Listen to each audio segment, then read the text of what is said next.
In simple terms, the rules of all remembrances hitless in Elden Ring is to beat every single unique boss enemy that drops a remembrance, which can be transposed into a weapon or unique magic item, and every single other mandatory boss to beat the game, including things in between. We also can't take a single attack landed on the character from any single enemy, nor can we die from a non-scripted death. This doesn't include the death required to begin the game, either after Scion or before killing Scion. A hit is classified as stagger and or damage from an enemy. Any sort of environmental damage like falling or taking the status effect Scarlet Rot from the Lake of Rot would not count in this run. Just to make it a little bit spicier, I also didn't allow any kind of shackles for bosses that allow them to be staggered a lot easier. No Lance on Riker to stagger him either, and also absolutely no glitches. The build used for this run uses the Serpent Hunter, and towards the end of the game for Fia's champions, I switched to the Relic Sword. Now that you guys are all caught up, I hope you enjoy. No! Why didn't the jump work, dude? Why? Okay, I gotta take a really quick bathroom break, by the way, guys. Let me just do that quickly. Just start the other run, let the cutscene play. Dude, why'd the jump not have enough time there?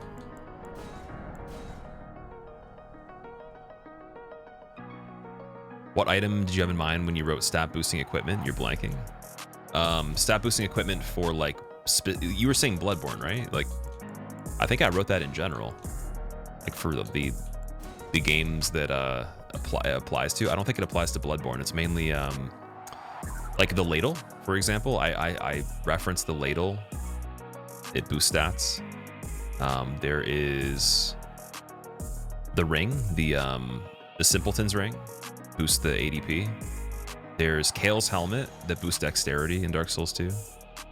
There's the Knight's ring in Dark Souls 3. There's the Faith ring, the Faith equivalent of the Knight's ring. Tons of different stuff like that.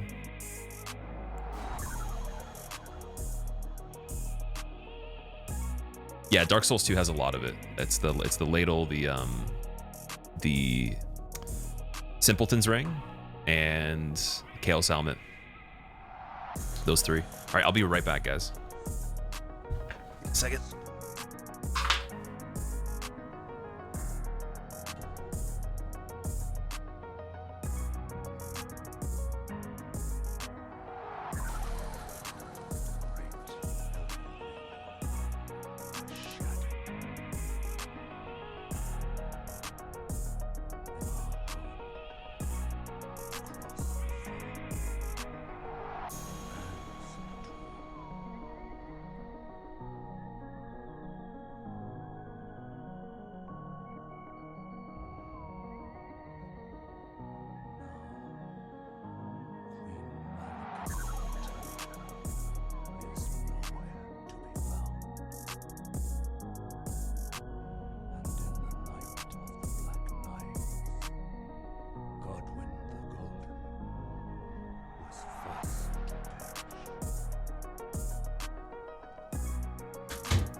All right, we are good.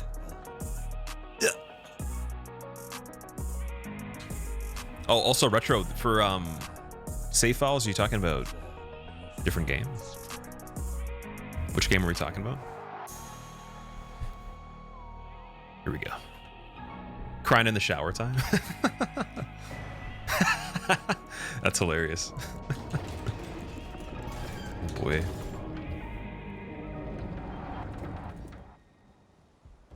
You have DS2 and DS1 that will not run on your PC right now?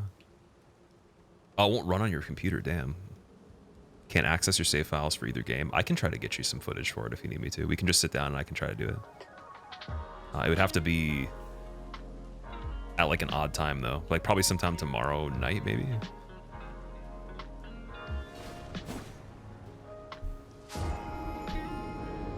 Or like there might be a way. You could also just use other footage. Like you can use any footage you need to be transformative in a video. Like people do reaction videos of like the same video basically. You could chop up anything that's out there.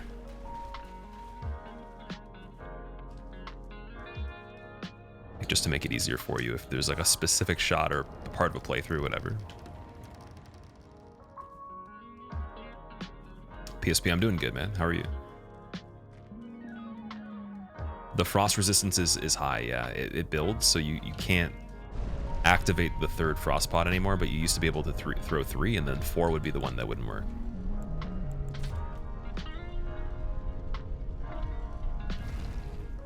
Not looking for easy, looking for artistic. Okay, I see. I see.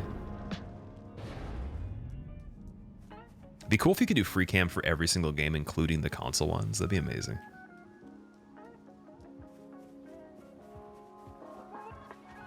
Is there any real good reason to do arcane outside of bleed? Aren't there arcane spells that just do damage, or is it all bleed related? I think there's spells that are arcane.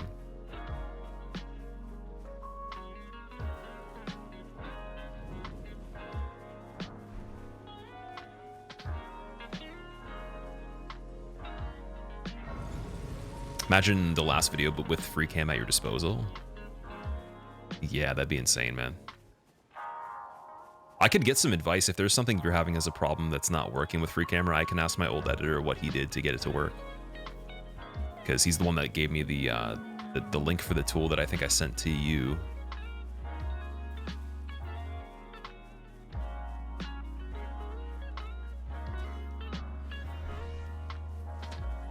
Dragon incantations, there we go. Ripple Blade scales with only arcane. Ripple Blade sounds pretty crazy. What happened to the run last stream tools? Oh, at the beginning of this one, I continued it. Got killed by Loretta. Phase 2 Loretta happened. It shouldn't have even been a possibility. We're not supposed to go to phase 2 with her. We're supposed to skip it.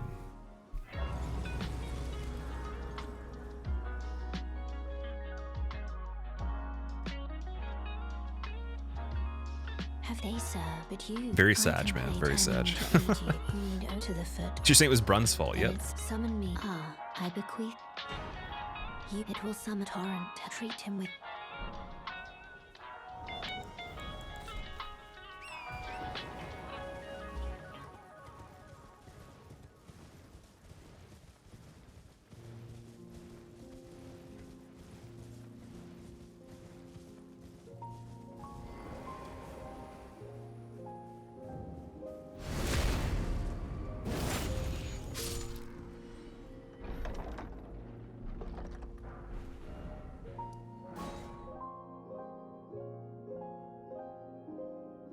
How many more levels does Bloodborne get than the others? Levels in terms of like starting class?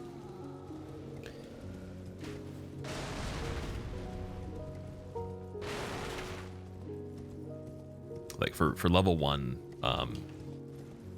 the equivalent is level 4 on Bloodborne. So it's 3 levels higher than level 1 on the other games.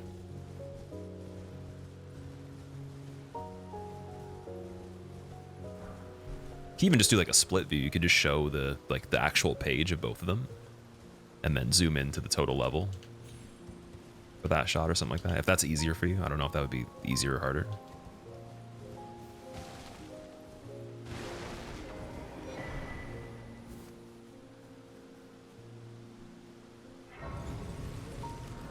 It's the weapon the Alberneric frogs have. Oh, that thing. Okay, that's pretty cool. The ones that are in Mogwin, right? Or I guess it would be... What's the name of the area before Mogwin?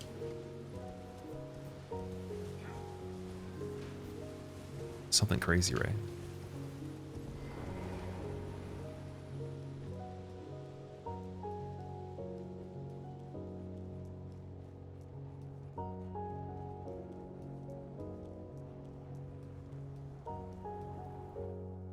Oh, the frogs from Liurnia. Okay. Nokron? It's the area that you like when you go into the warp gate from the snowfield. Is that Mogwin immediately? Like there's already blood in the water and everything like that, but it's like right before you get to the stairs, the steps.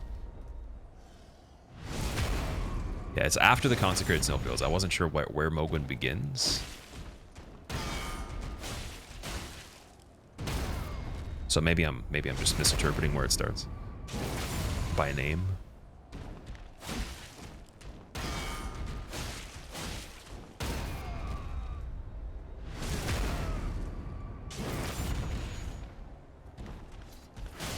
Well, thou art of passing skill. Okay, that jump was better. I wonder if I should two-hand before the riposte. Tarnished. Might start trying that and see if it's easier. Might give me more time. The only issue with that is if I do it really well that way, then the jump timing's kind of like freeform. I can't spam the jump and do it immediately. I have to like wait and then time it. But it might give me some more flexibility there. Smoldering with thy meager flame.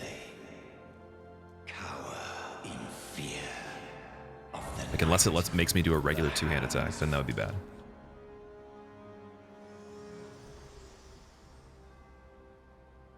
Fit to see whether and it seems torrent, whereas I'm there is. It's called the same name. Yeah, where the rotting bird is in the Alberneric guys.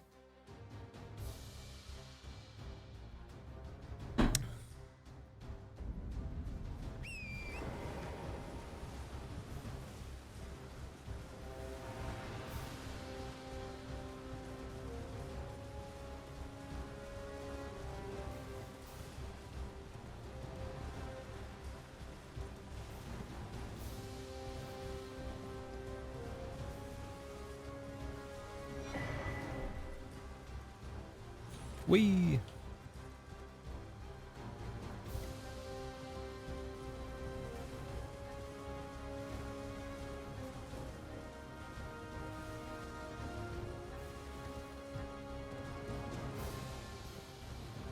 Don't know why, but the Margit fight always amazes you. I appreciate that. Margit fight's one of the hardest fights on the run. That's why I'm really, really fortunate that it's first. Otherwise, we'd be doing it completely differently. But the freedom we have to do it fancy is because it's first.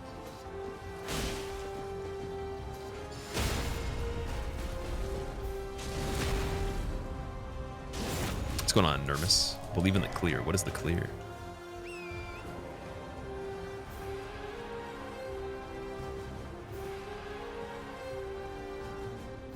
Do I do damageless in Elden Ring? Oh yeah, I plan to do that.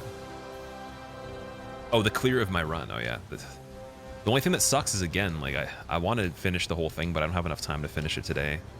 And then tomorrow, I have to do some stuff before I start, so I won't be starting till later. Which I'll still make sure that I'm live longer tomorrow. And then Sunday should be a little bit more like a little earlier than tomorrow, but yeah, both Saturday. Oh wait, no, Saturday's not even tomorrow, is it? Wait, what am I doing? No, Thursday. No, so tomorrow's Friday. Yeah, Friday will be fine. Tomorrow will be normal, and then Saturday and Sunday will be a little bit later. This needs to be done though tomorrow, dude, or today, or I guess not. No, tomorrow. No more shenanigans on Loretta. I see it now. Humans all lose their wits eventually. Then there's nothing left to say. How could this? Was my whole existence just a crock?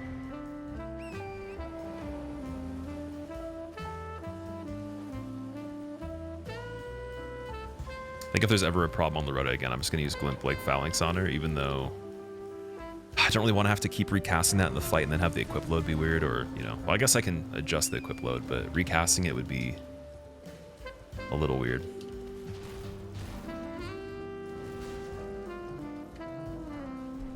No Gambit on damageless. Yeah, that is one thing that'll be interesting to adjust to. It shouldn't be that bad, though. I think I can still do it. Are you here as a customer? I can already think of how I would do every area without Gambit. Like, because some of them I prefer not using it anyways, so it's like even easier and more predictable if I don't use it. Yeah, bow strats, just using the kookaries and stuff like that. Isn't there a ring that also, or a talisman that also does similar things without having to lower your health? Hidden form. Yeah, there's hidden form, I guess, if that doesn't have a downside to it. Concealing veil, there we go.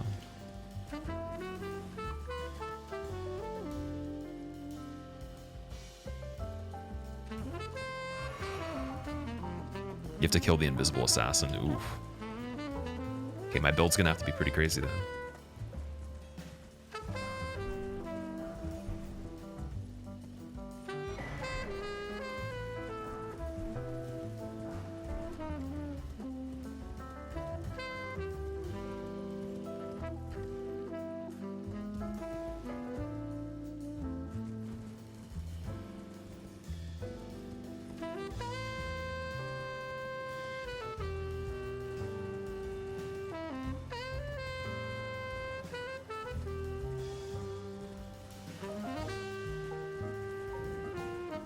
Krapus's Vial does something similar, but you need to progress to the second Volcano Manor NPC kill quest. Okay. Interesting. Yeah, there's probably a lot of different things we can do. I know that even without anything to reduce the visibility or anything, like just nothing stealth related, could easily still figure it out. The harder part for me would be learning how to do the zipping method at the beginning. Because that'll be required to start the run every time, and then obviously I have to get limited hit runs or limited damage practice like the differences. But the actual whole run to get should be quicker for any percent than the original one was. Zipping would be rough. Yeah, apparently you need a metronome to do it now. It's not possible to do it just by feel.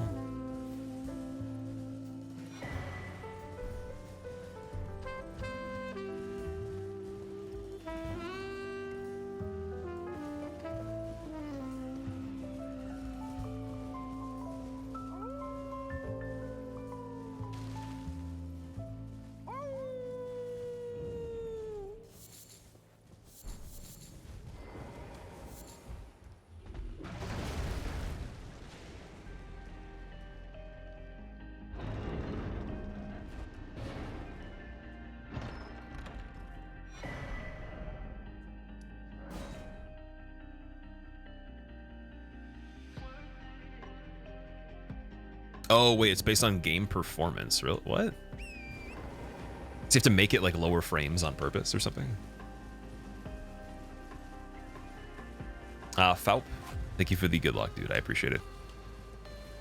I wish I could see your Pepe Jam. Soft cotton could silence the footsteps.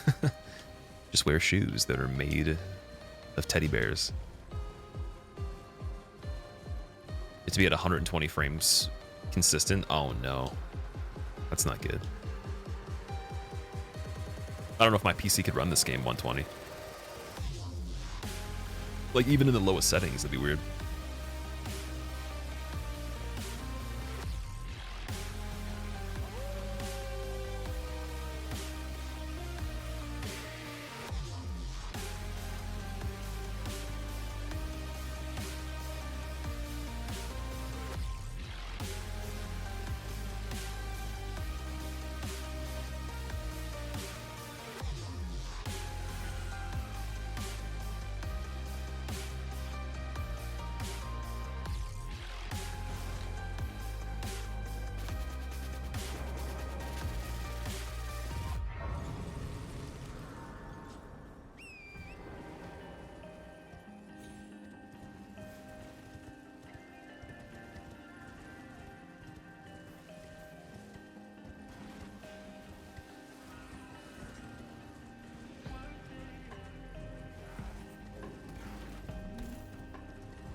That guy's not even facing the right direction. What the hell's going on there?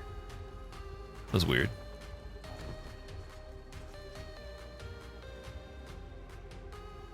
Yeah, literally hardware dependent. Okay, so we're gonna start a GoFundMe so I can get a Crossfire 4090 Ti build with a 9.9 and then like 3 intercoolers and fucking like 3 cases all separately set up. 68 gigs of RAM. I don't even know if it's possible now. 68 wouldn't make any sense. 64 gigs. What killed yesterday's run, Dragoon? Loretta, unfortunately, phase 2. I wasn't supposed to progress her to phase 2, and I missed the timing on canceling the phalanx that she summons. And then I just backed away to play it safe. She was doing the missiles. I only needed to hit her a little bit more, like one more hit, I think. And yeah, it was over. Because I was too close. I kept rolling forward through them, which is smart. But if you roll forward through them, you want to back up a little bit, then roll forward again. You can't keep getting closer to them because she's going to spawn one of the missiles, and it has so many extra parts going on in it in phase 2 that end up hitting you. Like they're already inside the character if you're too close.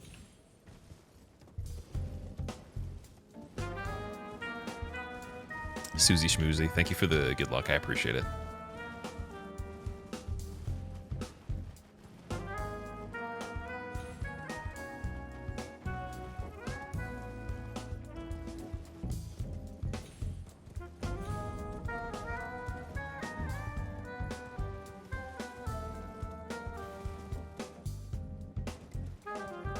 Also, one moment, guys. I'm getting a phone call. I'm going to try to answer while I'm playing. Just going to quickly do that.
Okay, we're good. Miyazaki told me that this is the run, 100% confirmed. He said he can't keep up with hitting the button anymore because he's so worldwide and international that he has to keep returning to the headquarters to end the runs.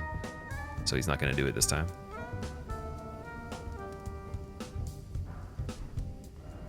Another run stopped by Loretta. I know, right?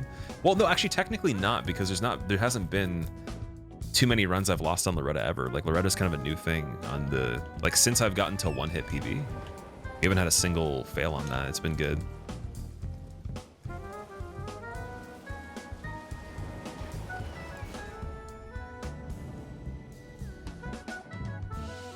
I love that crying emote though, Dragoon. That's amazing.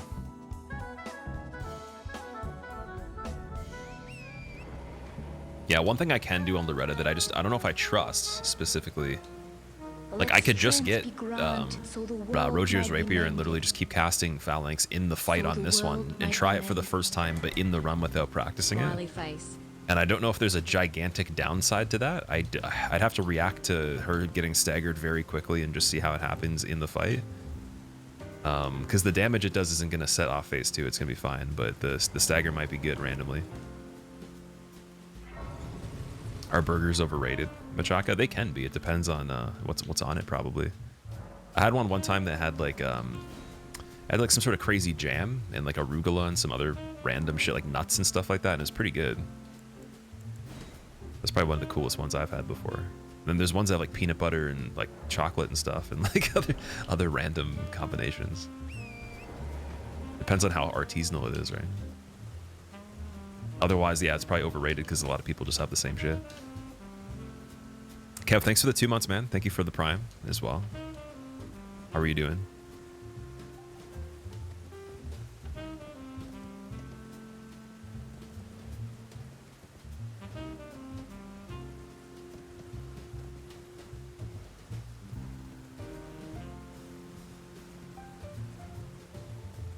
You agree? Yeah, okay, so here's where we get to the part of the stream where everyone hates each other in chat. Pineapple on a burger, yes or no?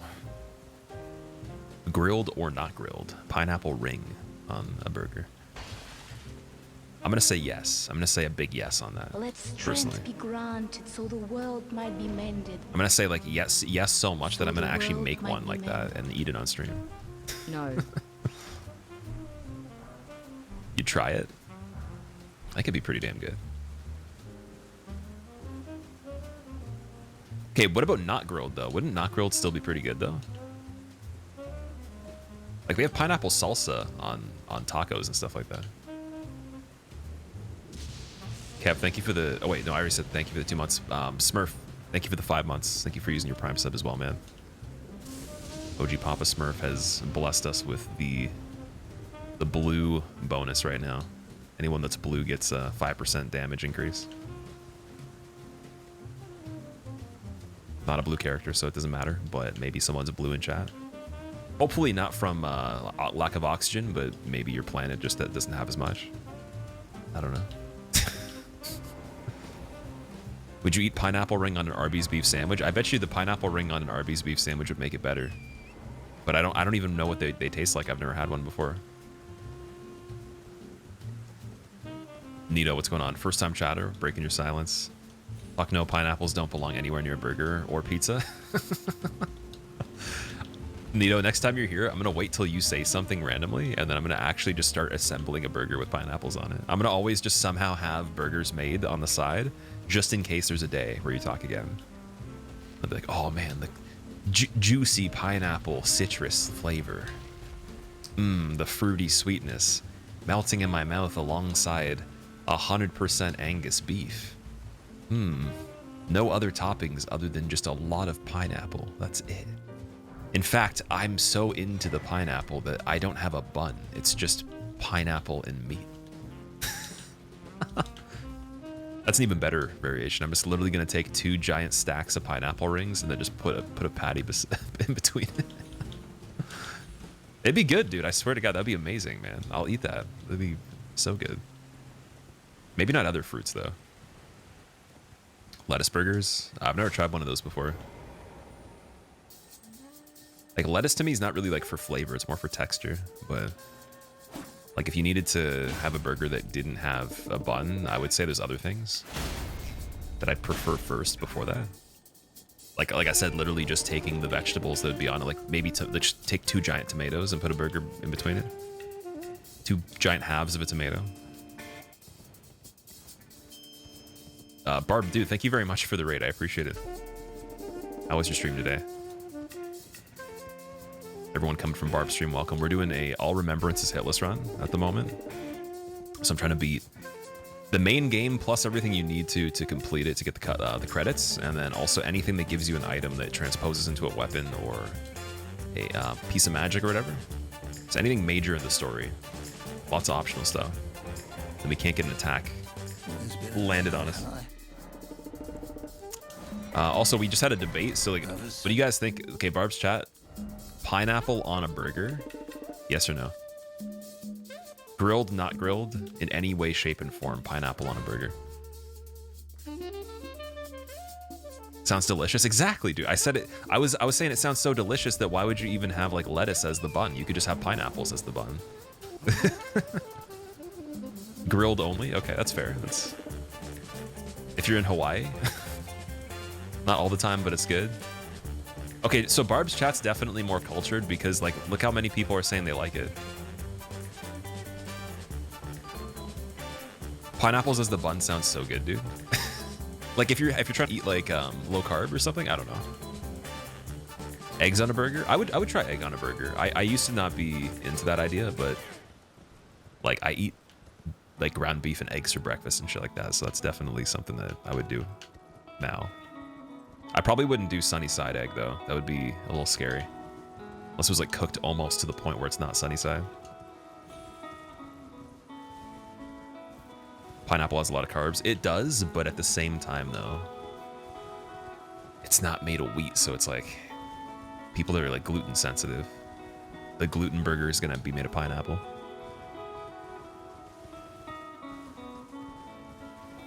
Crab cake. Surf and turf burger. Dude, imagine a burger that has crab cakes as the buns. Okay, now I'm just getting into like some crazy territory here. But yeah, anyways, I really appreciate your raid, man. If you guys don't know Barb, he has been playing a lot of Street Fighter 6 from what I've seen. He does a lot of like other games as well, like lots of variety. Sometimes challenges on things, like he did the Deathless series of the entire Souls games, I believe. I think I saw him play most of them, at least the trilogy. And I still want him to do a hitless run. He has to do a hitless run. His chat's got to make him do it. If I get this run tomorrow, because I'm going to be continuing it later on, I'm going to do as much as I can for the rest of the stream and then continue it. If I get it tomorrow, he has to do a hitless run. On the easy, dude, actually even better. Not only does he have to do a hitless run, I will teach him how to do a hitless run on the shortest possible game to get a hitless run.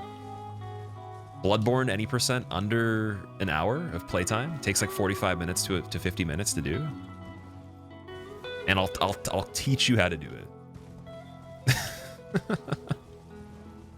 Sold. There we go. And then he'll just like basically take all my audience, because they'll be like, oh, that guy that does the Mario Maker streams is way cooler, because he also does hitless runs and Mario Maker. Oh, don't. As soon as you beat my ROM hacks, okay, I will do that. I'll try it. I'll try one, but it has to be something that I could actually play, because I don't know how to do all the tricks. I would try it though.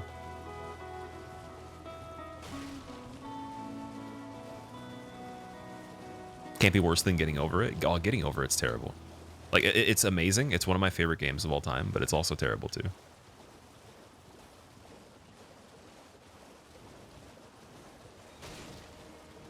Gotta start with Quickie World. How long does that last? Is it like the shortest Mario level ever? You just have to immediately jump off of like a cliff into a bunch of floating objects and dodge spiky balls of fire and try to survive somehow. It's a great beginner, 30 seconds. Okay. Because I've tried to do Mario Maker 2 before, and I've beaten a lot of levels on that, but nothing crazy though.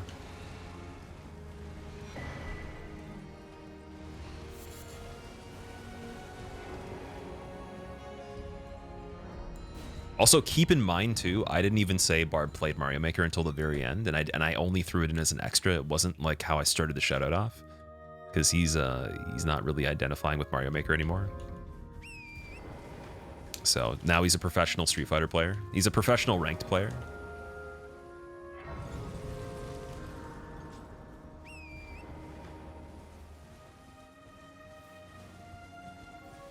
If you can beat some Kaizo levels in Mario Maker, you can probably beat Quickie World. I don't know if I beat any Kaizo levels that were like ridiculous, but like I learned how to do the shell jump, and I think I learned how to do like the thing with the P-switch. And just general platforming and all that.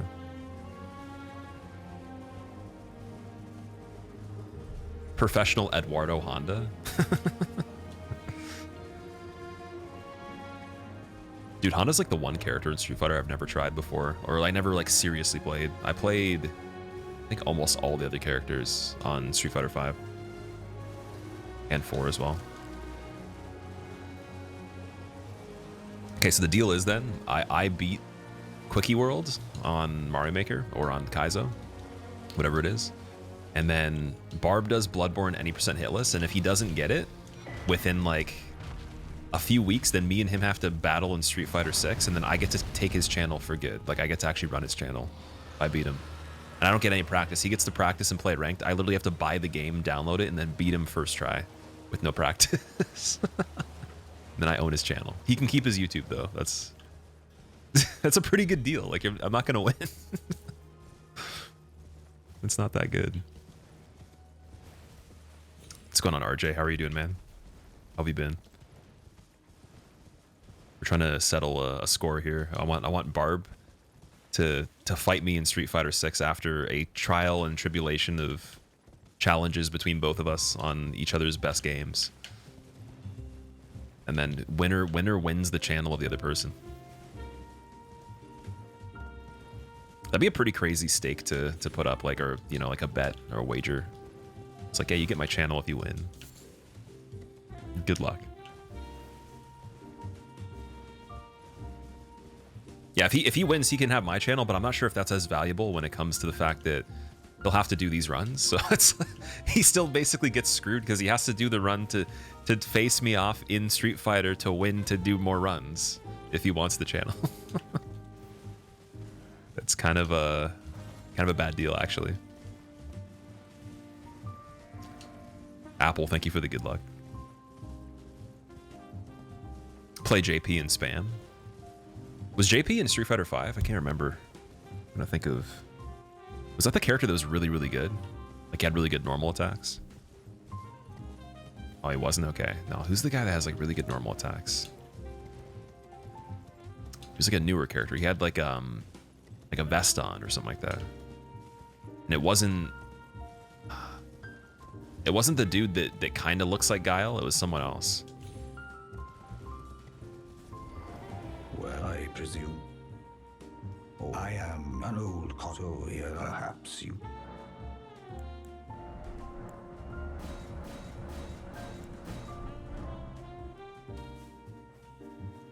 A lot of weeks is a big investment for a variety streamer.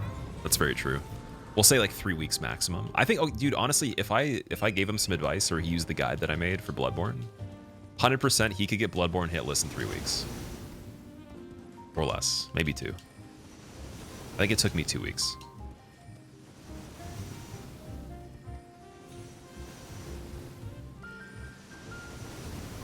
Yeah, I want to start a series though where I try to like teach people how to do hitless runs very quickly. This game would probably be a better candidate though, because you can do builds that are just ridiculous, and then I can make it like super easy for someone that's never even done a challenge run. But I want to try that at some point.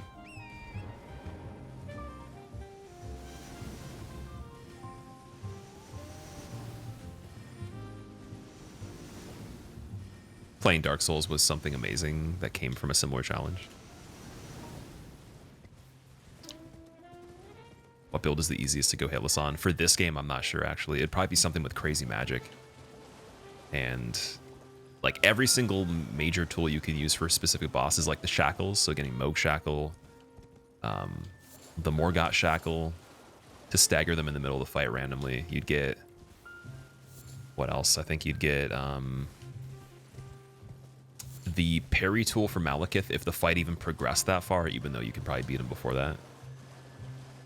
And then you would get the Lance for Rykard, just to kind of spam and stagger him over and over again.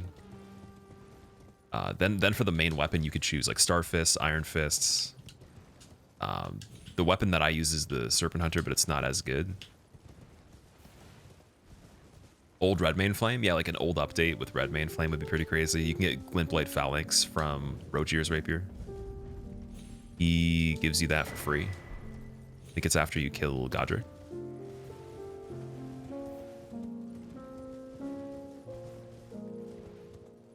Binaire, what's up? How are you doing? And Double D's, how are you doing? I haven't seen you for a while. Is Moog the farthest I gotten on this run? No, I got to Astel. I almost finished it. I was literally 15 minutes or less away from the end, and then like 2 meteors on Astel crossed over each other, and they hit me at the same time. When usually there's no such thing that happens. It's only like meteors come from one side or the other side of the screen. And I was trying to figure out like why the game made 2 of them appear at the same time. But now because I use the rapier on Astel and I do the glint blade, it usually staggers him before that, so you don't have to worry about it.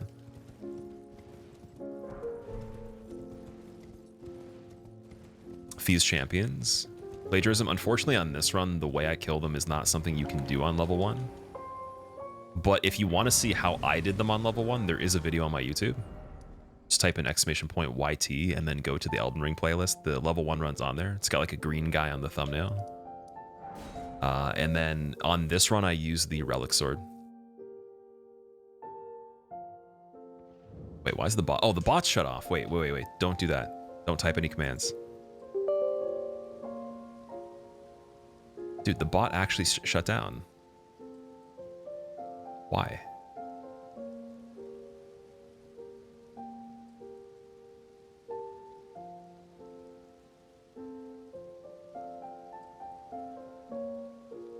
Windows sounds? Yeah, I'm gonna open the bot again.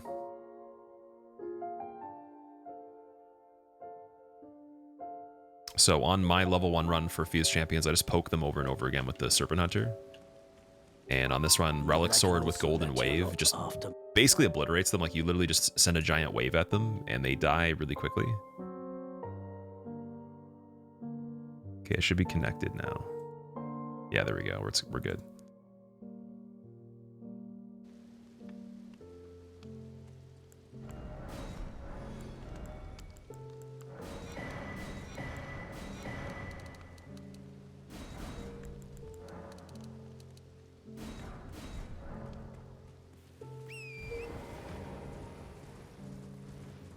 Non-Kaizo streamers attempting Grand Pooh Bear World 2? Bob's ROM hack. I said Bob.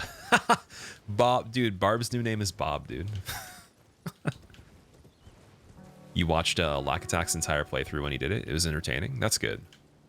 It'd be something that I've always wanted to try and get better at. So there's got to be a point where I just start doing other random games that are, you know, medium popularity to high popularity, and just play the shit out of them and do scary stuff on them. Like this run is kind of like, it's not torture, but it's like I really enjoy it. So why not do semi-torturous things on other games?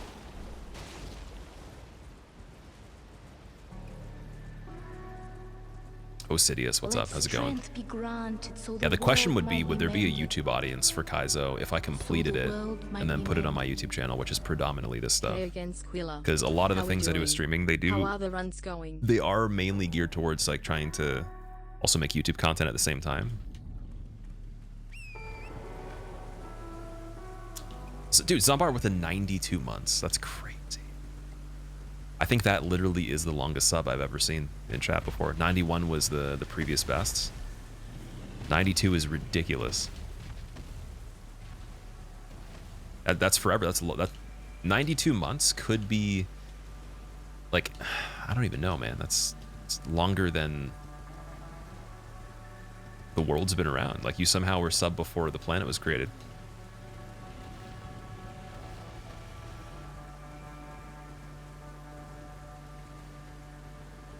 Jumped into one of the runs at the start. Yeah, you caught the mid. Oh wait, that's not even the right direction there. You caught the midpoint of the setup. Gotta go to Fort Pharaoh now. Clean up those founders badges. You mean the ones that are longer than like 5 years? Like the sub badges?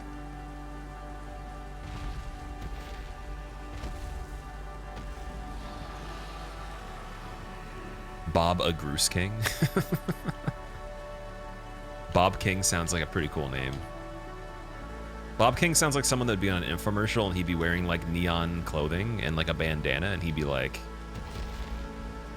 you want to make money in 3 easy steps? Bob King knows how to do it.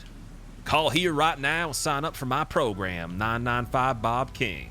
Hell yeah, brother. Handlebar mustache as well with some sunglasses, dude. And then he'll have like, he'll be at like a used car dealership in front of like, I don't even know, like some random fucking car. And then like there'll be like people in the background that he paid to pose, but they're not even like sure who he is, so they're just like, what? Come on down to Bob King's used car lot. Yeah, there we go. Let's go, man.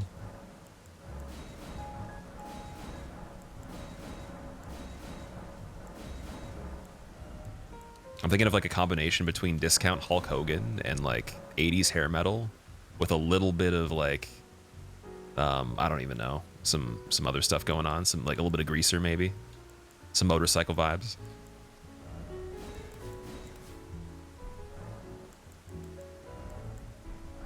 Grandpa's name is Bob and he was a used car dealer. Really? That's amazing. I wonder if he knows Bob King.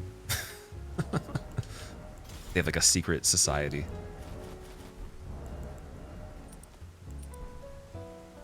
Oh, I've seen the movie UHF. That sounds really familiar. What is it? What does it stand for?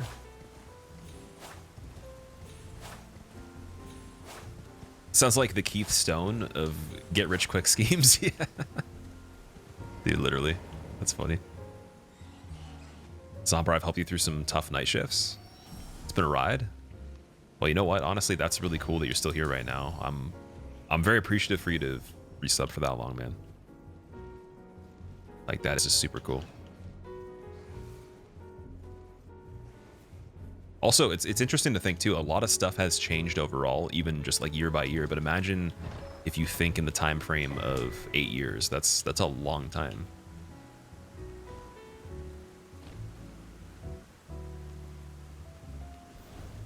Like that's almost since like the inception of all this stuff. That's pretty crazy. Like I'm pretty sure that might actually be the longest resub you can have. That might be since I've been partnered, really.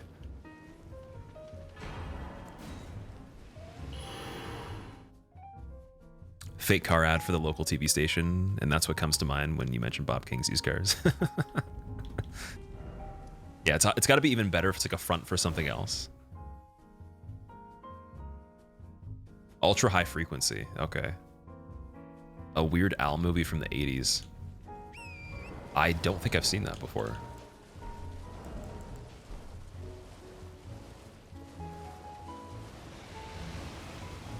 I'm with Binaire.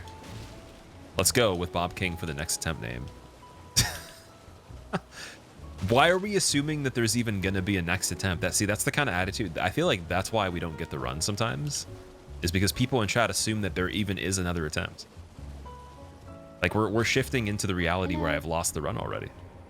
Hello, it's rather my mistress. But I was a. Could I ask that thug only if you've. Like, what if I just ruin the Oh, time-space yes, continuum and the please. events that are about to unfold by burning Raya's face right now?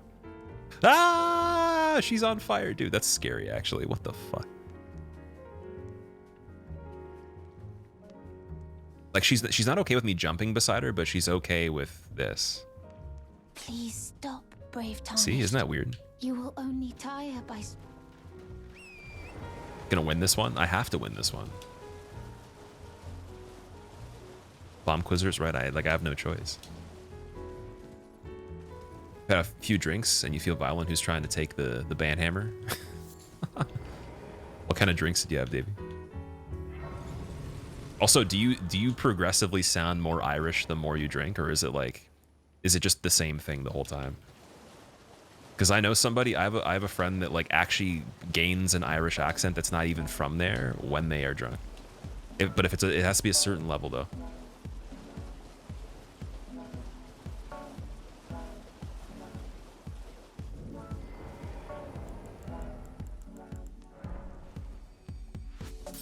If you do iron balls, you get it first try. What are you trying to start? See, I tried that already. Show me. It didn't work. Iron balls got me to fire giant, then I was like, I can't hit anything. You're a first. Can't reach anything.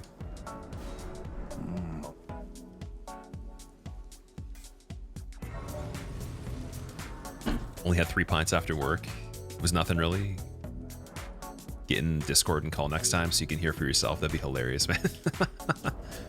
Are we gonna have to start making it normal to do interviews with people that are in the chat? Like while I'm doing a run, like in the setup, I just start doing interviews with people. Ask them some questions off of a list.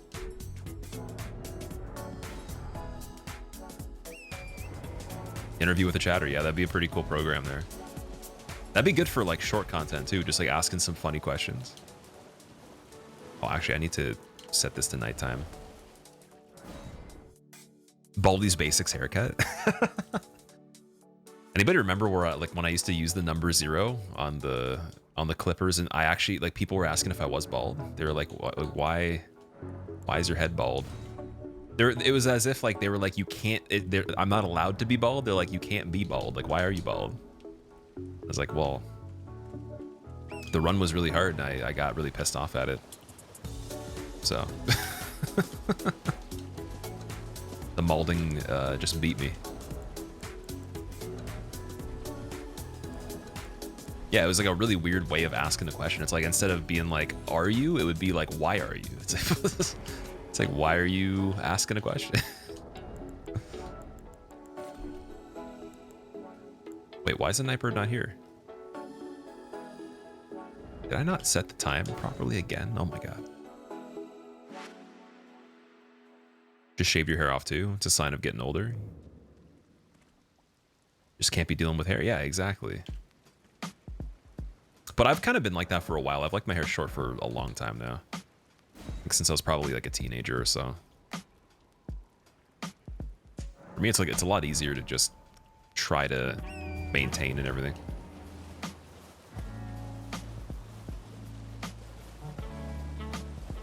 What happened in the last run? PB. Unfortunately, not a PB, man. I got to Loretta, and then I progressed the fight a little bit too much without having the stamina to be able to finish off the fight, and I had to let her cast one of the magic things, and then because of that, I backed away, and then she did a missile that got me, unfortunately.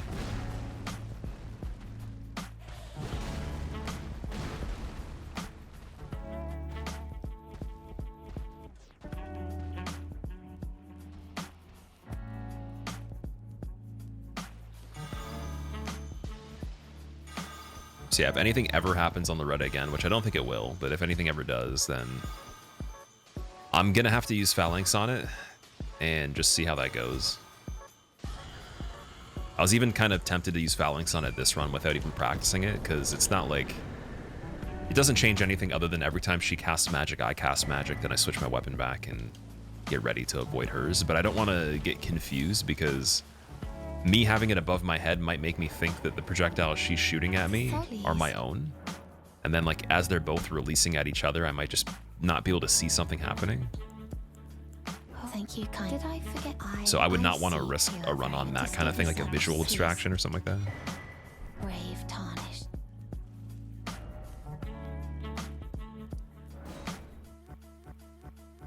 Seeing a deathbird die that quickly and easily makes you mad. Good. Take the anger and then go find the deathbird on your run and spam holy pots.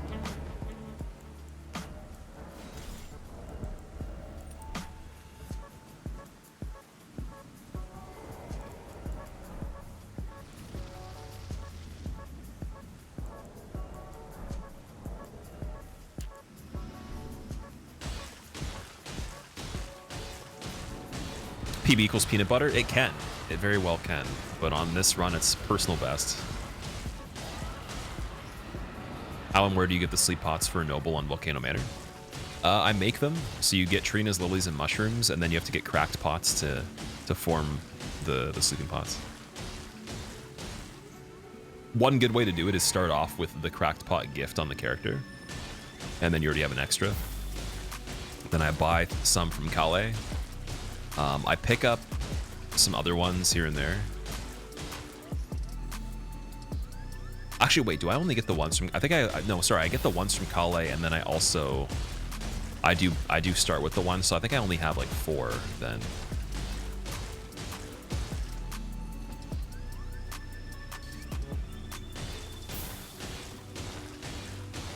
Retro, if the video is like too much for you to do, man, then it's no big deal. It would be really cool to launch it on Saturday, but at the same time, we can try to figure out tomorrow if that's going to be possible or not, because maybe I get this run and then this fills up the space.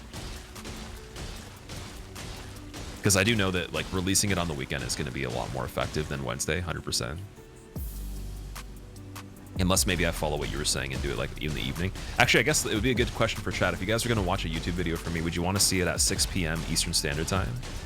So like literally 3.5 hours from now launching, or launching roughly 3.5 hours earlier than that?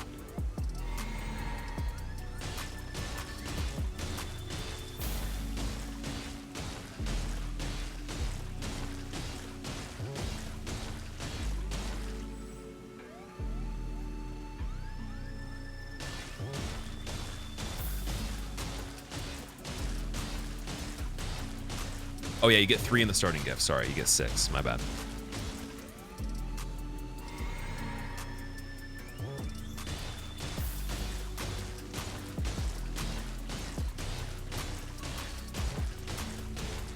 Definitely get it in the end. Oh yeah. I'm gonna do it regardless. I know the run's getting closer, like 100%, I can tell. I just thought this was gonna be one of those ones where I'd get it and it wouldn't feel like I actually had beaten it yet. But now, because it's been so long of attempting it, like it's gonna be like pretty like straight up. Like I'd be like, of course I did. You work evenings, so early is always your answer? Okay, I see. Yeah, I'm just curious, because I know that the traffic on the YouTube, like in the analytics, seems to peak around noon on the weekends, but I don't know if that's the case on the weekdays. A lot of people do say if you live in North American time zones, they try to release it around, like, again, 6 p.m. EST. Can try it and see what happens. Like, I know even 11 a.m. is still maybe even early. Like, noon could even be better potentially on the weekend, but I was trying, like, really early. I was trying, like, 9 a.m., 8:30 a.m., and that was not working as well way before. All right. We're good. Let's go. Where'd the run end last time? Viejo, it ended on Loretta in the Halleck tree.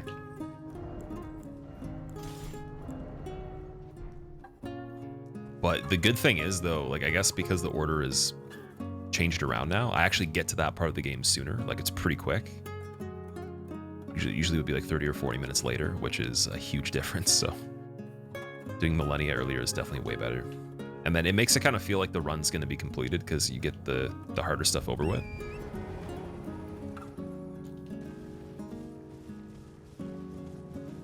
Wait, do we need to go? No, wait, we don't need to go here. What am I doing? What are you talking about, Willis? What you talking about? I can't even go back over here. Wait, do I have to go back up the stairs? Didn't want to have to do that. I was thinking the golem would activate. I hereby take my hand. I will. Yeah, run usually takes 4 hours on this game. Was that right after the stop from the other day, after Elden Beast? Yeah, it was the one that I continued from this morning. Or I guess the beginning of the fight. If you have the medallion, the golems are passive. What? Really? I thought that they, like, I am Tanit Rias, a warrior. I thought they shoot if you run straight. Rise with us. And now you belong. The drawing room, but be sure. That's crazy because I've had one shoot at me before, but I can't remember what run it was on. Maybe it was a randomizer, or yeah, it might have been on a randomizer of some sort.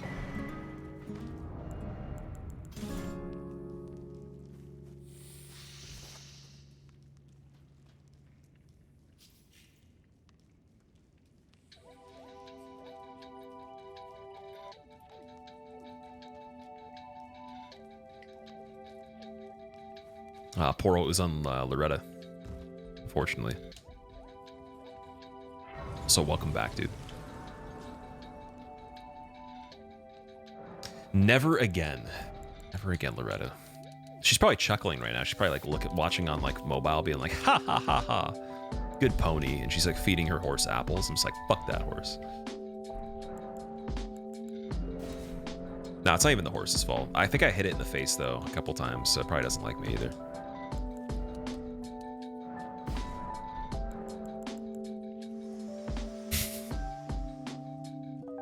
They only attack you. They only attack if you use the ravine. Okay. Interesting.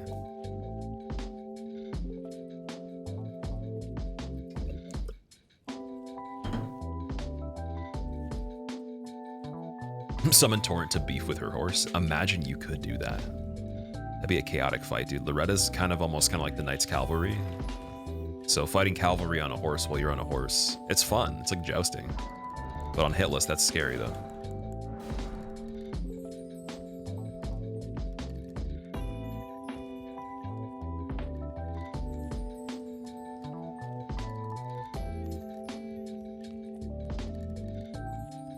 You'll no matter how you're...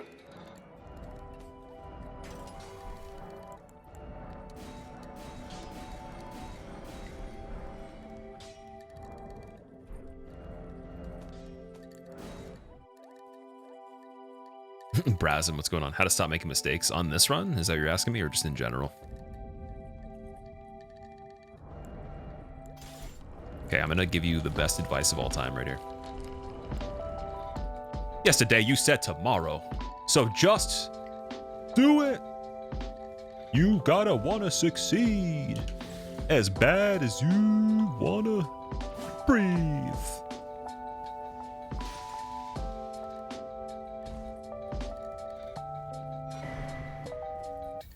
I think with that in check, you're good. In general, yeah, that's some good advice for the general nature of mistakes there. Although, you know what, you shouldn't really avoid mistakes. I think you should make mistakes for sure. Like if someone made more mistakes than you and they actually are utilizing that information properly, they're probably going to be better in the subject matter, or just whatever skill set we're talking about, whatever experience we're talking about. So that can be good. You can save a bit of time, like by taking some advice sometimes too, just listening to people that might know.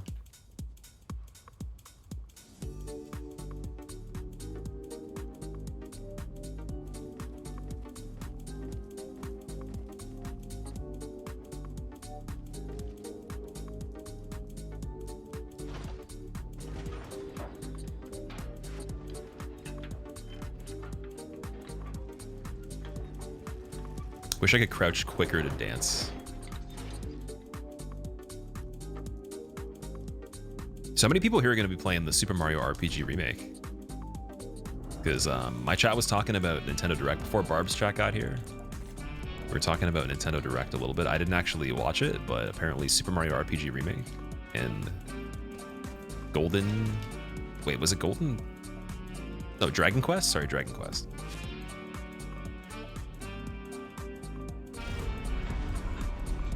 Don't know if you will. It might be kind of funny to play. I don't know if I will or not, but yeah, Dragon Quest Monsters. There we go. What a name. So what are you playing? Dragon Quest Monsters. It's like, oh, that sounds like a video game. It's like, yeah, it definitely is. Cool, dude.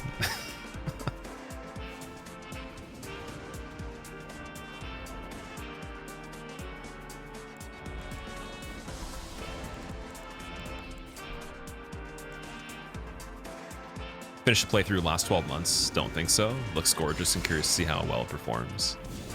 Yeah, I'm really curious of what it looks like actually. What graphics settings am I playing on? I can show you after this. Just give me a second.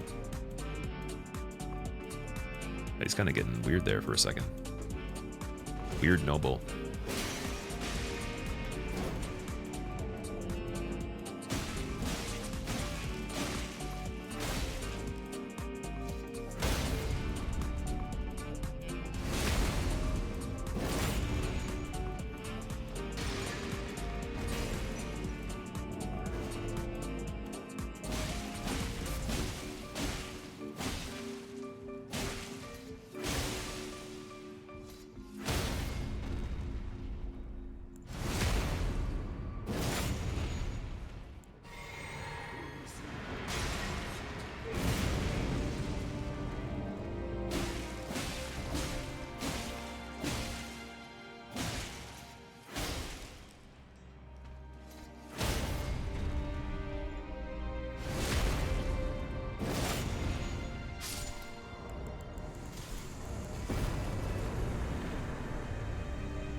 Yes, the settings I'm using right now, it's a combination of like medium to high maximum settings. I'll show you right here.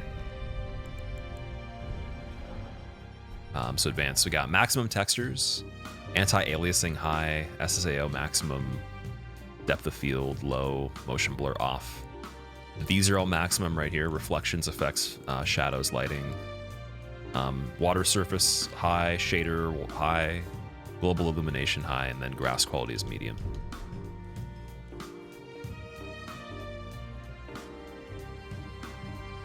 When does Maria happen in Bloodborne? Early or late? Pretty late in the game. Like in the run of all bosses, it's probably around the 3+ hour mark. Like maybe, I think that run was what, over 4 hours when I did it, or like closer to 3 hours. Jump. Thank you.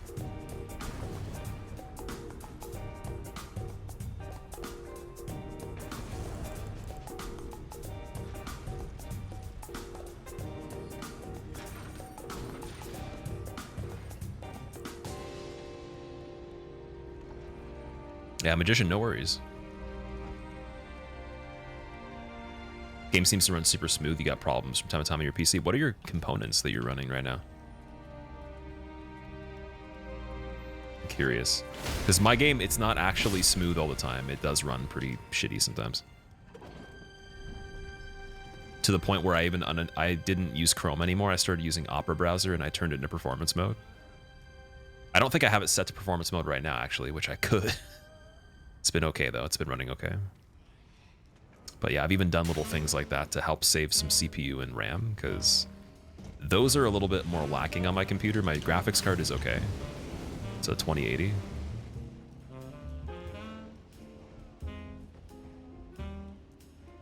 Is grass quality relevant for Fire Giant? Or is the grass in the arena always the same? For the positioning in Phase 2. You don't need it for the positioning, because I have it on medium. Unless you mean like turning it to off or low or whatever would be different. That's a good question. If it's like, if you're saying lower than medium would affect it, I have no idea. But between the high and medium, like you should be able to still reference the same spot either way. I know that effects like the particle effects in Dark Souls 3 when you're doing a hitless run, it actually does make a difference on Vort. So I used to play on low settings and I couldn't see the frostbite, like the cloud. That actually was a challenge right there, but like I got used to just it being invisible anyways. So for players that like have the ability to turn that on, I know that's a big deal for that run right there.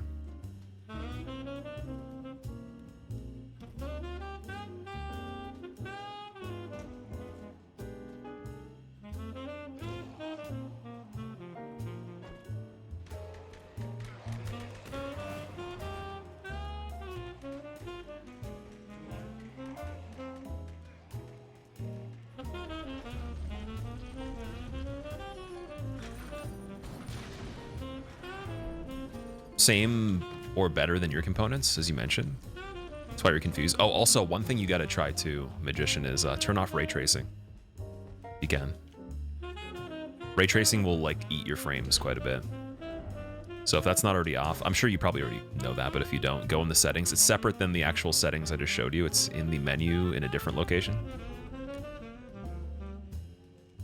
Jam, what's up, dude? Has your guitar rig changed any? You just got a Neural DSP plugin for the first time. Any thoughts? Neural DSP makes a lot of really cool stuff, man. I have the Tim Henson one.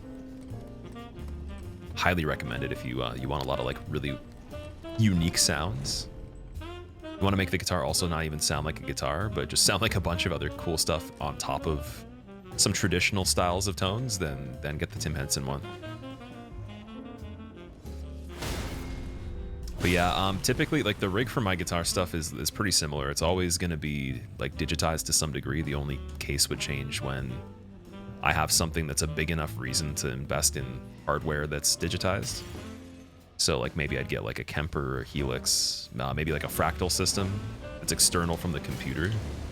But that would be like when it's like, you know, maybe I'm making money from music that's significant, or it's like I need to like play live somewhere, and that's the only way to do it. Other than that, though, I'd always go budget and just buy software like you're saying you do, and then using like a, you know, some sort of recording DAW, or you can do standalone for a lot of the plugins that I have too. But before I was into Neural DSP, it was Bias FX. I would use a Bias FX and I would use Bias Amp. I'd combine them together, so you can model an amp that's built from the inside out digitally, and then you import that custom cabinet with the header into effects, and then you make an effects chain that goes through your custom built setup, and then you can make things that are not even possible in real life, or like that would be possible but you'd have to like actually manufacture a certain way.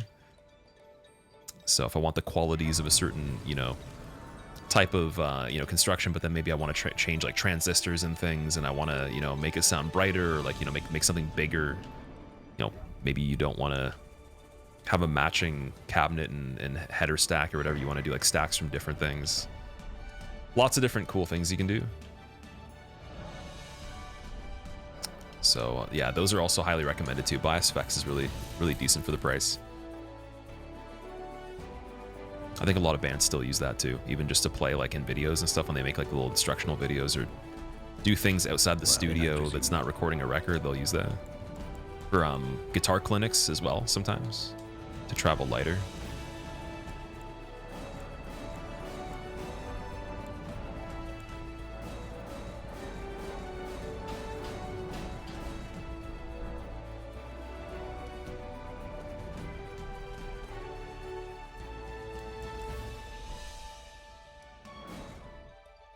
How do you feel about this run? Do you think it's... Do you think about it as a potential the run? Oh, dude, every time I do this run, I think of it as the run. That's it. But I'll be honest, there is moments when you do these kinds of runs where you might doubt like certain things. Not that you're gonna get it all together, but like you try to anticipate, and then you might have expectations in your head of how something's gonna happen, and then you gotta stop doing that. So there are moments where I'll think things that are not good. And it's not like, oh, I'm gonna think, hey, I'm gonna die right now. It's guaranteed. It's more like, oh, I should probably try to avoid this thing, or I should try to avoid that thing. It's like, well, of course I'm going to avoid that thing, just to do what I know I need to do and anticipate it, not really expect it as a guarantee, right? So you got to turn your brain off a little bit.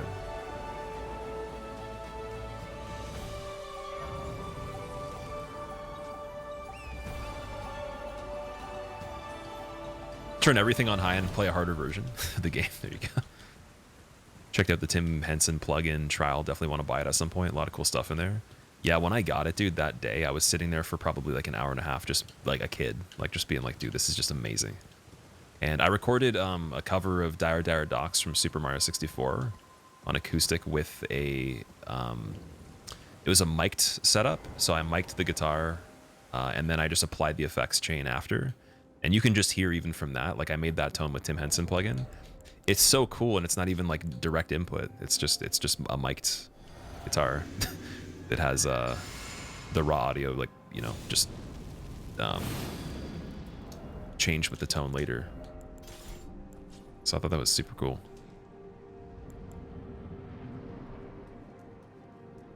And like, there's a lot of people that commented on that video being like, how did you get the tone? Like, where is that? Like, what is that? You know? Or just even like in chat, they were saying that after they heard it.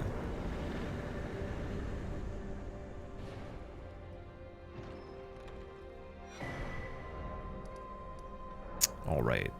Now we're going back to Rykard. We should be fancy and call him Ricard.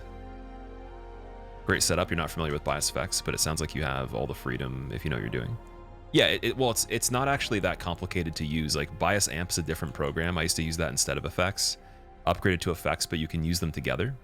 So in amp, you don't get an effects chain that's as extensive.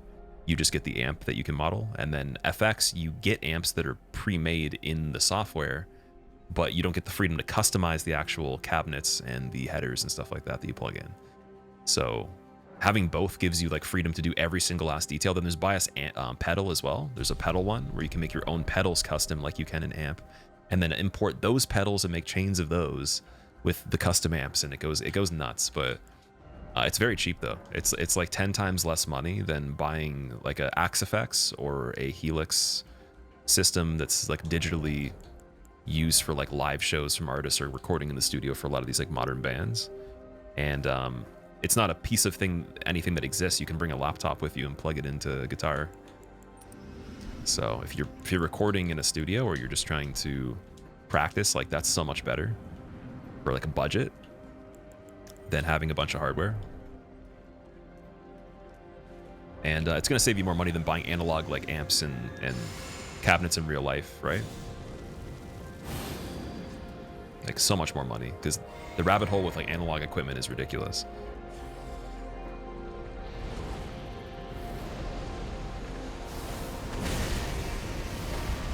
So yeah, I don't even own an amp. I need to actually get one so I can bring it to other people's places to jam with them a little bit quicker. Like that's the efficiency of it, but yeah, I'd probably just get like a tiny one.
How do you avoid Riker's poison? So I'll block, and then I'll run and I'll jump. My hair fell off after today. It did, yeah, unfortunately. Why is Axe Effects so expensive then? It's a higher quality sound. But the way that it works is like, Axe Effects can be used without a computer. So it can be used as a header for a cabinet. Like if you played with like monitor speakers or cabinets at a live venue, you can just bring an Axe Effects and plug it into that. You don't need a computer for it, whereas you need a computer to run bias effects. So portability, and then also just the quality of the sound is higher, but the problem is for an average person that doesn't know a lot about audio, you're not going to hear a crazy difference. It's going to be very similar. That's why I was shocked when I got bias effects, because I'm like, dude, this is like way back in the day. It's not on my music playlist, but if you go on my YouTube channel, you scroll through like all the videos till you find the there's a Periphery cover of Butter Snips, and like that's the first time I ever used bias.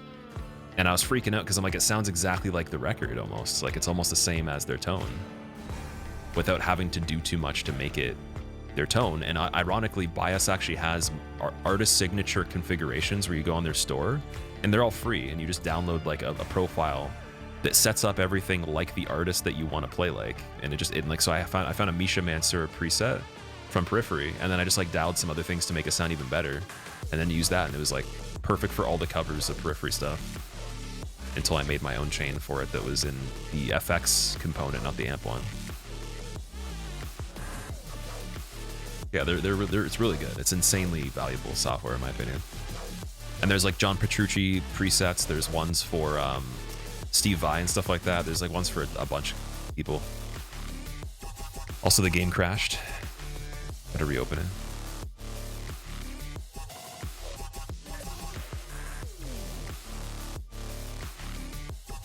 Working through the learning curve of tone shaping, so you're sticking with the Spark for now.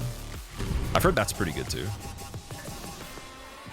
Yeah, I think for tone, it's something that definitely is like learned over time, and it's also what you want to play too. Like what helped me with tone a lot actually is just being on the internet and like playing music, and then people criticizing the tone, and then me being like, okay, let's change it. Like there was a dude that would comment on almost all my videos, and he was not like, he wasn't being rude or anything. He was just saying like, yeah, your tone's like a little bit off here, there, whatever. And I'm like, oh, you're right. So I just listened to him and changed it, and then understood why he was saying that. And it made me realize with like even lower grade equipment, I probably could have even still made a better tone with just like Cubase and free plugins.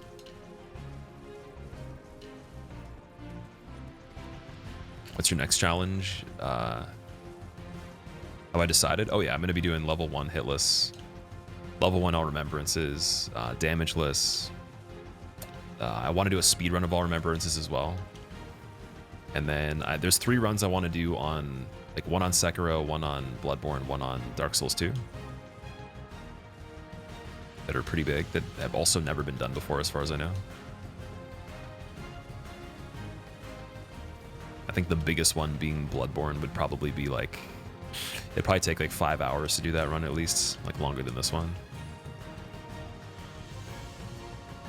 So I'm not sure if those will get done anytime soon, but like those are just a handful of things that have been waiting around for a while.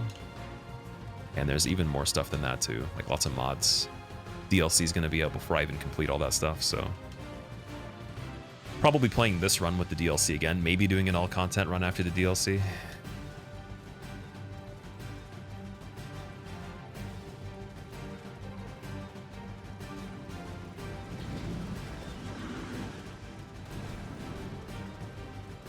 Chalice dungeons. The Bloodborne one will have to have Chalice dungeons because it requires me getting a rune from there.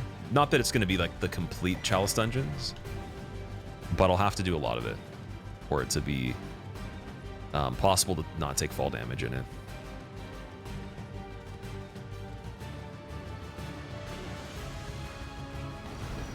So that'll be like a whole new experience. I know how to play the rest of the game really well with Bloodborne, or at least I did, so I can relearn that, but I don't know Chalice dungeons at all, other than like up to Watchdog, and not good enough to be like hitless on them, so that's interesting. A lot of the easy ones will be just really quick to knock out, but there's some stuff that's hard on there. The FPS Elden Ring. Dude, I was gonna do it yesterday, but again, then we had that run continue. We've kept having runs start and then continue. So I guess that'll have to be tomorrow if I don't get the run today. but I can't say that because this is the run, so there's without a doubt no chance ever that it couldn't be. Will I play Final Fantasy 16? I don't know yet. I'm not sure. It looks really cool though. I was actually like, I was kind of drawn to like watching it because I saw a trailer or like a gameplay demo that somebody did, and they were explaining how it worked. I was like, this is really cool.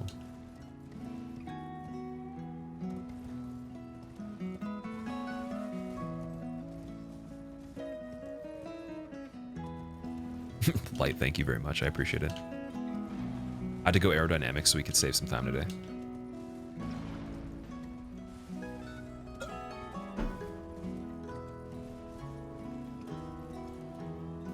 Playing through Chalice Engines for the first time. It's exciting. I think it's cool because it has so much extra stuff in the game, and that's kind of why they made the main game so small. But yeah, I never completed it, so I'm excited to try it too. I got the Beast Claws, and that was it.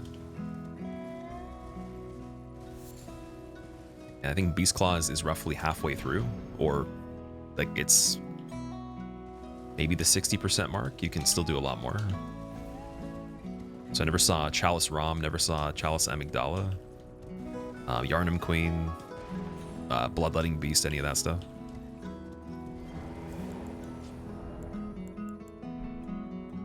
Yeah, we're supposed to be going to do Academy now too. I gotta go back. Or no, sorry, Godric. I'm doing Godric now. What am I doing, man? He's skipping Draconic right away.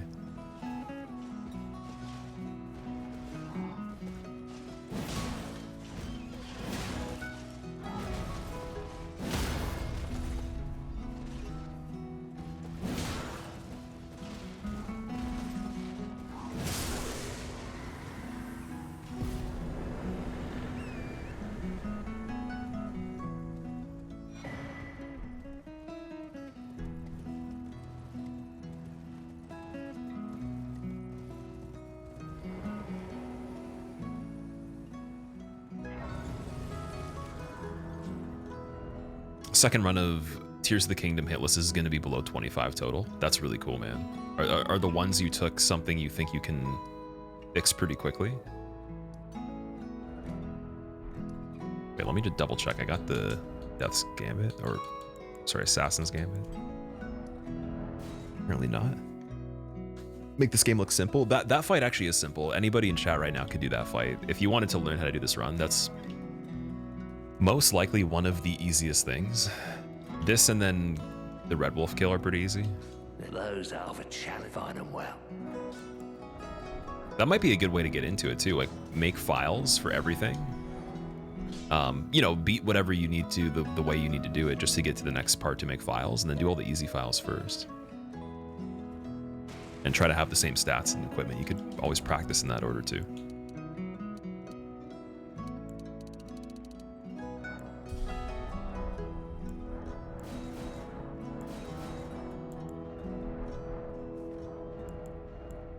Wait, did it not go through? Your second run is significantly shorter than the first. First was 9 hours. How much for the second one?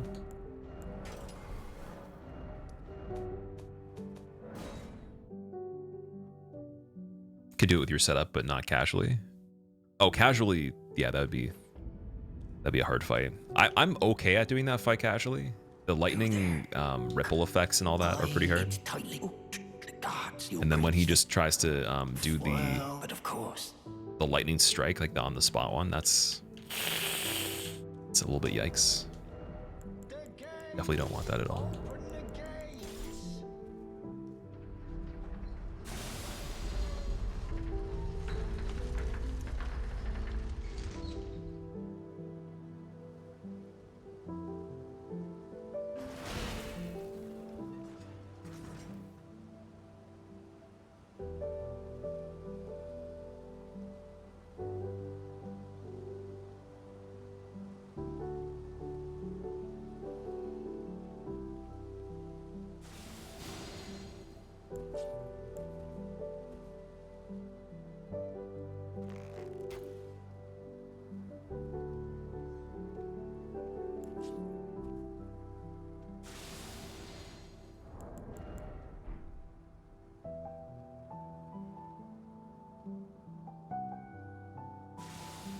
Where's the hoodie, Savage? It wasn't working for me too much. I had to take it off. I'm kind of warm right now. It's not nearly as cold in here. Yeah, that day was freezing, dude. I was like, if I don't put the hoodie on, I'm actually going to play worse because I'm going to be so cold that I'm thinking of how cold I am. Definitely don't want that.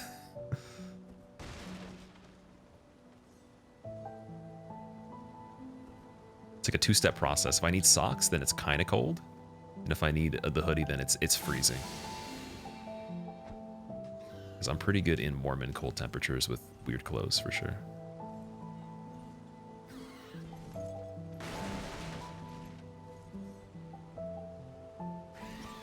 That crow is close.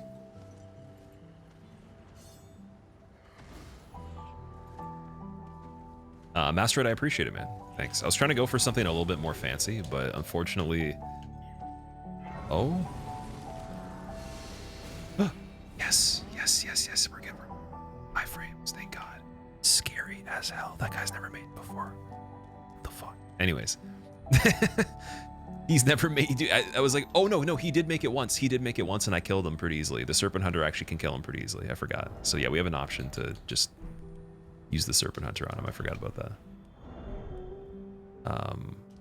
Why don't you take the elevator? I don't prefer it too much. Yeah, I was trying to go for something a little bit fancier, and then I was like, honestly, the part that was tricky for me is I screwed up the length on one small section because I'm used to just cutting everything pretty even, and then I was like, you know what? Let's just go for a 1, or not even a 1. It was like, I don't even know what the millimeter count is on like the most open without a guard, but I did like the most open you can go without a guard, and I was like, that's fine.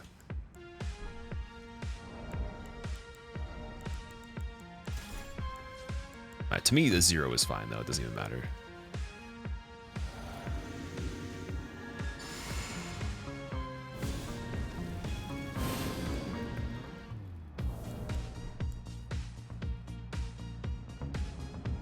Wish it could be cold right now. It's 35 outside.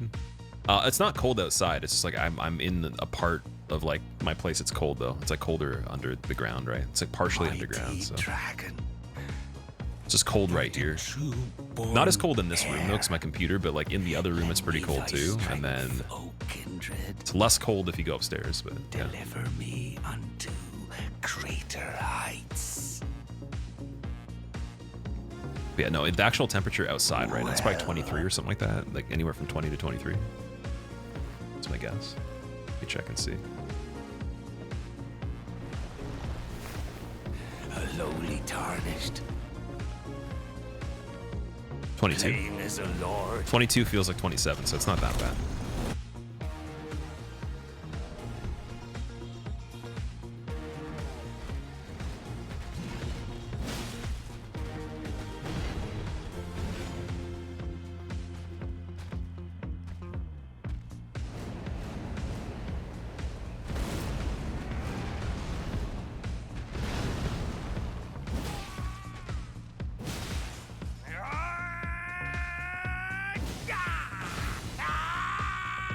Brought back aerodynamic mode, Patrick? I did, yeah. I was gonna grow my hair for like a while, but I'm like, dude, honestly, I don't really like it.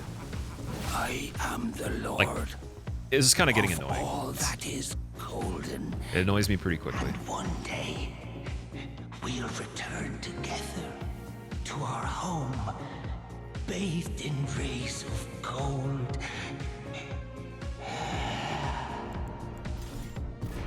All right, we're gonna go to Academy, and we can just skip right into the capital.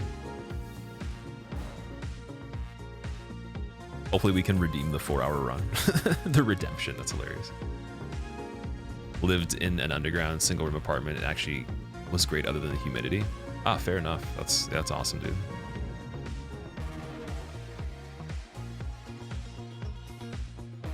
I'm not complaining because I mean I don't have to like necessarily crank AC for it to be colder down here, which is nice.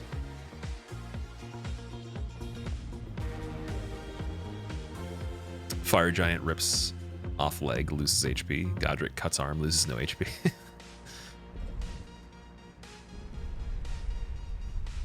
Looks great. I appreciate that. That's awesome, dude. To me, it's just like okay, it was the most even with the way I did it. I wanted to have it like be like a multi-step level of length, you know, like a little bit of a fade. And I had it like that, actually. I had it pretty good, but I was like, I still want to put in the extra effort. It was taking too long. I was like, whatever. Sometimes I just give up on it.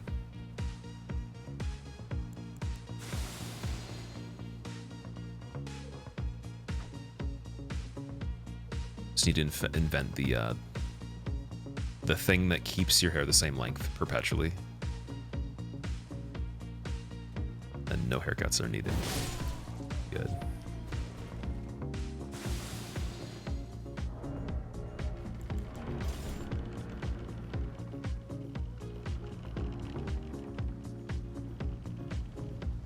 He's got 10 arms to spare. Yeah, he does. Godric and Matthew Chesman's parody was so funny, dude. He's like, I have to craft. Arts and crafts.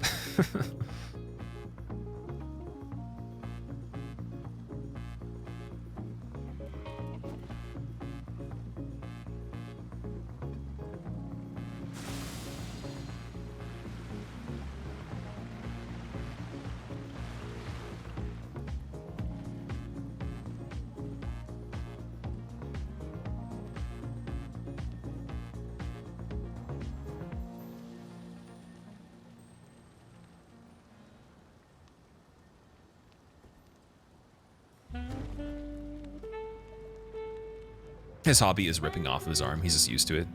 At this point, I feel like they're not actually connected to his nervous system. He's just got them Velcroed on for pure aesthetics. That's it. It's like a decoration.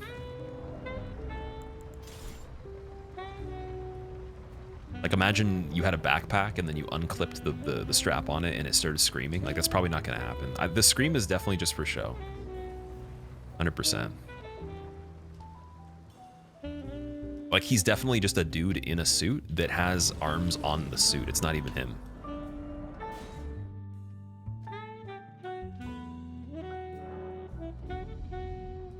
Cold out there for you right now then, Zach? What, 27 degrees Celsius?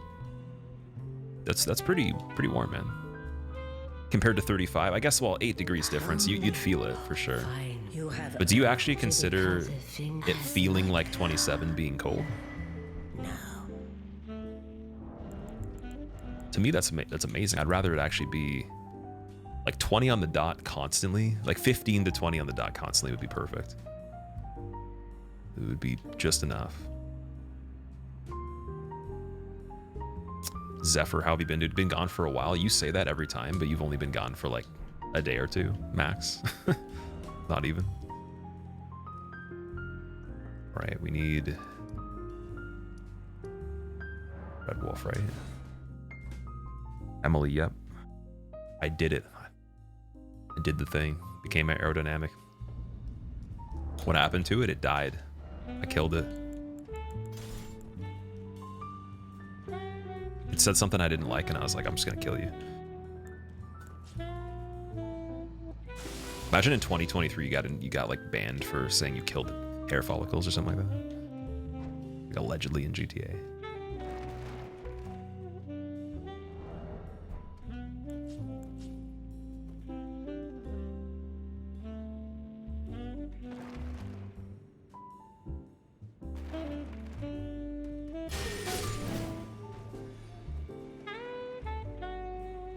So it's 27 for you, or you are too? Is that what you're saying?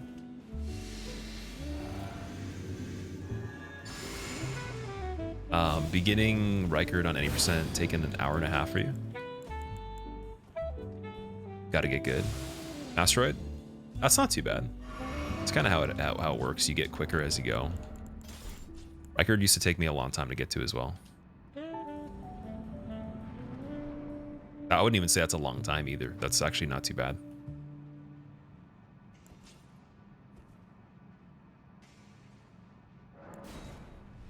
Should have leveled first, Red Wolf, then we lost 32,000. I can get that back in the one rune, but keep forgetting to level when we go back to the academy. You're melting in 27 Celsius. You weren't made for the temperature. Okay, so what's your ideal temperature then?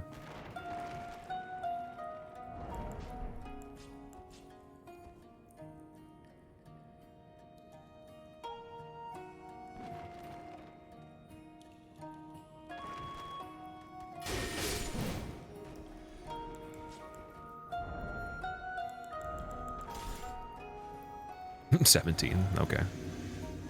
Biggest run killer savage. There's not even a single thing at this point that's a run killer. Could be anything. Most attempts lost would be Fire Giant and Margit probably. Still at this point. Not as much lately though.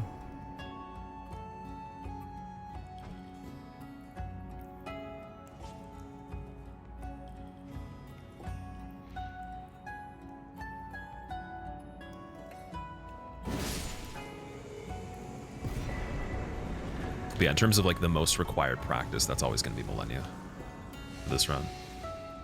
Astel actually hasn't ended any runs really, other than the one. Like since the PB, I think even on limited hits, Astel was usually good. Practice has been pretty good too. So it's like Fire Giant, Margit, and I think then Fire Giant, then Morgott would probably have taken more runs earlier on as well before the one hit PB. We got, let's see, who else? Godfrey. Godfrey definitely is up there, even posts PB.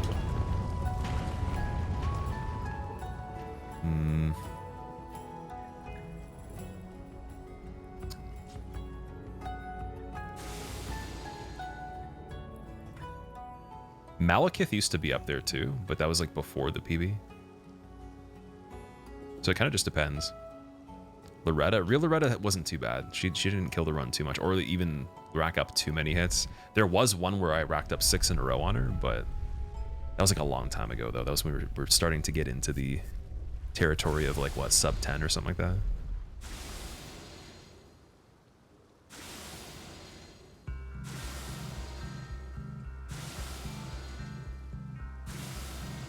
The OS once again.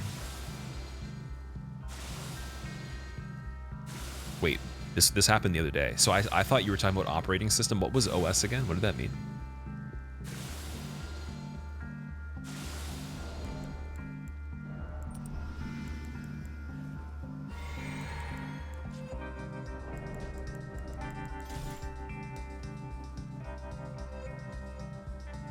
Oh, the one shot, yeah. One shot, my bad.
Little Rani, my dear daughter, weave thy night into being.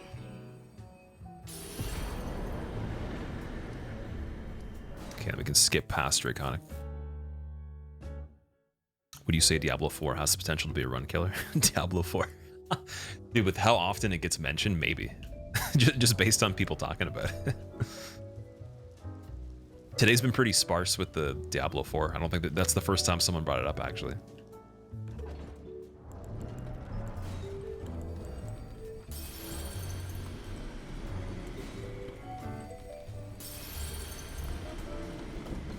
Operating system sounds way better. That's why I was wondering. I'm like, who asks somebody what kind of operating system they have? I've never heard of that before. Like, I've heard someone just be like a fanboy of Linux and be like, yo, you use Linux? Like, but I've never seen someone say OS question mark. They're asking about like Windows versions or something like that.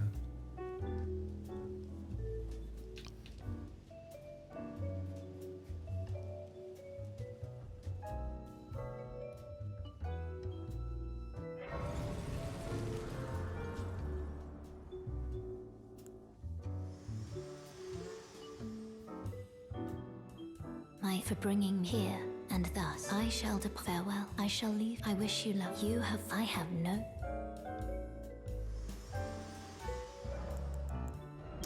Okay, we'll get the physic with the stamina this time. Although, you know what? Because of how I do this part, I'm not sure it matters.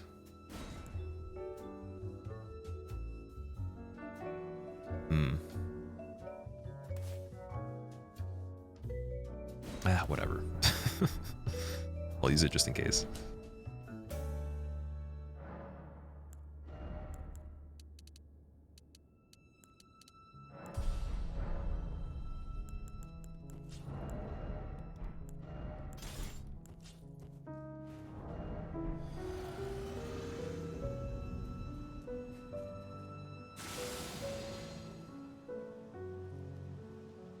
Would you recommend Windows to your friends in a casual conversation?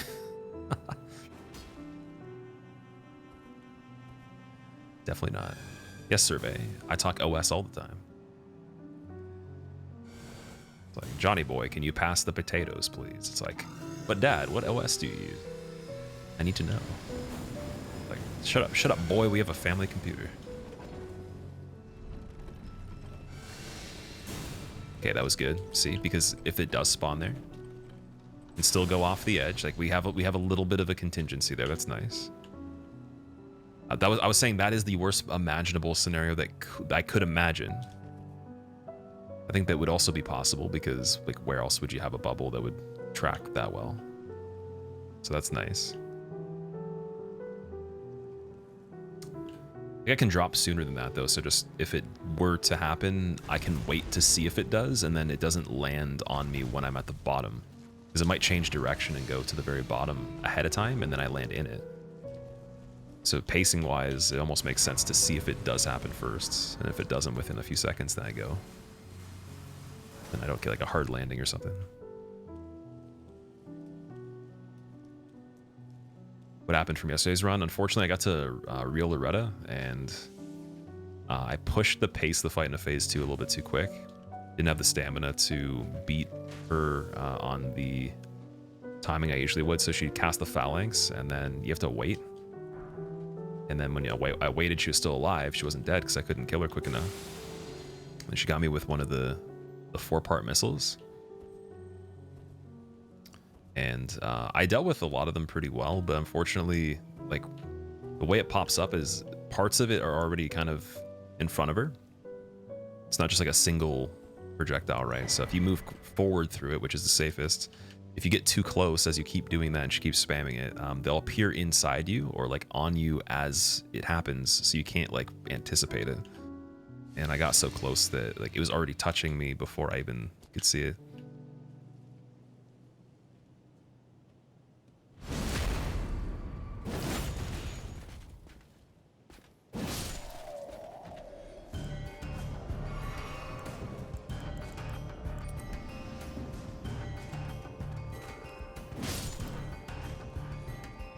So yeah, big mistake there. Like, simply was literally just that I shouldn't have pushed the fight to phase 2 when I did, because it was with an R2 attack and it didn't give me enough stamina left. It was on the like that 2-part combo where her blades blew. That's the main issue there.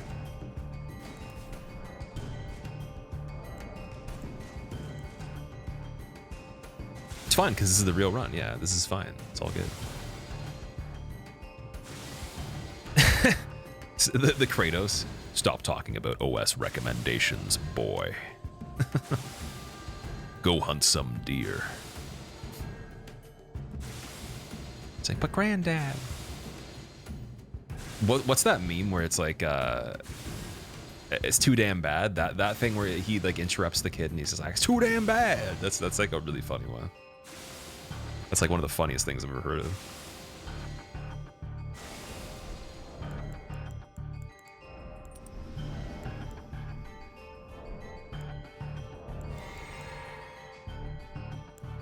I want to see Kratos like lose his mind and just freak out at the kid.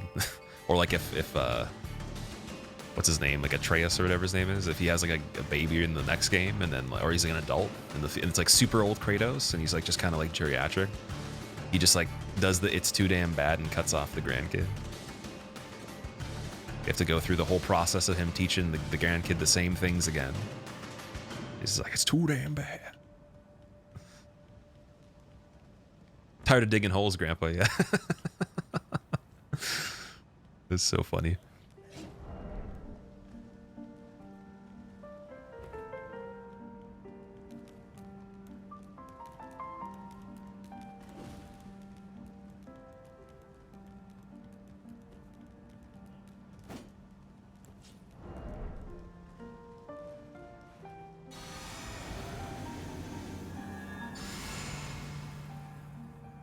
Soul of the lost withdrawn from its vessel.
Nice. Magician, thank you so much for the brand new sub, by the way. I appreciate that. I hope you enjoy your modes, man. Are you gonna do a magic trick for us?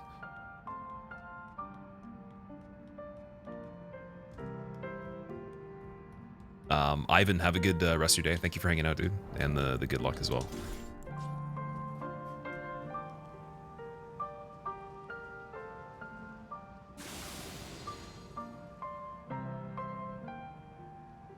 Blackbeard, what's up?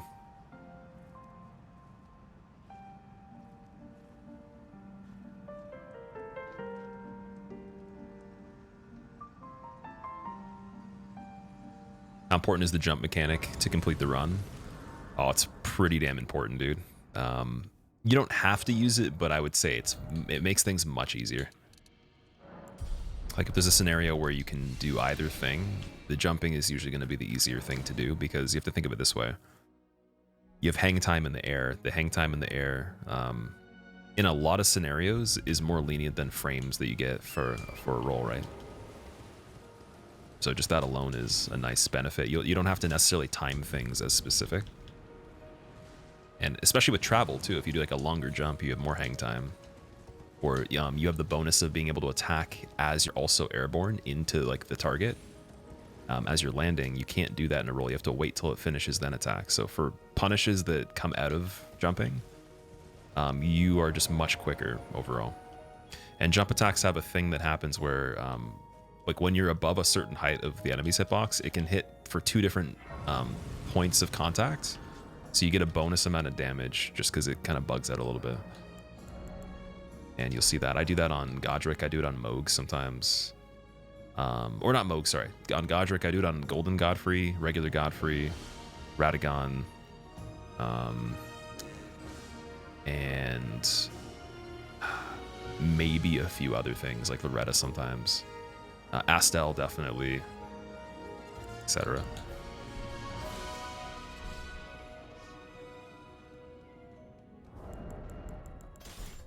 Yeah, I'd say if something can be jumped, do it for sure. In like almost every scenario. Every time you cast a spell, you don't know what will happen, but this time it seems like money disappeared from your bank account in exchange for some great amounts. Oh, I see. Nice. I'm glad you like the Miyazaki one. That's so underused. We got to bring that back. It's like one of the best Miyazaki emotes there is.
Some pretty good Miyazaki 7 TV emotes. I don't think I've seen all of them before. I've seen the one where he's like putting his finger on his like mouth, and then I think a couple other people that did speedruns have their own versions of the one that I have. Shinubu, what's up, man? Is this playlist on Spotify? And no, it's on Epidemic Sound. If you type in !RF, you can get the link to it. And then I do have a Spotify playlist as well under the command !playlist.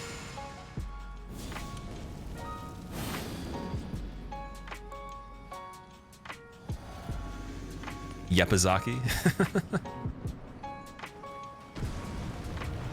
I should get 7 TV so I can see that.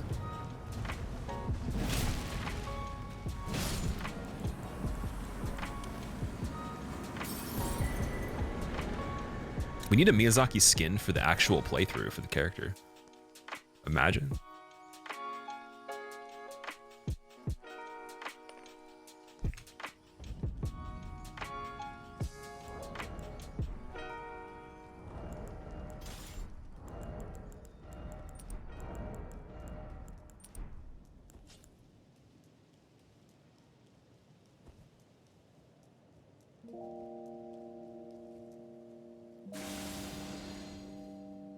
Gives more iframes for the lower half of your body, so yeah, if you can jump it, that's best.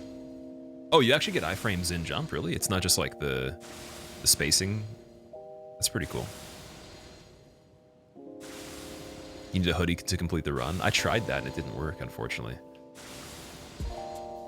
It was supposed to be the method.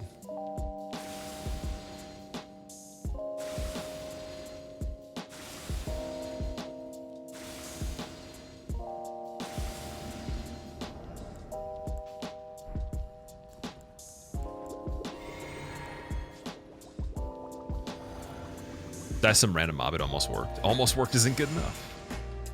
There's only so many more levels of fashion we can go through. Can do like a spaghetti stringer, or I could just be like naked and probably just like censor the stream. Or we could do like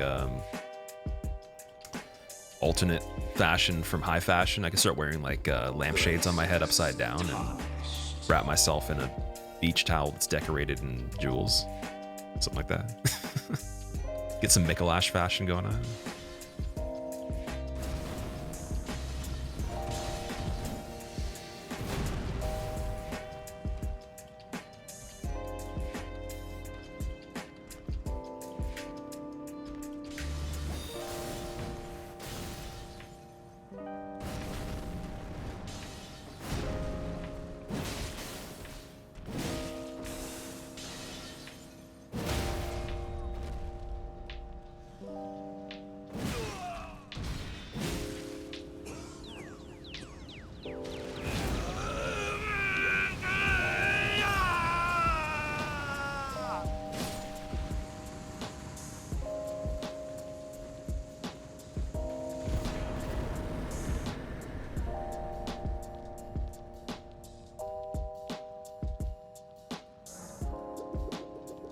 Your arms and head are still vulnerable, but legs, torso are safe. Really interesting. That's cool that they did that. I didn't know that. So yeah, then the jump definitely is just a really smart way to do it.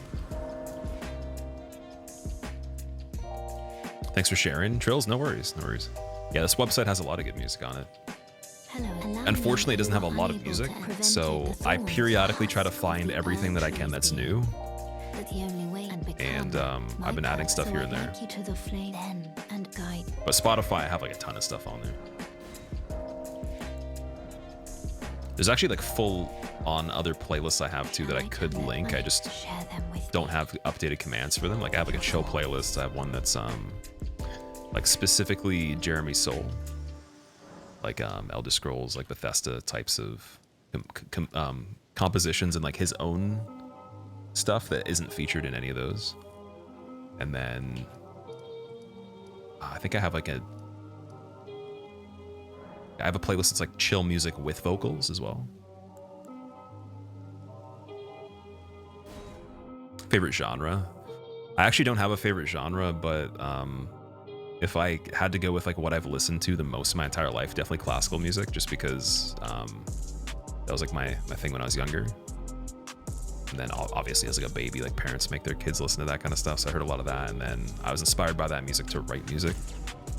And I still listen to a ton of it now just because of this playlist. And then I had a strict classical playlist I'd use for tons of time during all this content. So I think I've heard in hours clocked probably like piano driven stuff the most. But right now my favorite band is Polyphia. And then yeah, top artists on Spotify range quite a bit. It's usually like a combination of Polyphia, Contortionists, Mick Jenkins, little bit of Mac Miller, sorry, here and there. Sometimes some Kendrick pops on there. Isaiah Rashad's definitely on there quite a bit too. You got Intervals on there almost permanently. Sithu I is on there quite a bit. And I'm trying to think of what else. I mean, I could probably go and check, but yeah, lots of like jazz rock fusion slash progressive rock slash math, or the pop math hip hop rock for Polyphia slash underground rap, and sometimes there's some electronic that's on there too. Like Haywire was on there at one point with the top music. Proxy, what's going on? How are you doing?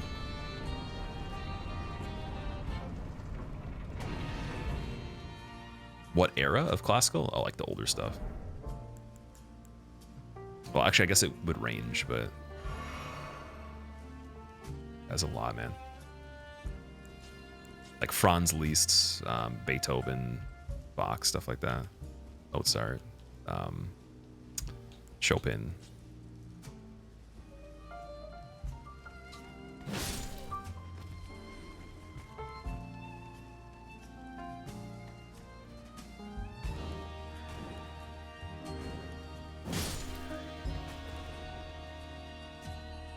Rachmaninoff, yeah, definitely Rachmaninoff as well.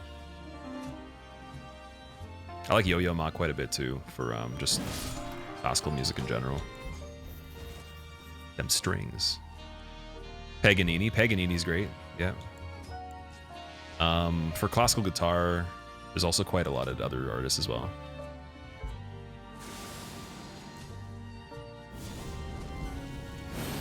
Mestis, yeah, Mestis. I think I have all their music on Spotify, or at least like some of the albums. That's Javier Rey's band, right? Yeah, his stuff's really good too.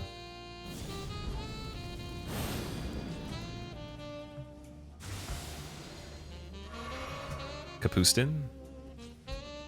The name's familiar. I'm not sure if I've heard his, or I can remember what he does though.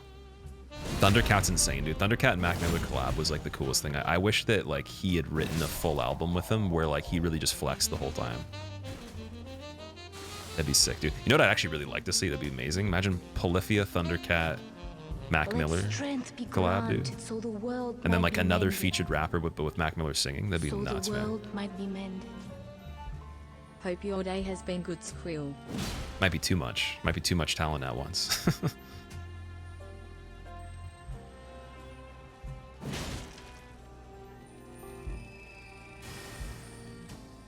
Yeah, if you like Thundercat and you haven't heard of like the stuff he does with Mac Miller, watch the Tiny Desk live playthrough. They do. He plays bass for a lot of his stuff.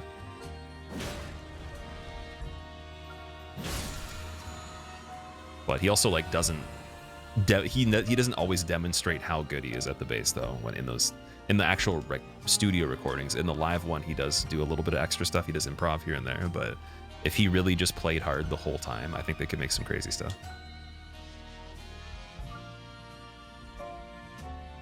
He wrote the Tocatina.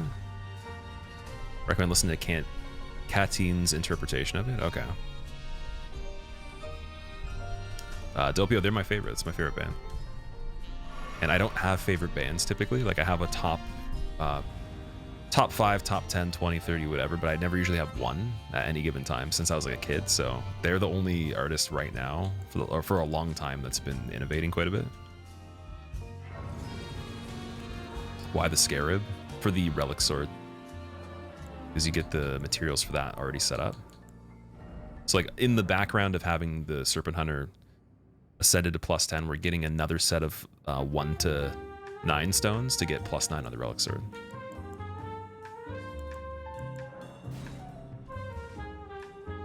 Classical music peaked in the 19th century. Yeah, there's a lot of like art and stuff like that that I find was the same thing too. That's what I was talking about before. I think that there was a time period in life where a lot of things peaked, and it's hard to necessarily go back to that level again when it comes to just the genius for what the resources were at the time, because those people were kind of tapped into certain like aspects of the mind and like performance and like creativity that we don't necessarily always like understand these days fully. Like we don't like, there's a lot of people that were considered like crazy at that point that did some ridiculously cool things.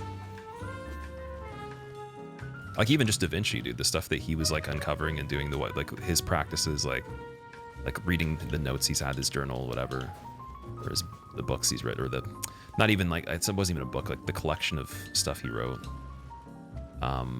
You could tell there's some people like at that point that were just like on a level of genius that was different than now. That still exists kind of, but like they were just tapped into some like other shit, man. It was crazy. Their interests were like, they understood how to like harmonize a lot of different values and other types of the mind to be able to like just make some insane stuff. And also, there's a lot less distractions then too, if you think about it. Like they didn't have to worry about like a lot of the shit we do. That's not even necessarily a problem, but just like we've made it a problem.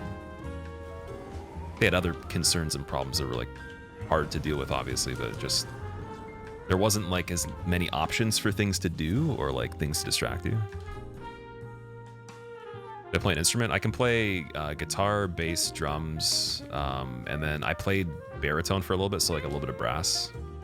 But I can still play guitar, and I can still play drums and bass like to this day. I don't know if I could play the baritone as easily. And then the most time invested was the guitar.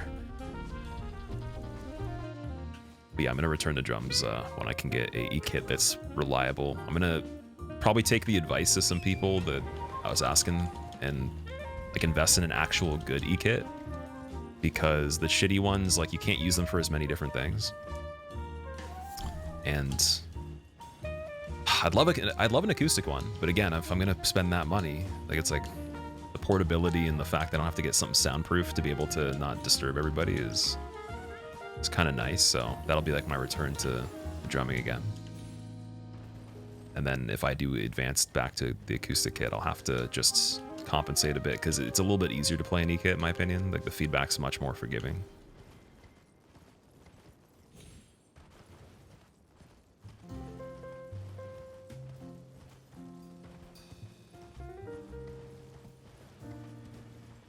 Hard to be a classical composer genius nowadays because so many of the good ideas are taken. That too, yeah, for sure.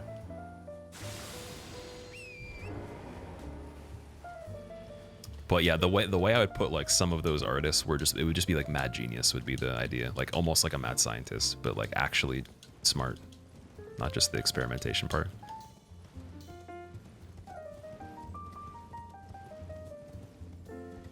Because like Bach, he could like literally like sense frequencies on a level that like obviously, you know, when you are hard for hearing and stuff like that, things change. Like your senses might change to obviously compensate for certain things, but he understood like frequency on a really weird level, for sure. Like he used the vibrations in the actual piano, like that he could feel physically. That's just next level to be able to play that kind of music.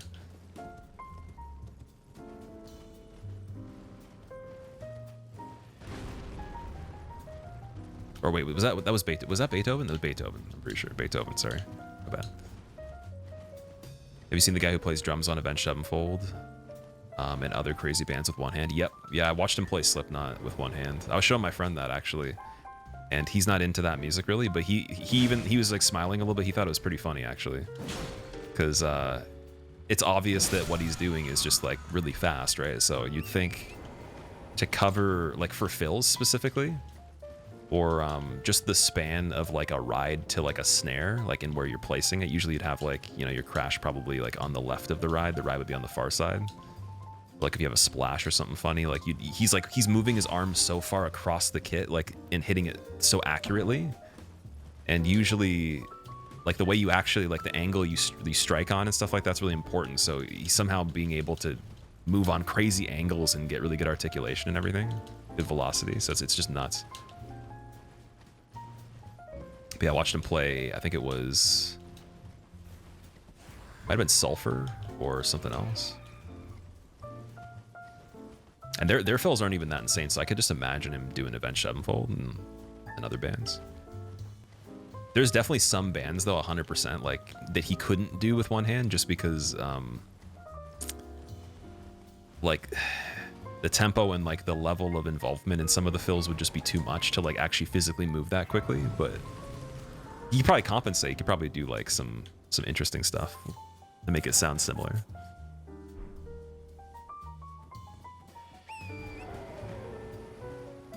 Patrick, dude, thank you for the 4 months, man. I didn't say thank you for that.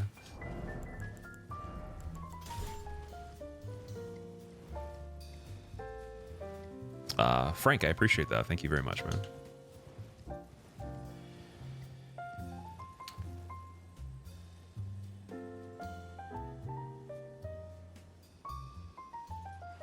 Also, when was the last time you were here? Because I'm assuming you were here like way before we used it, which would have been at least almost 3 years ago.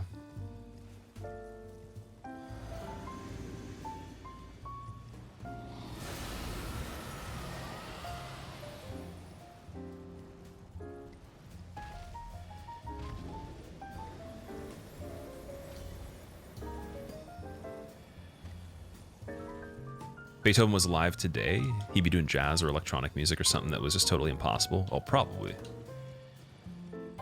Who knows, man? It kind of just depends, because there's some people that are like more like elitist about their own genre or like the specific style they do. Like Yngwie, for example, with neoclassical, like he wouldn't be caught dead not playing a Stratocaster and also like jamming to like a completely different genre usually. Like even though he could, he's just so good, right? But he's almost like I don't want to say pretentious, but like almost kind of like a little bit high and mighty about neoclassical, to the point where I couldn't see him changing like anything. So if you're one of those people that can't like get into different genres or try different weird things, it's like that's the only thing that would keep you from seeing someone like that do crazy music. But a lot of the artists that are even peak right now could easily just transfer into different genres and make fusions of things, do really cool stuff. And there's people that prove that.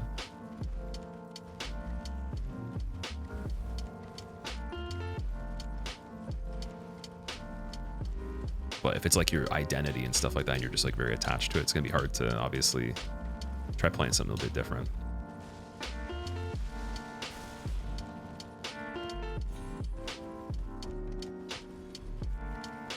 Not that long ago, it was the randomizers. Oh, well then, yeah, dude, I was definitely using Facecamp for that.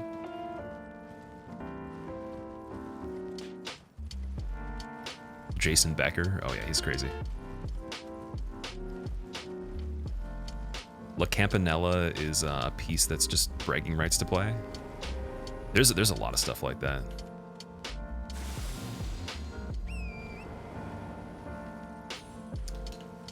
There's one, I can't remember the name of the piece, but it's so crazy that like to transcribe it from piano to guitar, like already on piano, it's nearly impossible for like most humans on the planet to play. But then like if you transcribe it to a guitar, there's someone that tried to.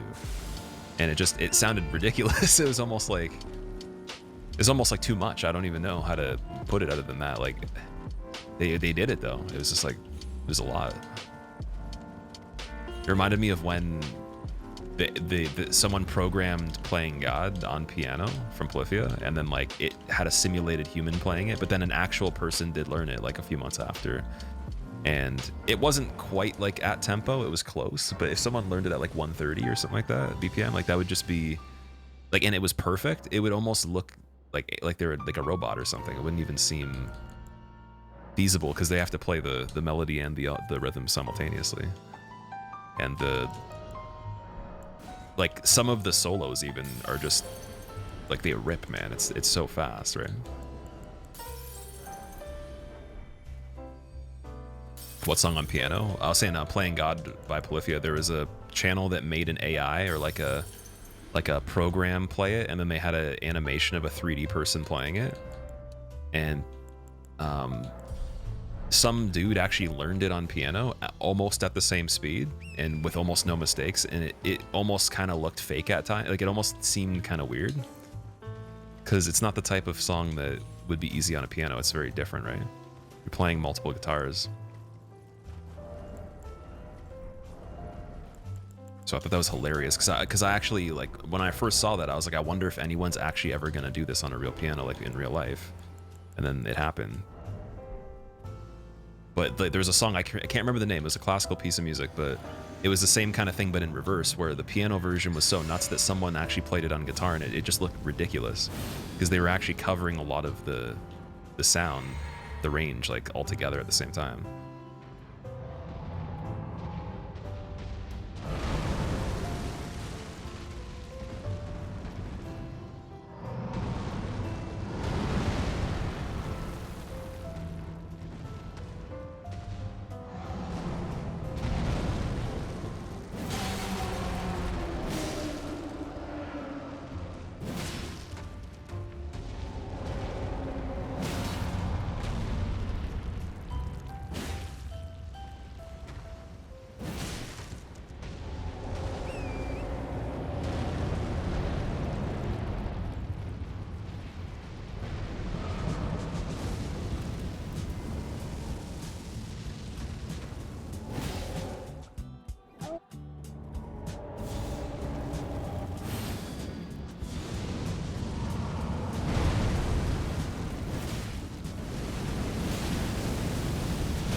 Okay, we'll do the fight again. That was unfortunate, but damn. Really good fight there. Oh, I didn't have the right talisman, that's why. I see. I was like, the damage just seemed a little bit funny in the first part, too. I think you found it, but you won't post the link. Oh, you can if you want to. Just, you gotta get a permit from somebody, though. The moderator.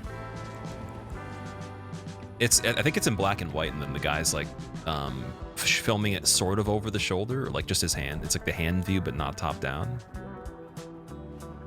If that makes sense, like kind of like from behind him, but not quite. A little bit over the shoulder.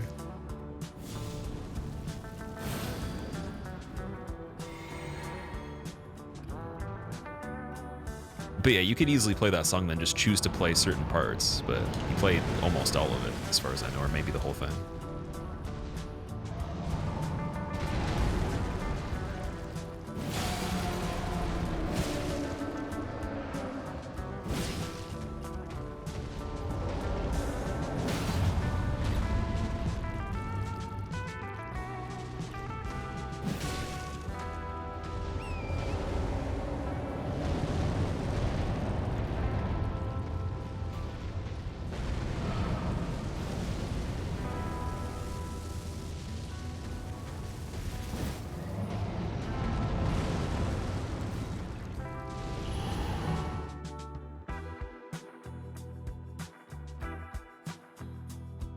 Stuff from show up in like Winter Wind, Waterfall, Ocean, especially Torrent. Are you saying that those ones are like the just challenging?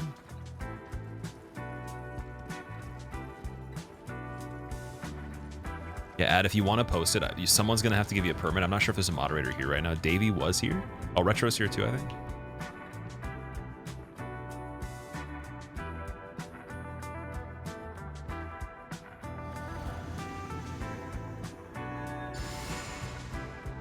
Animation. Yeah, I was a little like late arriving and got blocked because, or like it wasn't even like how late I was. It was like I got blocked by his belt thing, and then I couldn't get into the spot to get the predictive hit on the heal because I can usually get that attack before he does it. It's not a problem usually.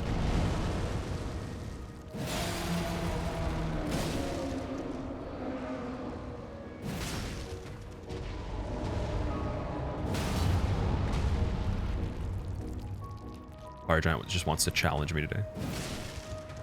He's like, you shall not pass. Ah. Oh shit. Ooh. Spooky, spooky, spooky, dude. Literally gonna have to go back again. Wow. And the only reason that that happened is because I walked towards him too soon. Didn't wait long enough. That's crazy. Oh, Wildfire Giant, man. Soul of the lost withdrawn from its This is how you know Miyazaki's in the office right now. He's really trying to test the 90%. He's like, how bad do you want the 90%, man? Have I seen the sleep pot strats? I've seen a bit of them way back, but I could probably check up on it again, though. If you want to send me a link for any of them, like, in a whisper message. Why don't you quit out? There's no quit outs allowed on this run, Juicebox. Quit out would be a little too easy. It would save you from a lot of situations that the item wouldn't. Jacob, I appreciate you using your Prime Slip here. Thank you so much, man. Yeah, because if you use quit outs on regular enemies, you'd be able to avoid attacks and other stuff too, so it'd give you a lot of freedom. If it was just a rule that was enabled.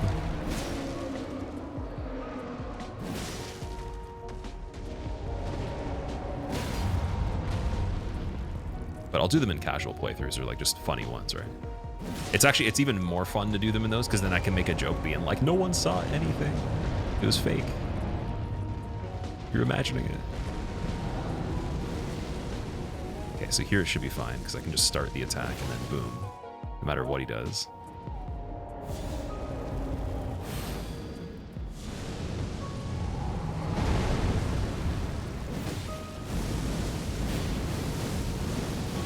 Dude, are you fucking crazy? Okay, wait. Do we get the stagger here? Yes. Okay.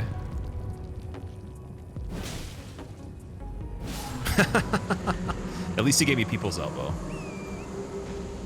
Saved, yeah. Oh man. What a time.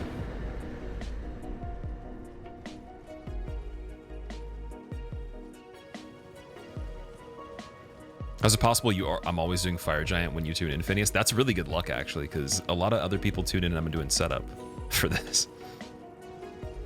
That'd be kind of a nice reality as if you were to actually just skip the setup and go right to Fire Giant.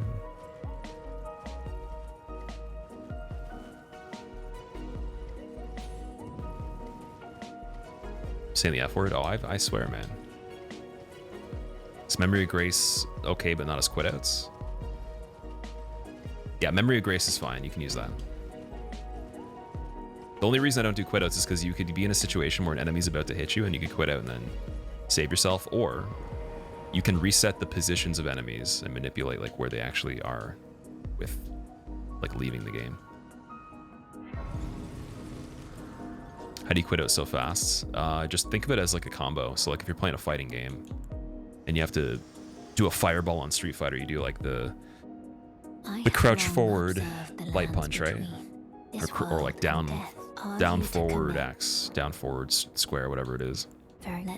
So think of it as like you're doing a punch or you're doing some sort of special attack. You do start up A. Same thing, start up A, and then just like literally just do start up A, and like get your fingers moving in that way over and over and over again, and it'll just be quick to do it. It's muscle memory, right? So you don't want to like actually look at the screen. You should be able to do it without looking at the screen at all, but you don't want to be like looking and reacting to the information. You just want to be like, boop. That. It's only 3 buttons. And then you have to confirm it, so you do like start up AA, but it's pretty easy. You can just spam A at the end. The stupid B pop-up? What's the B pop-up?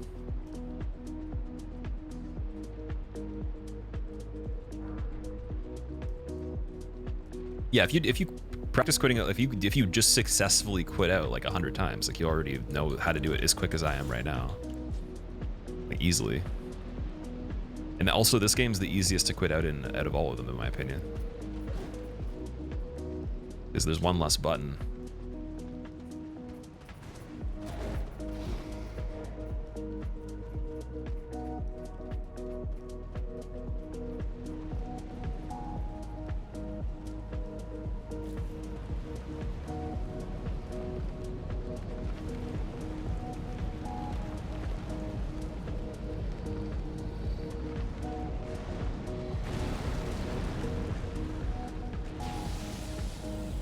Sam, what's up? How's it going, man? Opinion on quitouts amongst no-hitters? Typically, people don't do quitouts on runs.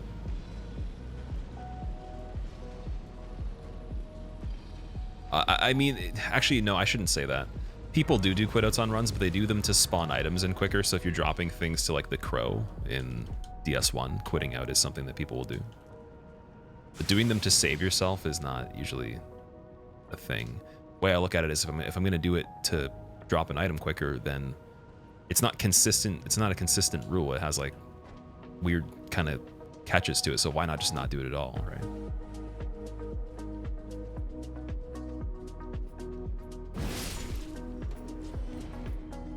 Because like the extra minute it might take to drop an item to the crow or like whatever else you're gonna do to make it spawn, it's pretty negligible.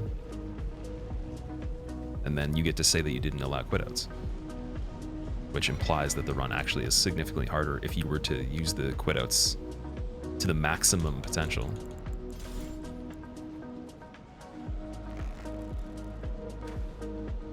But yeah, I'm gonna have to do one in this and come back the next day anyways.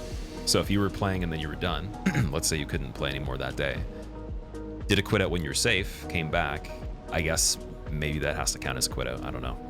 So I'm probably not gonna write in the bio of this run there's no quit outs. Either way, I probably won't, just to leave it open in case the run happens like that. Or because I had practiced it or attempted it like that at one point. But a lot of people will know that, hey, it's not a big deal. Like you just literally were safe and then left and then came back and finished it.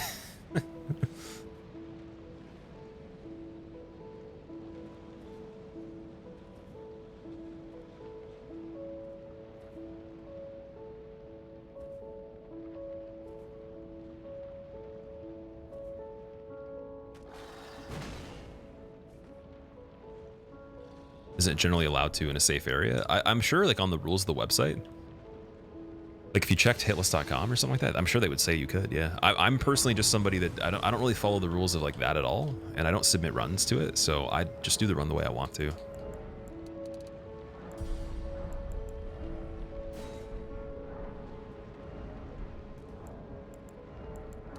And usually that means it ends up being harder, but it's more fun in some cases.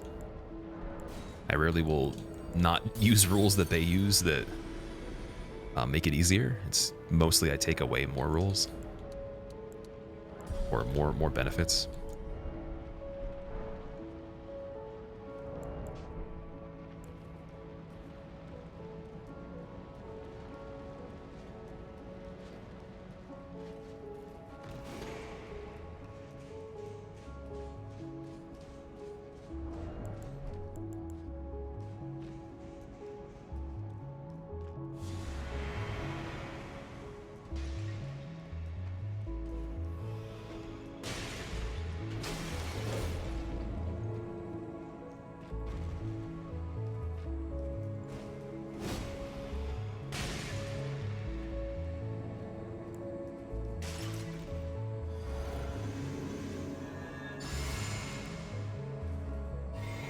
Having fun. Isn't that illegal? It is, yeah. Probably shouldn't even talk about having fun.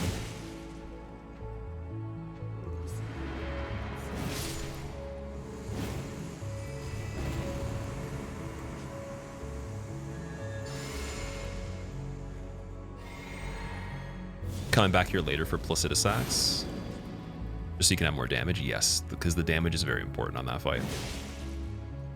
I'd actually even like to have more damage, but I can manage to do him where he's listed in the segments right now. But it wouldn't even be a downside to have even more.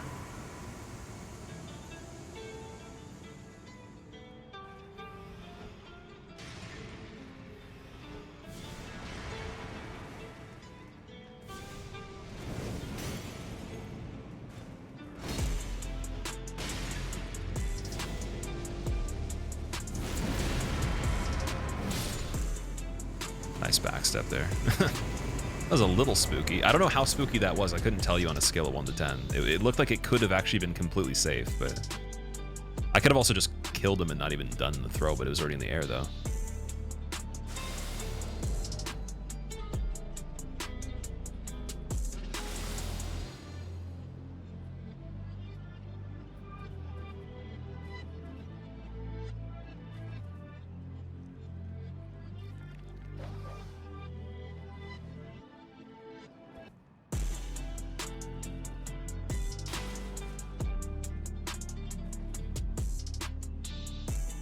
How long does the sleep last for Godskins? I think it's about a minute, isn't it? Void Clowns, welcome back, man. Did you recover from the clown joke? Like when I roasted you?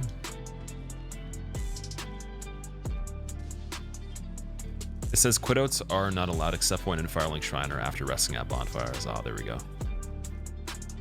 So I'm still under the rules. There we go. Nice. Even though it doesn't matter. This track slaps. It's really good. I do like this one.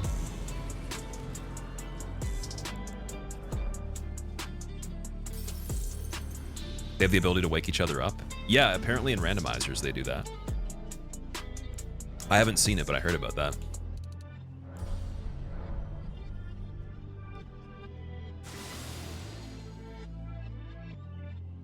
Use it as motivation to go to the gym and lifted 270 for a 5x5. What lift were you doing, dude? Sounds pretty wild.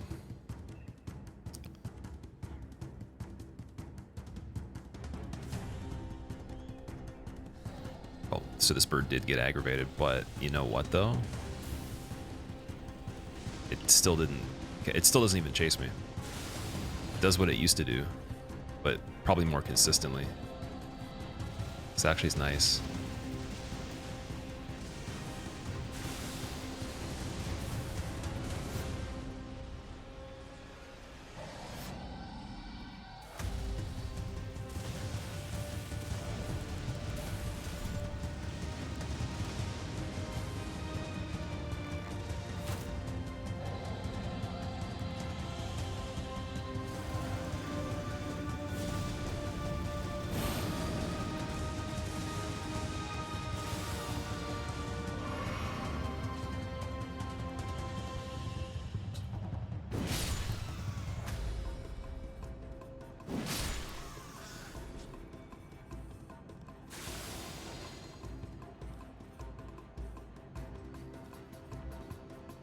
Do you ever struggle in no-hit runs and can't quit out?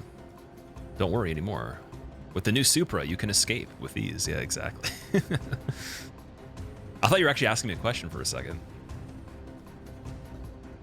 Like, what?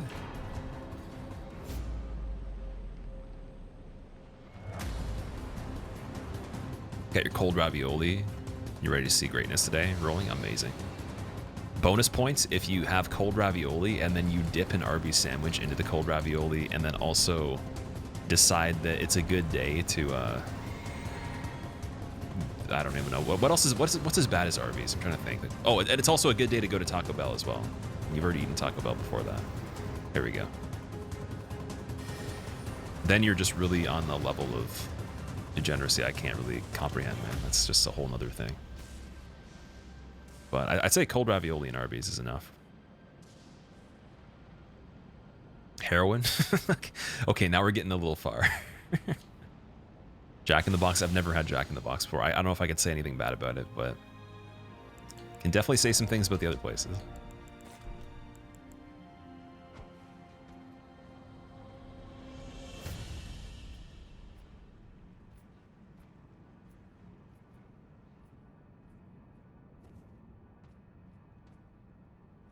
How'd their run go yesterday? Last night's run. So we played quite a bit of it today, and then I lost on Loretta.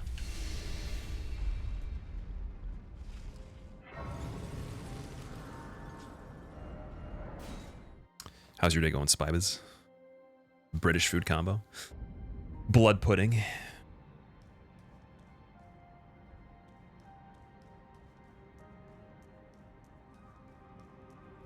At least it has vegetarian options. Could also go there and just be like, yo, can you make me a taco without me in it? Wouldn't that just be a vegetarian option right there?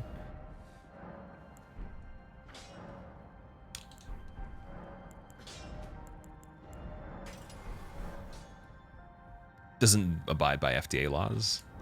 There's some things that don't abide by FDA laws that are, or not even laws, but like they didn't approve it. And it's actually good for you though, like, or they're proven to be pretty decent.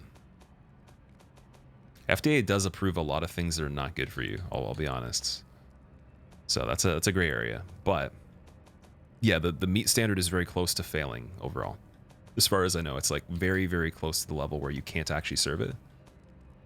And I know people that have worked there before. One person was telling me that he was saying they just ice cream scoop it out of buckets that are just like disgusting, and it's like the consistency and the way it is just weird. It's like just very weird. But hey, you know what? Their macros aren't absolutely the worst out of everything, and some people have said that it's okay in terms of their diet and stuff. Just I got like ridiculously bad food poisoning from there, and that's my gripe with it. And it doesn't taste like anything. It tastes like nothing pretty much. So there's that.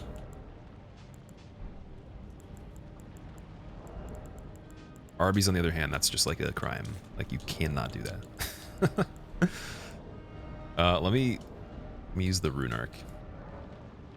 Oh, never mind. We already have it.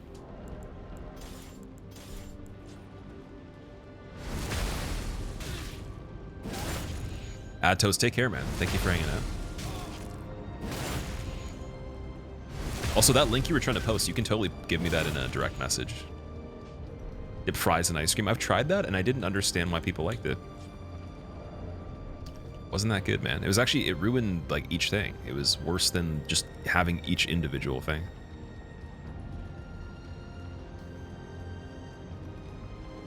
But I'll be 100%, that's so much more tolerable. There was someone I used to know, and he was dating this girl that would dip fries in mayo.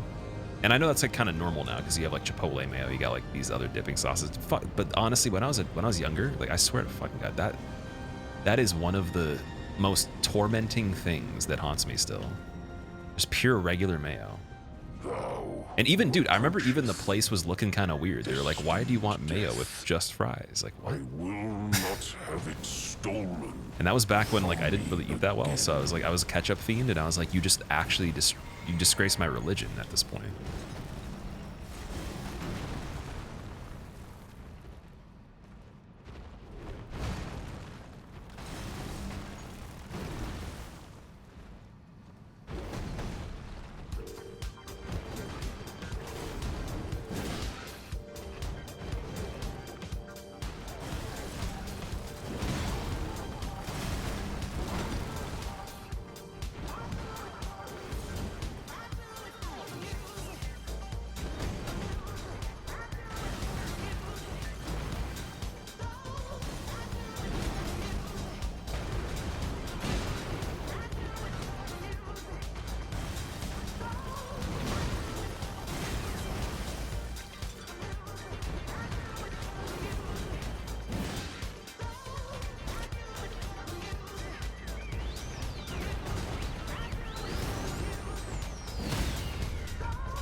Bun, thank you for gifting Giuseppe a sub, man. I really appreciate that. We've come full circle. Giuseppe taught me how to pronounce the E on the N properly, and we spoke Italian with our other friend. And then you gave him a sub, and now we're all family, dude. It's amazing. That means like I could say I have like second point, 2 point, like a cousin that's twice removed to the power of 3. It's Italian. It also has a sub. It was gifted by someone that's named after bread. That's amazing. DM the piano link. Okay, and then I'll let you know if that's the one I was talking about. If not, then you might have just shown me something that's even cooler. When you were in uni, you used to eat hot dogs with barbecue and mayo. Barbecue's okay, that's fine. That's actually fully acceptable. But I also... Okay, we were talking about fries and ice cream. The weirdest thing I did that I still actually would do, but only to scare people at this point, because I don't want to like eat ice cream that much, but ice cream and eel, like barbecue eel and ice cream, that's really good. Vanilla specifically. Because it started with a dare between me and my buddy, and then he said it wasn't that bad. He was like, I wouldn't eat it like a lot, but he's like, it's not terrible. And I was like, I actually really liked it. But I obviously can't be just eating eel and ice cream all the time. Yeah, barbecue eel and ice cream is really good together. Amber, welcome back. What's up? And Neil, what were you playing today? What's up? What were you streaming? People would put chili on everything. Pepper-centric, no meat chili. Even McDonald's would offer chili with your burger. It's pretty funny.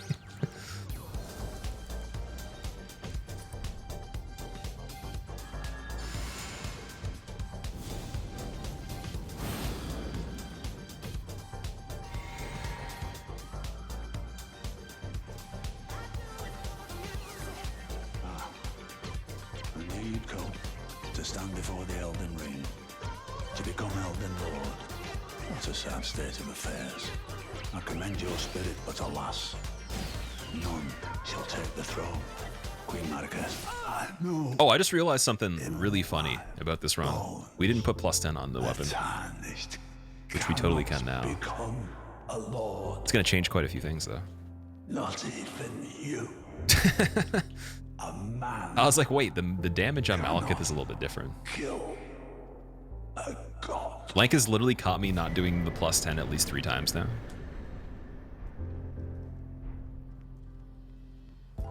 To quote Pulp Fiction, you think mayo plus fries is normal in Europe? It probably is. And again, like I said, they have Chipotle mayo, which I've tried with sweet potato fries. For some reason, I don't know why that's good with that, but mayo's cringy to me. I don't know how it works sometimes. And it's kind of like mustard. I don't like mustard, but it's in certain things, like in certain sauces. So yeah, it's hard to escape. You know? He's all knowing, but he doesn't mind you walking behind him with a 200-pound spear. Pronto pup mustard, what is that? Sounds a little bit scary. Egg-based condiment. Well, that's not even the bad part, though. That's like probably the only good thing about it, to be honest. How much do you think the Serpent Hunter weighs?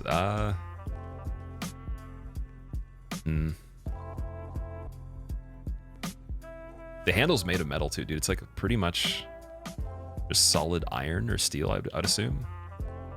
That's a good. It's minimum like 170, I'd say. Like it's probably as much as the character, if I had to guess. Because yeah, if that's solid, man, that's ridiculous. That's quite a lot. It's like a good what, 6 feet? Between 5.5 and 6 feet.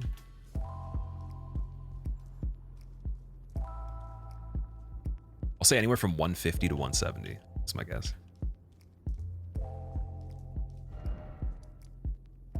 Okay, let's go get the +10 right now. 70 kilograms. That would be, yeah, close to 150.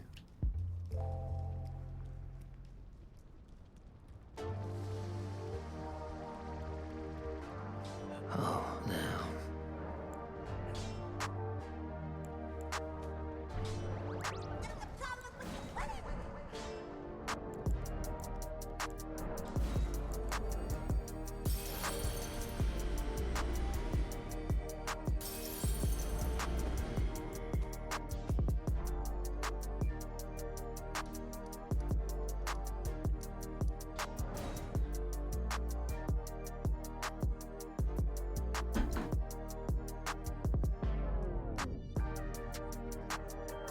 Gideon keeps his speech calm while being absolutely trashed. Sorry, thrashed. Yeah, that's a good point. You agree with it being plastic? Imagine this run actually just featured plastic weapons. That'd be ridiculous. But we'll know for sure. Like if a giant hand comes from the sky and then picks us up like an action figure, then maybe everything's plastic in the game. Maybe the whole secret lore underneath everything was the shattering happened because it was the last thing that was made of glass. And then everything else is plastic. Did I do the sniper run yet? Oh, Sam, I didn't do it yet because yesterday we continued the run today. And then same thing for the day before. So I had something outstanding I wanted to finish. And then I was like, if we're only going to go for maybe another few hours, I might as well do another attempt. Same thing's happening today, right now, so yeah.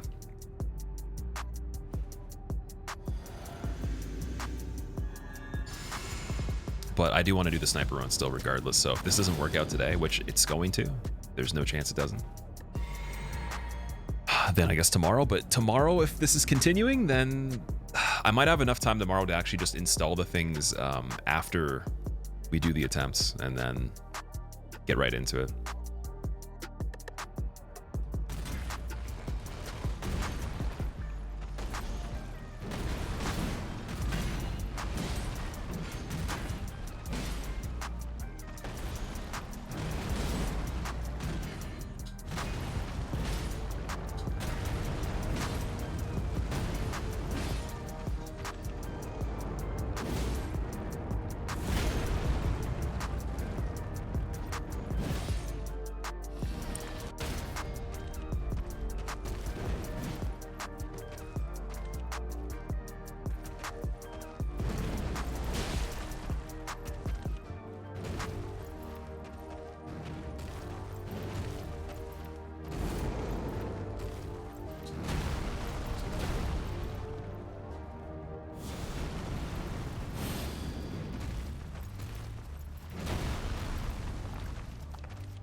Thy strength befits a crown.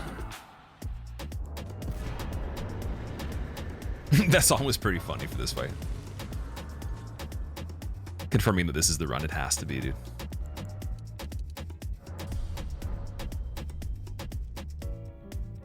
Yeah, at least that was a lot less sketchy of a fight, even with the fact that it had to extend a bit compared to yesterday.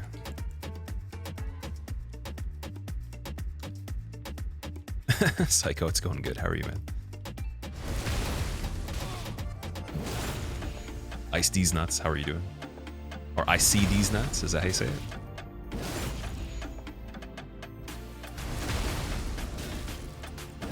Oh, we actually played. Okay, Lank, you're gonna laugh again. Get ready to do the capital LOLs, man. Like, I didn't have Blue Dancer Charm on for Godfrey either. Back to back. Yikes, man. That's pause. How nervous am I right now? I'm not nervous at all. I feel actually like probably more calm than when I started the run, to be honest. I don't really get nervous like because of the things we have to do. It's more so when things happen that are not planned, or I do something, like I tweak something or perform something a little bit off of what the expectation would be for that, like the way you execute that thing, then it would be a little bit weird. So then I'd be like, oh shit, that's kind of annoying or surprising. So yeah, I usually am not anything but chill outside that.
there's another any percent. Come on, dude. Let's make this the one.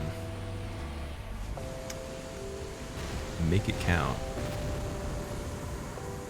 We're in the same situation we were when we began today. At 2:44 as well, pretty much the same time. A little slow on this run. Anyways, anyone that hasn't seen the game actually be completed like this, there you go. You got the base completion if you've never caught an 80%. Not the quickest one, but it worked. So yeah, unfortunately today's stream's a little bit shorter. I do have to go, but we'll be back again tomorrow. And I'll be continuing at Loretta like I did last time. I'm just gonna leave myself here though, in this area. And I'm gonna quit out, pause the time right here. Hey everybody, welcome back. How is your day going so far? How's your Friday? What's up, Ivan? How are you doing? Ryan, what's going on? Nightbird, how are you? Didn't know this was a chemistry channel? The notification says most notifying cation. You're fine with cations, but anions? Wait, is a cation a chemistry thing? I didn't know that. Eel, what's going on, dude? Also, Rolling, what's going on? What's up? We were continuing the run from yesterday, so we got, again, another any percent. We got 2 hours, 34 minutes on this one. I think I already leveled, right? I did, okay. We're gonna go and do Loretta. Get this going. Oh, the splits are at Margate. Yeah, I gotta fix that. That's true. Oh, I skipped Loretta Ghost. Okay. That means we're gonna guaranteed get this. There's no chance we could fail this one. Astro Damon, what's going on, dude? How have you been? Rip Dark Souls? Did Dark Souls die? No one told me, dude. What? How did it die?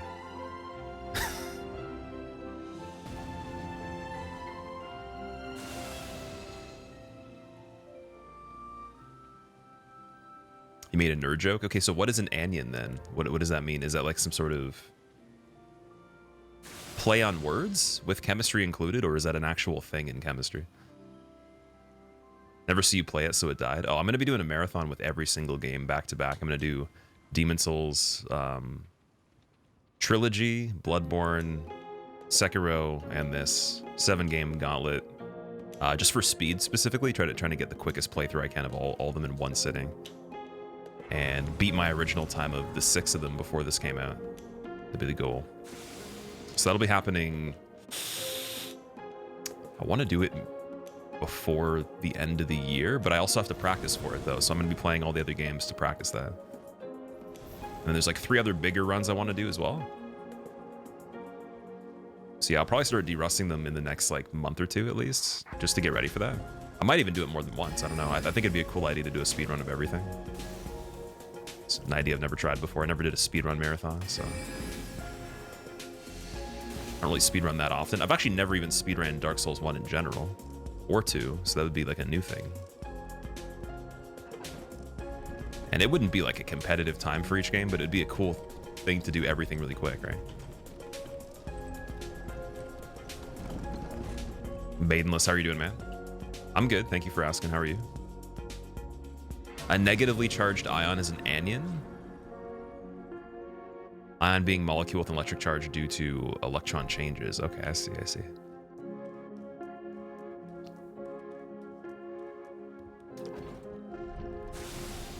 Sounds tough. It would probably be difficult just because I'd have to learn skips I've never done. I've never speedran Demon Souls, only Bloodborne, DS3 in this game, right?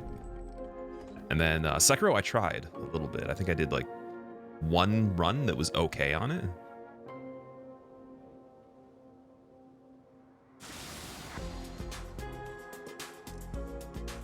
Cameo, thank you very much for the good luck, dude. Use some chill vibes. I'm gonna try to keep it as chill as possible. We're definitely in a pretty insane run right now, so I gotta calm down a bit myself.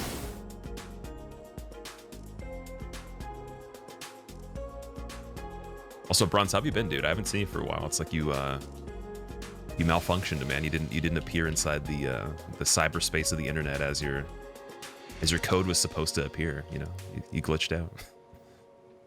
Is this a PB? It's not a PB, but it's a good run though. So I gotta do really well on this one.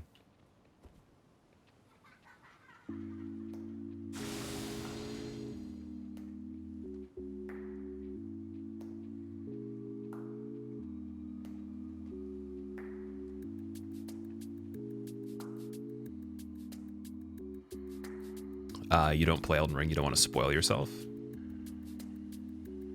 Oh, you haven't played it yet, but you're going to though. Okay. When do you think you're gonna try it?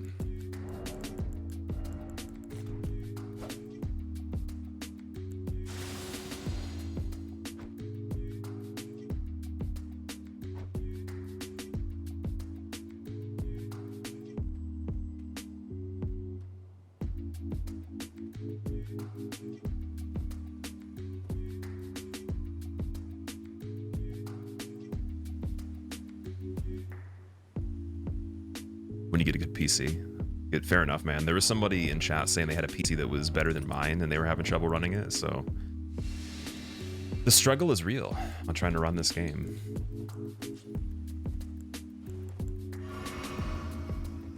Wasn't able to stop in the past couple days. Just been going through it recently. Oh, I'm sorry to hear that, man. If you want to talk about anything, hit me up on Discord. Just give me a message on there. But even regardless of that, I hope everything gets better, man. And gonna kick Loretta's ass for you and make you feel better right now. Look. Stupid pony. Look at that stupid pony being dumb. Dying right away. Little stupid dumb pony lady. Night thing. Dumbass.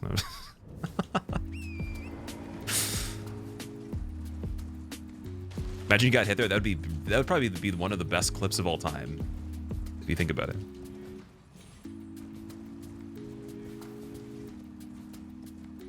You got laughed at for playing Elden Ring on keyboard and mouse, Lambert? By who? Lancelot. It's been a while, dude. Not tried Diablo 4. I'm not a fan of the genre, really. I don't like the looting point and click games as much. If that makes sense. The action games are more my fan, or I'm a bigger fan of. So I was saying before, if Diablo as a, you know, what it is for the storyline and the aesthetic was something where you could control it like an action game, I would play it. And I've tried Path of Exile. I had a friend that was obsessed with Diablo 3, tried to get me to play it, and I was not convinced. So yeah, I think the closest thing I've tried multiple times is Path of Exile. And then we did a sponsor for it too. Thou must have, though I have no. Julson, what's up? How's it going? No intriguing. Wilt thou? I am the that I might well. I soured, but I require anticipate.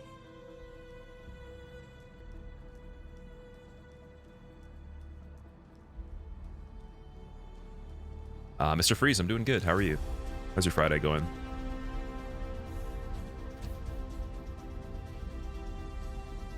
Where was it that I got hit on the PB? It was on Commander Neil, which we're about to actually go do right now. So you can basically see exactly what happened. Well, not the same thing that happened, but you can see the culprit.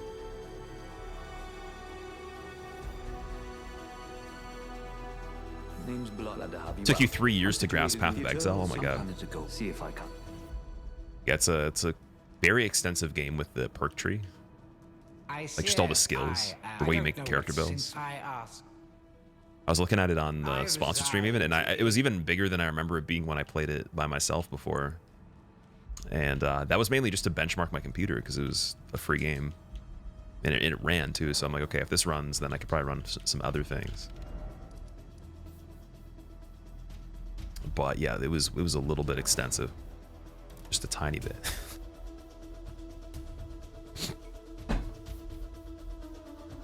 Not gonna defend Diablo, but it's good on controller. That's what my buddy was saying because he played it on PS3, and I think PS4 as well. Played the third one on both. I think he was also playing it on PC. He's playing on every platform.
Path of Exile lost you at the mapping.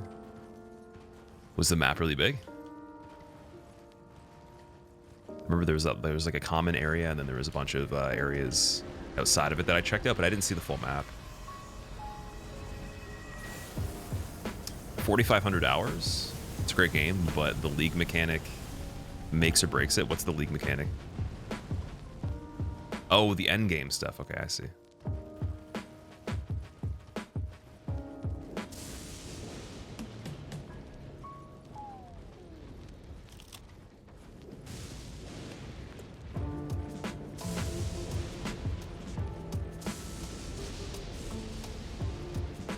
It's like a season. It changes every 3 to 4 months.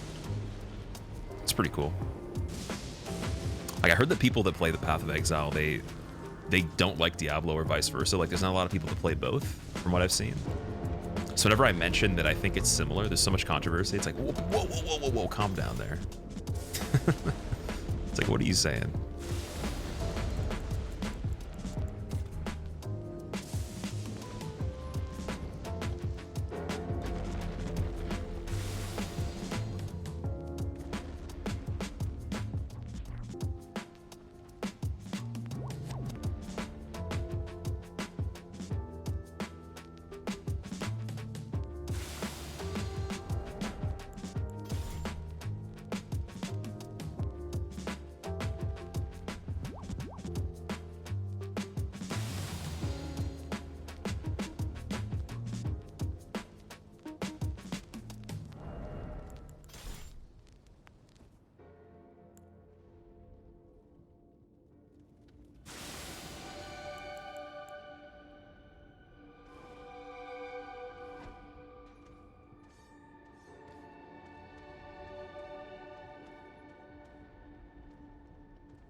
Okay, I'm gonna see if I can level before this.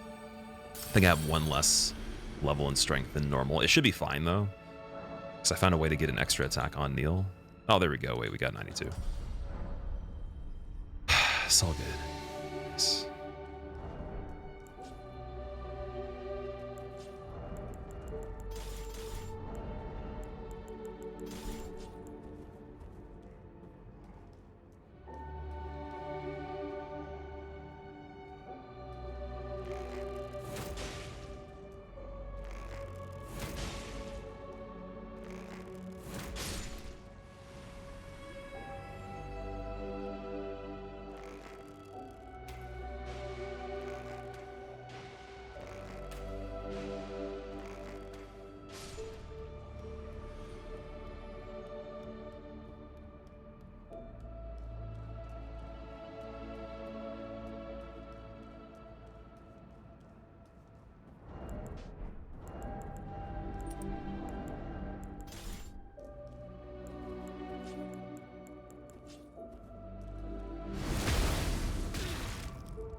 They're very different games, and the only similarities is the loot-based ISO RPG, like that aspect. Okay. Explaining it with Diablo parallels is easier. I probably would have to actually like watch someone play Diablo more to even understand, because like I've just looked at it and it looks similar. It seems like they compete with each other, but I don't know. Like, is it like Dota and League kind of thing? Do I play guitar much anymore? Yeah, actually. So I took a lesson actually from Tom. Sometimes is in chat. He does lessons, and he does like music streams.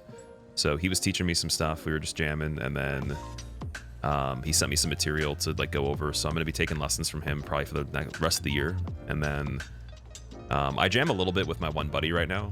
He plays a lot of classical guitar, so we play on his instruments. And I was telling him that I gotta get an amp so I can bring it to his house so we can actually like jam more often.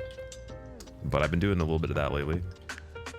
And I'll like one day randomly, I'll just pick up the guitar and dick around for like an hour. But I want to start writing some cool stuff again and actually make some good music. So was like, I should take some lessons from Tom because he writes really good songs. And he also plays a style of music that I'm pretty keen to learn as well.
Good Neil, nice.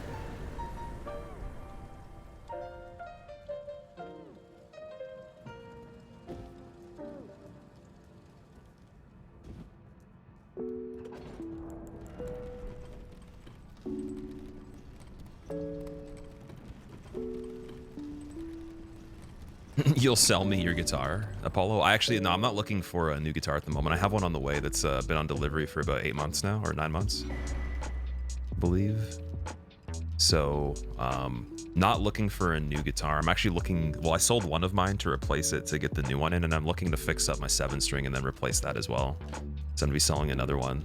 So I'm in the same position as you, but I appreciate it though. It's an Aristides. No, it's the Tim Henson Ibanez signature, like the nylon string one, the one that they used for a lot of the new album. Okay, we gotta go do the medallion. Problem is though, like they don't usually take that long to ship out because they're already made, but the first wave already sold out, and then I'm part of the second wave of people for Canada. And there's someone in chat that actually they ordered one around the same time I did, a bit after me, and they got theirs already, but they live in Europe. So Europe received them. Canada's still waiting. I think it will be here latest September. That was the idea. It's between April and September, so I'm on like the farther end of that stretch now. I mean, or it's looking to be, because I haven't even got the shipping information yet. I was talking to one of the dudes at the place, and he was saying that like they'll send it as soon as they get it. The acoustic one. So it's actually it's an electric guitar that has nylon strings, but it's also like it's like acoustic electric, if that makes sense. It's based on like a Godin design. You know what Godins are? So it's made for like jazz musicians, like people that play like certain types of blues and like I think country music and other types of things like that too.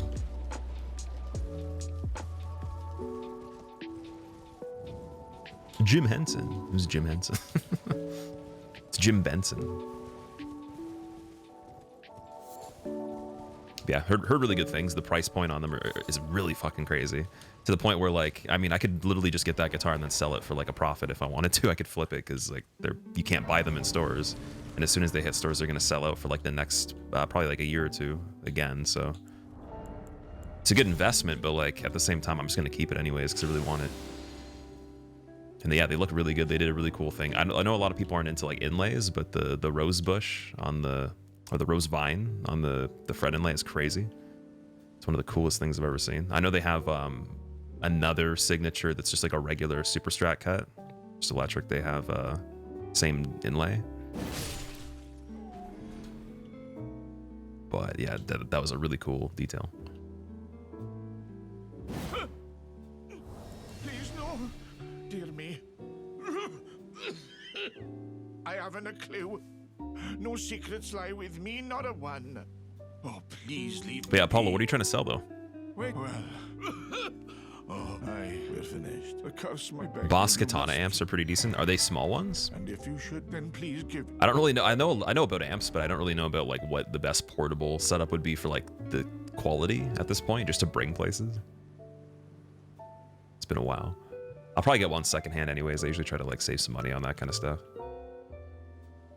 Okay, we can go back to Halleck Tree now, do real Loretta. Lucas Man 9-string signature. That sounds crazy. A 9-string. So why don't you play it anymore?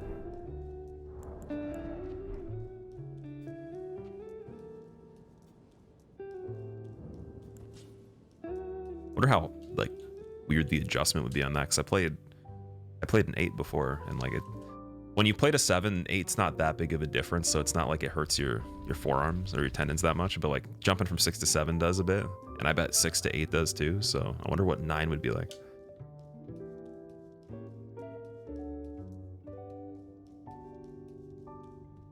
Why, there's no Grace over here either, damn.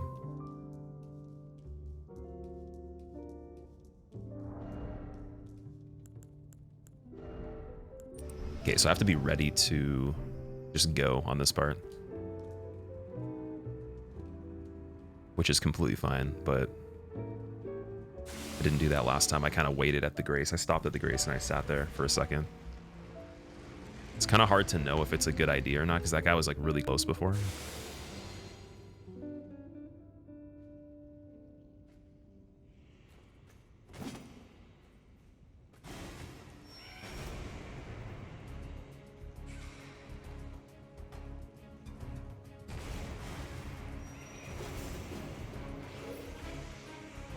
It's really hard to know right here if we have enough time to hit this. I'm not even going to try to, though.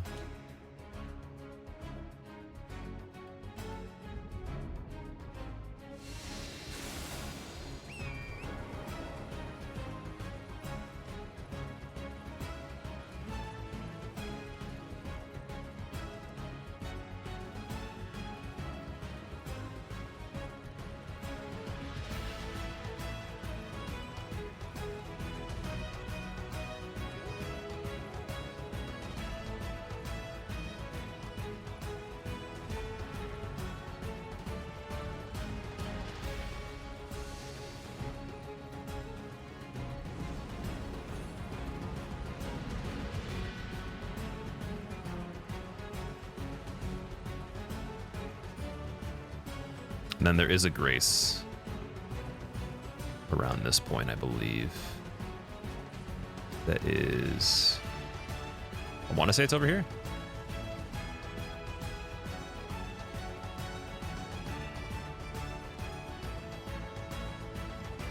Ah, whatever.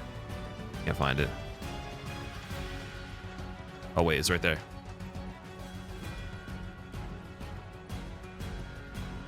Yeah, this Grace is way safer.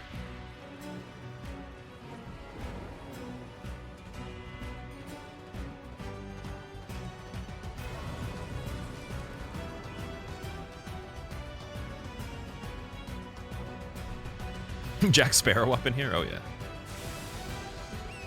Not enough motivation to learn to play the type of music you want. Creativity to make up something that sounds good. For the 9-string? Oh, okay.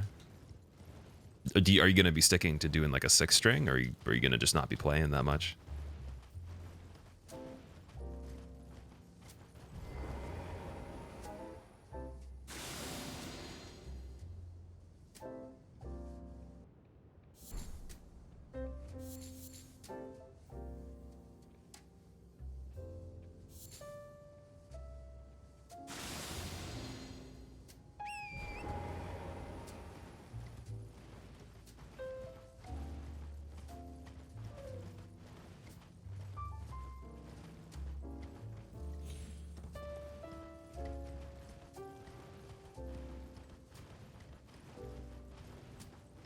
Mozorn, how have you been, dude?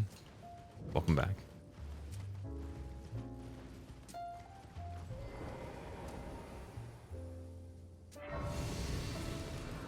Okay, now I can level endurance.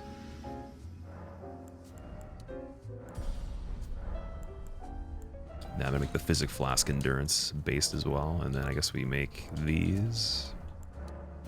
I'll make these two.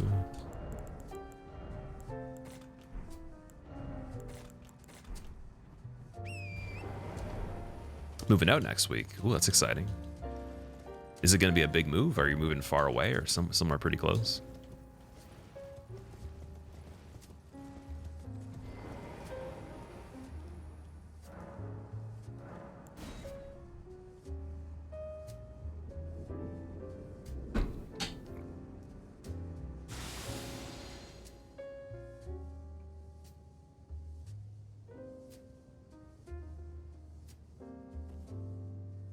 I'm gonna test my theory of can I escape this little thing right here easier without the Serpent Hunter. I think that's actually legitimately a thing. Like the hitbox of it on your back actually exists, which you'd assume it doesn't, but it does. Like it, or again, coincidental every single time I do it, and it just makes me think that. But somehow it's way easier without that on your back. It's really weird.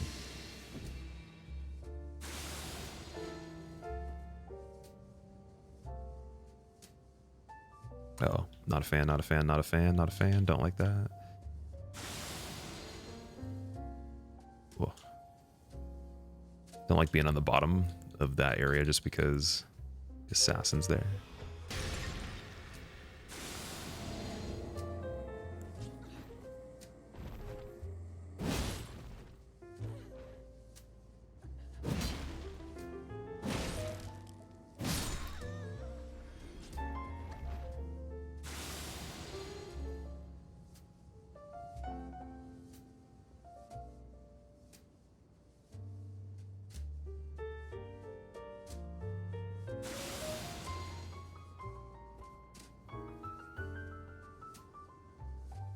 Yeah, Sam, basically it makes you stealthy.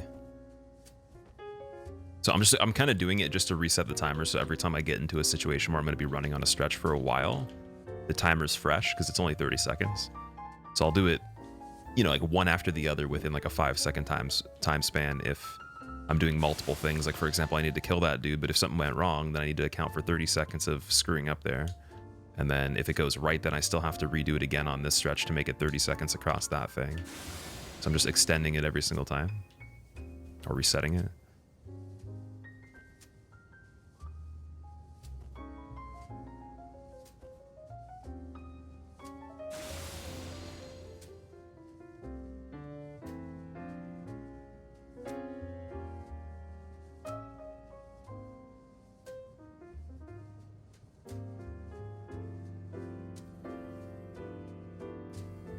Tips for dodging Elden stars with level 1 stamina. Light equip load would be a good idea, and then when you see Elden Beast cast Elden stars, just start running away immediately, and then just really pay attention to what he's throwing at you in the distance. But start making as much space between it as you can immediately, is like usually what I would do. And Bloodhound Step is 100% going to help you on that, so you could use Bloodhound Step as well as your Ash of War.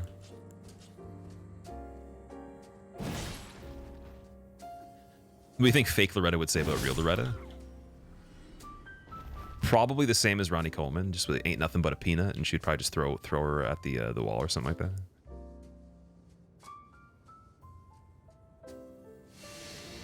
Ploix, how's it going? Yeah, this is a continued run from yesterday. It was the any % we completed. Valid.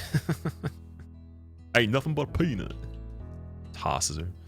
Although she's kind of a ghost, so I guess it would be pretty hard to fight a ghost, right? Making it out of Limgrave with this one. I'm not sure if we're ever going to have to go back to Limgrave other than going to Mimic, right? So we kind of already did make it out of there. In a way.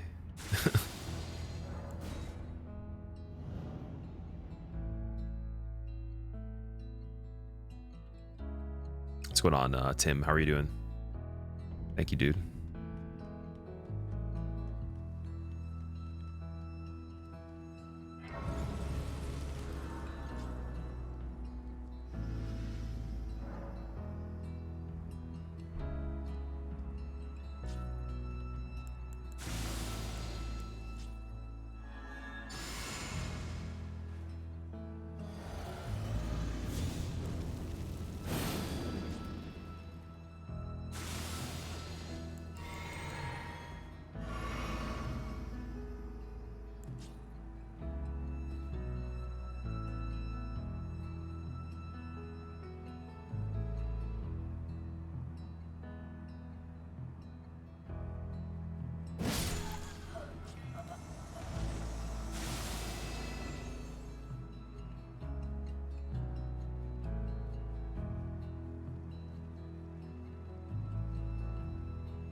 Ants be getting close, dude. Wow. You're kind of turning weird there. Very weird.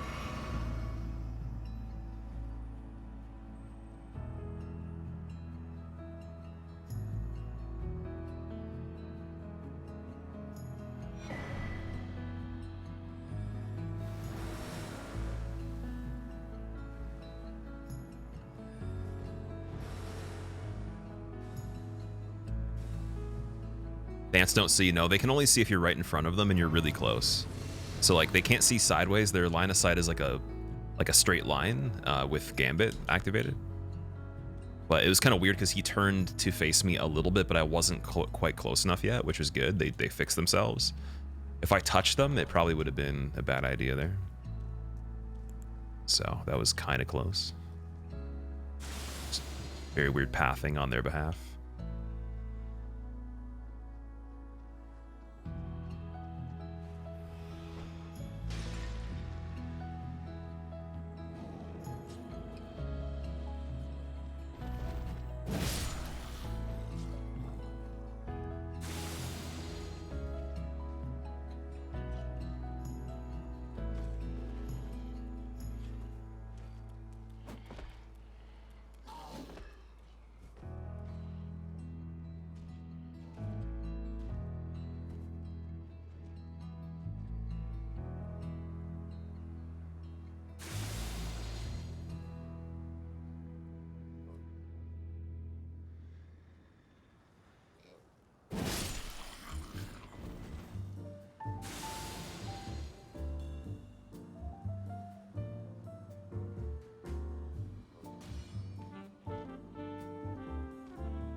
Jory, what's going on? El Horiente, aka Jory. Jory Ginormous. That would actually be quite a crazy name. Jory Ginormous. You're like a giant. How can someone be this chill and beautiful at the same time? What's going on, Nasser? How are you doing, dude? What are you saying? Well, I gotta be chill. I don't want to be freaking out on this run. That's the bad idea. Very bad idea. I don't see how that would work. Actually, I'm going to put this to the daytime too on this part. It's a little bit easier to see. And we have to do that for Loretta. It's kind of a rule I was trying. Ah, man. Yeah, these dudes that are like the leapers or the reachers or whatever. The wannabe neck reachers, they try to lunge more when it's dark for whatever reason, even though like visibility's worse. So I don't know why they would react that way, but it's probably not even as safe for the first part here, but it's just their layout's better too. Look how much more spaced out this is. It actually makes more sense. So if you do see someone lunge, at least you can kind of react. It's better.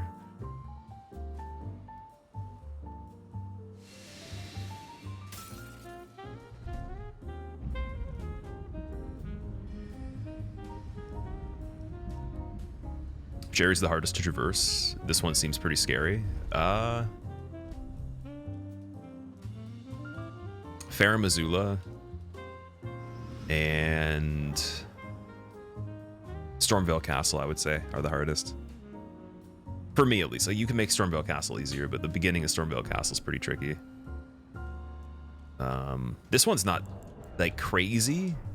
It looks crazier than it is, but yeah, this would probably be up there, too. This would be in the top tier. Re-evolving now the hoodie is olive. Yeah, I was pretty cold, so I was like, I gotta wear a hoodie.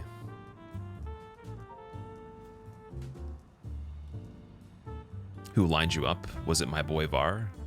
Tends to make some cuts with the Clippers. You always believe when you go to him. Dunk, that's funny, dude. Isn't Var the guy with the white mask from the beginning?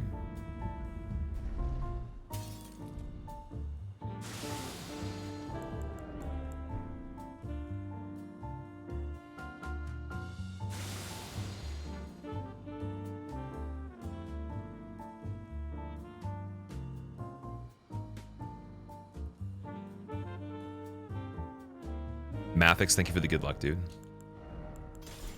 Appreciate it. How are you doing?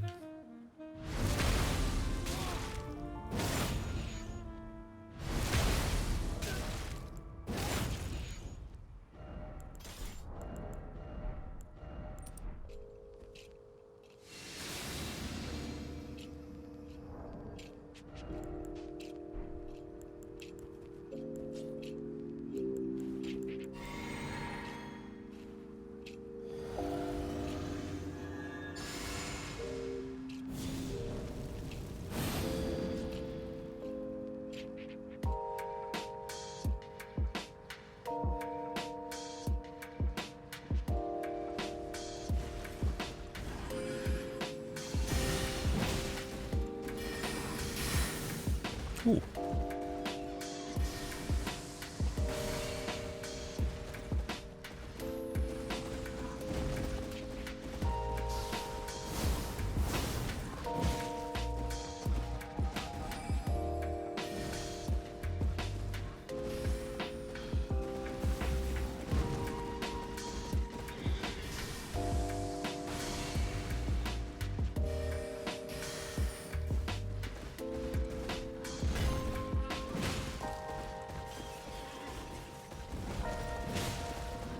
Cool.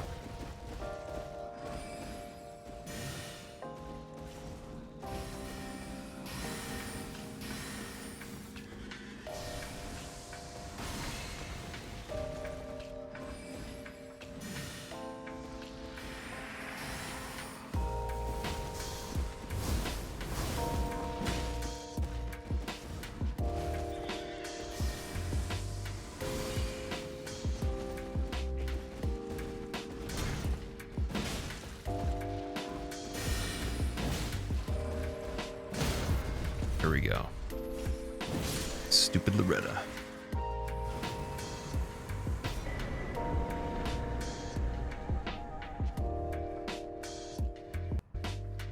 Chromate, what's up, man? Lank Revenge. Yeah, the Revenge is sweet, dude. That was a good fight.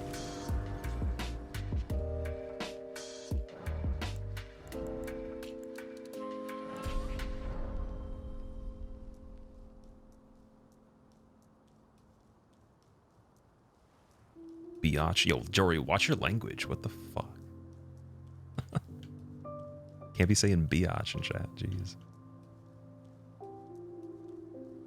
It's biz niche. Like, I've had a funny feeling about this ladder before, where I go to slide down and I actually dismount it, and then you just be staring for like a good three or 4 seconds, falling in the air, being like, "Yep, gonna hit the floor and die," but just you have to wait because it's the longest ladder in the entire game. Least favorite boss I have to fight on the list. Least favorite? Well, Gideon's my least favorite because it's pretty boring. It's not like you do much. I'd say Gideon overall.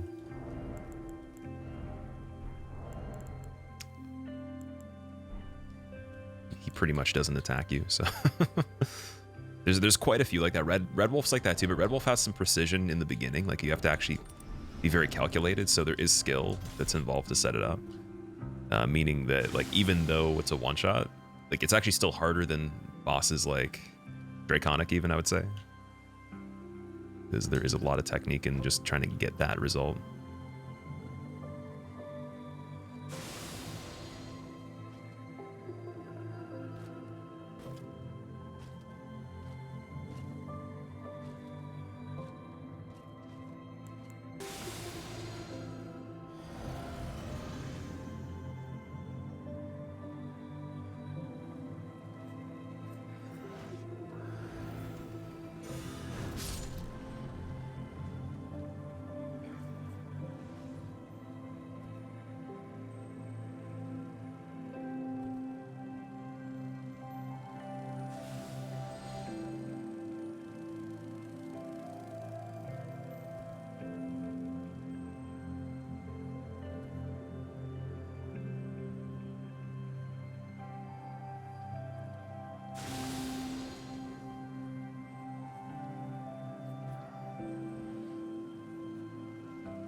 This is the redemption run. I feel like every run is a redemption run at this point.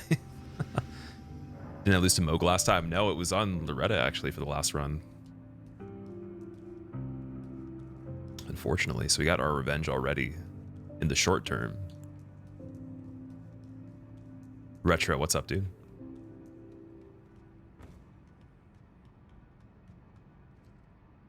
Did I rearrange the bosses? I did, yeah. I tried to put Millennia sooner and Loretta sooner. Like, or as soon as I guess I could put them. Because you need Neil to get the medallion. I could put them before the end of any percent, technically. That'd be the next step, but I don't know how viable that is. You totally do that. I think the amount you practice them and the results in practice and like confidence level on it probably outweighs the relevance of putting it that early if you're not like, or if you're like me and you've played this one for a long time at this point. If it's only been a little bit, maybe putting them in the beginning would have been a smarter idea just for resets, but definitely had a lot of good Millennias, good overall attempts on the run. So it's like, it doesn't, I think she could be the last thing and it wouldn't matter at this point.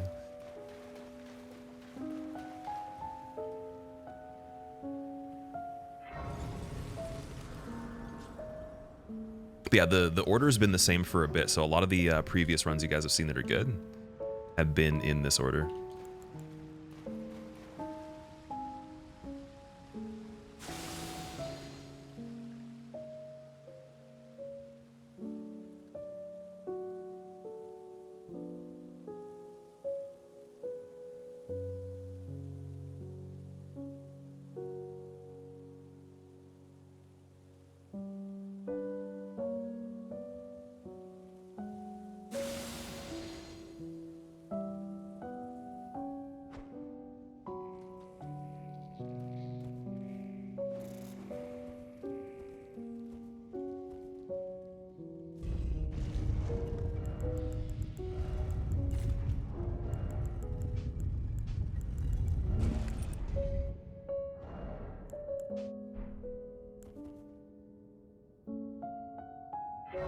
Try to put harder ones firstly. I do try to put everything that's difficult pretty early.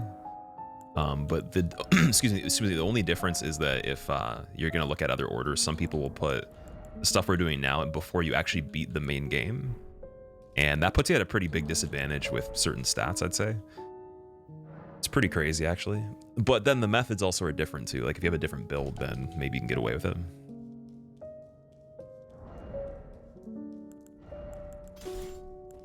But yeah, I put a lot of stuff that's fairly difficult as quick as we possibly can put it in the list. Tim, thank you for the good luck, dude.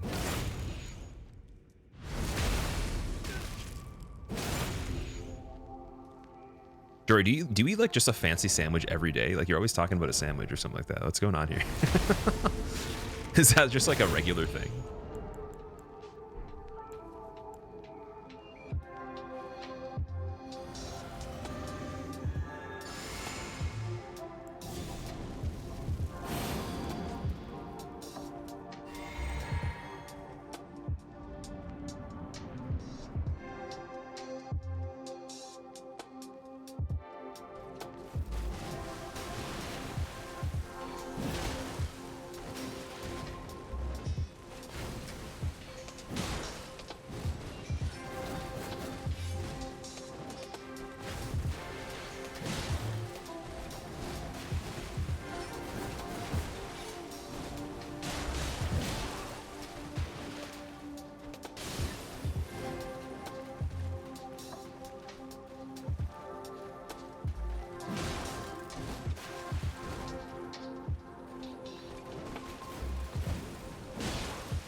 Good millennia, nice. Very good. GG, well played. The mark.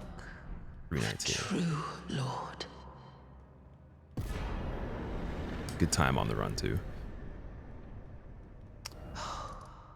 Dear Mikola. Oh, dearest. Shut up. Even with the ghost attack. Ghost attack, actually, I practiced heavily, so I expect it to happen at least once or twice a fight. I was just really crossing my fingers we didn't get 2 waterfowls phase 2, because I'm trying to, you know, get no dodges required for it, if I can. It's usually the goal. So that was really clean. That was actually like what I want for like the ideal RNG. Just, it was dragged out a long time, so my buffs ran out. Where was my one-hit PB? It was on Commander Neil.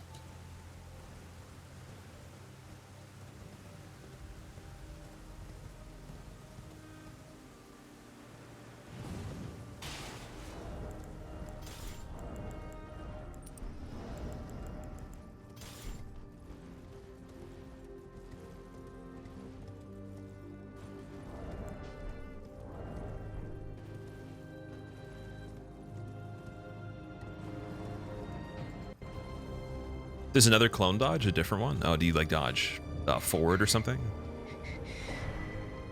2 waterfowls second phase. Yeah, I've had 4 waterfowls in one fight before, so I practice it multiple different ways in case. But ideally, I'm looking for that kind of fight that we just got right there, with 2 waterfowls in total. I've had 4. 3 is not super uncommon, and then 1 is actually pretty rare, but it's nice. You can technically do it with 1. Where the second phase has none, the first phase has the one she usually intends. I bet you there is maybe a possibility you can get 0, but that would be a very fast fight though. And I'm assuming super unlikely, but maybe it's possible. Lone, thank you for the brand new sub, dude. I appreciate that. I hope you enjoy your motes. Welcome.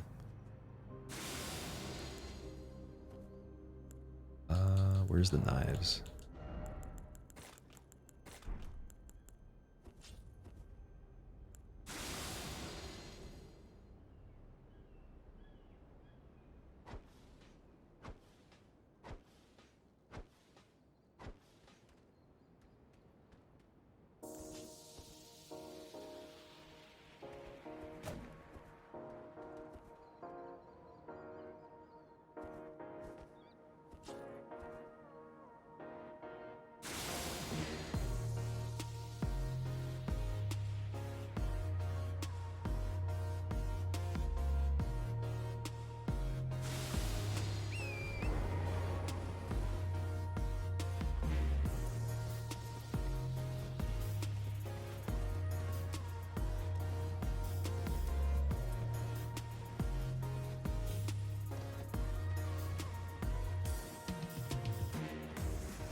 Run blocking makes you jump the farthest distance, and make sure that it cancels the potential for a short jump, yeah.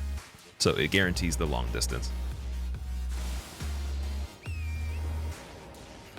Stayed over from Barb's stream. I think you're pretty cool. I appreciate that. Thanks, man.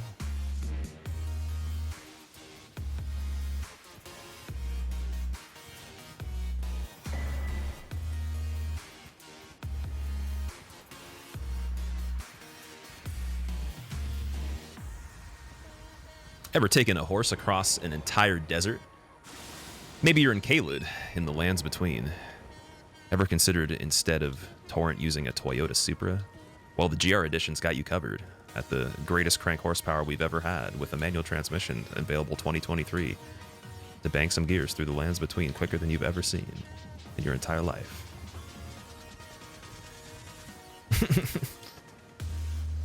New GR Corolla went. Oh man. I'd love to actually try one just to see what it's like. Guess we'll see. I don't know anyone that's planning on getting one. Like, I have a lot of friends that are into cars, but I don't know anyone that's planning on getting that. So, Lee, if you go on Instagram, type in !! Socials. I have I think, well, my last couple dailies are on there. Like my more recent one's on there, and then the one that I sold my buddy, my other one. You can check it out if you want. give a follow on the Instagram as well. It's the perfect moment to plug information.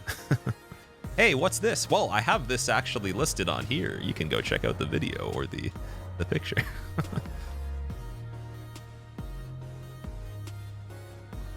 Lemming, how are you doing? Working on a thumbnail for a speedrun stream. Think you'll like it? Oh, I appreciate that. Thank you.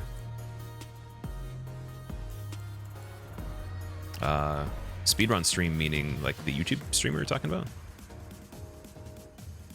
Also, okay, we're going for Radon, so we have all the loves we need. We're good.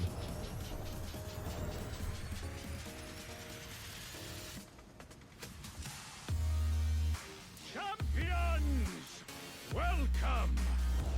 The stars have aligned. The festival is the festival. Imagine you get called by Toyota to try the 3 cars for more PR. That'd be amazing, dude. I would love to do that. I'm definitely a fan of that kind of stuff. I mean, even if they called me and they were like, hey, like, we'll give you a contract if you go source 3 of them yourself. Like, you just go find them, we'll reimburse you for the cost, and then we'll just pay you, like, to review them. I would do that, too. And film it. That'd be easy. Why not? That'd be awesome, man. Problem with doing automotive content is just that, like, you have to get started, and then the cost of startup is huge compared to other things unless you have a lot of connections. But then once you're going, the sponsorships are ridiculous, and the money you make on advertising is just absolutely ridiculous too. It's probably the highest you can make on YouTube that I know of, at least, or one of the highest amounts. So it covers itself. It facilitates the cost, but it doesn't initially though. So you could be like, and I've seen people do some pretty impressive things. Even have crazy collections, but like obviously they do other stuff that's just like a hobby. They document it and they don't really know how to package it properly, so it gains very low traction, and they're not getting what like they're investing in, obviously, for the cost of their stuff. But you know, maybe they just enjoy doing like the documentation process. I would only do it if it was like a worthwhile venture for people to actually like get good information. It was like big, right?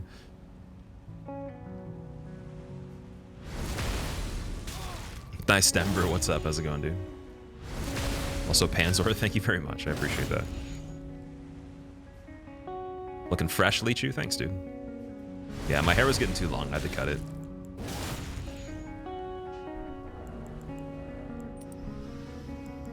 Glad you guys like it, though. Just went for the classic number 0. Clippers closed. And that was the prescription for the cut there. Gonna kick this run's ass. Crit, thank you very much, man. I appreciate it. I'll take that luck. I thought you said something else for a second. I thought you were gonna say we were gonna kick some runs and take some ass. I was like, what?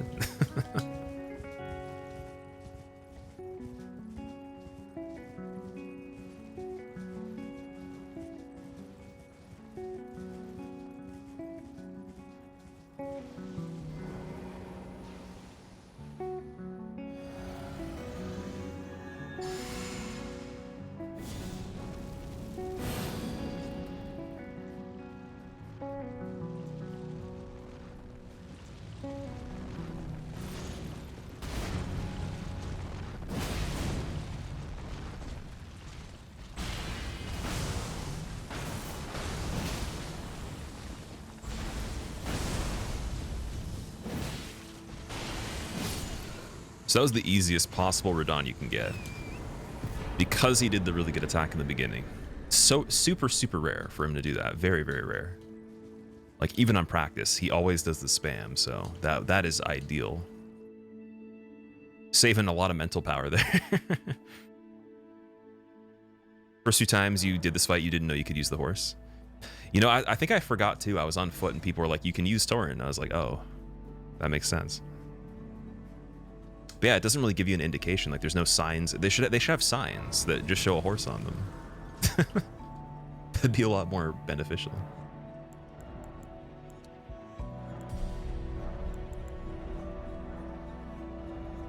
Okay, now we're going to go do Mimic. Hardest fights left. Gargoyles, maybe. And then maybe Fortisax if it's not played properly. Proper Fortisax isn't that bad, but like regular gargoyles has a wide range of things that wide range of different types of fights you can have, so it's probably the most focus intensive fight next up. But it depends though, because you could have like Regal Ancestor Spirit and then like maybe you don't get the RNG you want.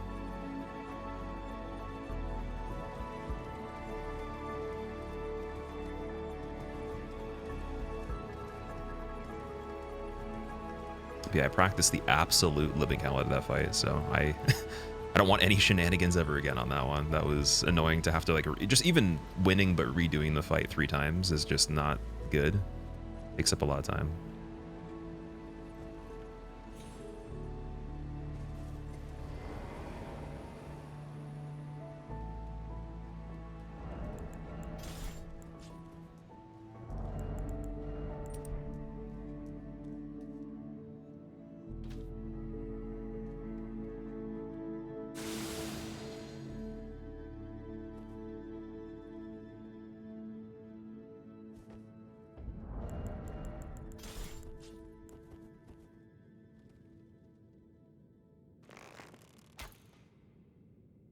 Also got to remember the jump on this last part's got to be very crispy too, because we had a weird walk off that was fine. It wasn't unsafe, but it was close.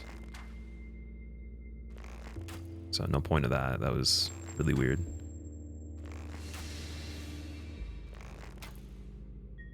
Let strength be granted so the world might be mended. So the world might be mended. I almost wish you could snipe this guy from here too. Can't really, as far as I know, though.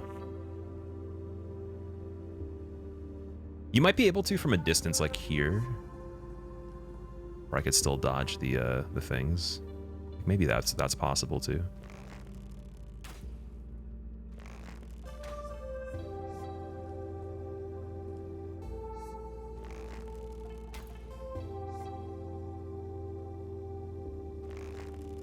Ooh, don't like the fact that he's doing that though. Although that might not be a big deal, though. That might be okay. I don't know where he's going to move.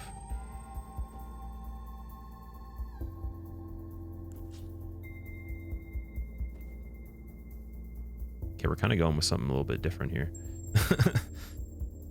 Jalrar, thank you for the 2 months. Welcome back. I appreciate it. He might actually just move back to this spot, and then... Yeah, I can't really go back up there, so that's... He's probably going to turn around, though, as he usually does. He gets there and then turns around and then gonna jump back anyways.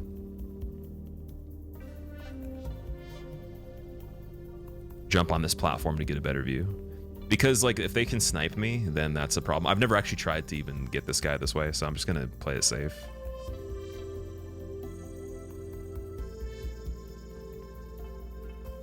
I'd rather just be over here. Usually what I do is I hit him. Yeah, they can snipe, yeah, 100%. They can shoot projectiles at you. That's why I don't know if it's worth it all the time to do some of the things we could do on this part. See, look right here. Boom, snipe. And then he'll chase me again. The ones that are in Noxtella, they don't typically do that as much.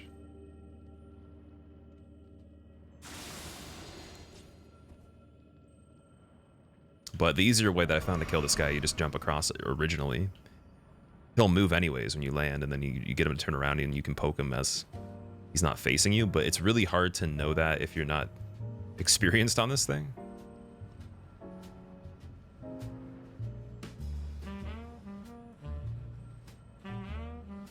Because like he's not facing the right way. Or sorry, you don't know what way he is facing, I should say. But they do actually have a front, so that's good. They can poke from the front.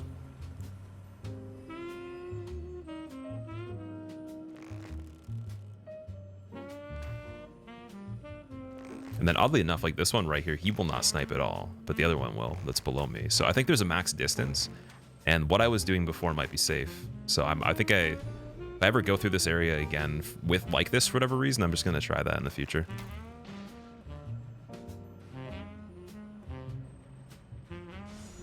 Maybe on a casual playthrough we'll do it.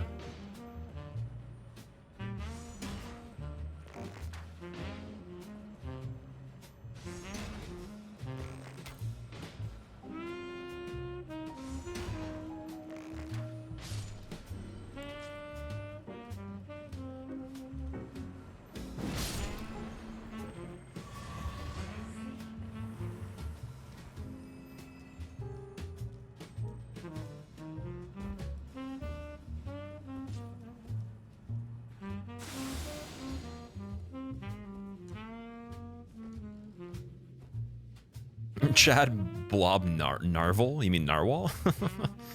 The Blob Narwhal, that's hilarious. I'm gonna call them Blob Ross, actually. That'd be a cooler name. I like that. These guys are gonna chase me. I'm not gonna hit the Grace this time. Be an idiot. Don't you do the kukri strat for gargoyles? What's the kukri strat for gargoyles?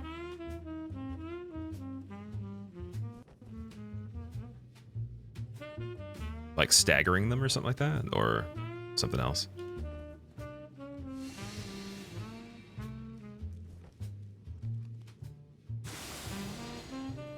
Miho, what's up, dude? Harder boss run than the actual boss. For this part, yeah, it's a little bit trickier. You can walk them around the arena and one-shot them? Really? For gargoyles? Ah, that's crazy, man. No way. Is that like a new thing? It's like speedrun strat? See, I'd be tempted to watch the strat right now and try it, but I don't know if it's worth it if you can screw it up, right? Sneak behind them, it's very slow. Yeah, that's... Oh, okay, so it's just like a tactic if you're doing all bosses, I guess.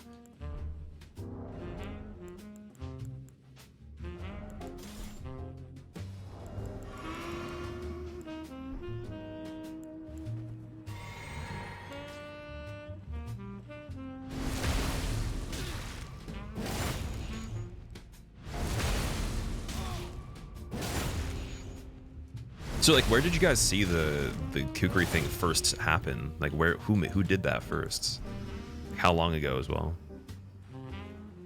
It's oddly specific. Oh, okay, I see. Yeah, I don't even know if my damage would one-shot them. It'd probably do like half their health with the sneak bonus and all the stuff going on. But yeah, it's an interesting scenario.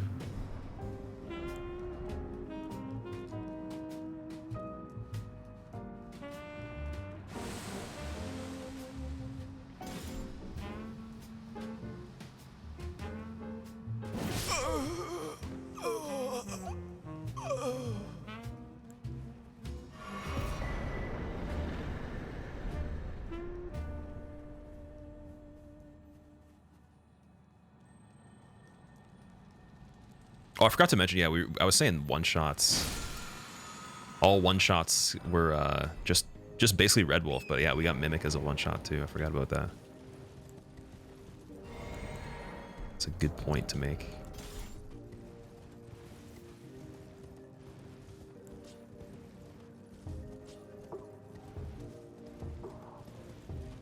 Hardest boss, by the way, yeah.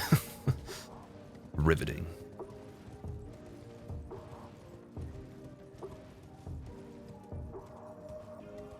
Undeniably the most intense thing you've seen ever. Just gonna skip the Trina's Lily here and just be quick, because this part sometimes is a bit slow.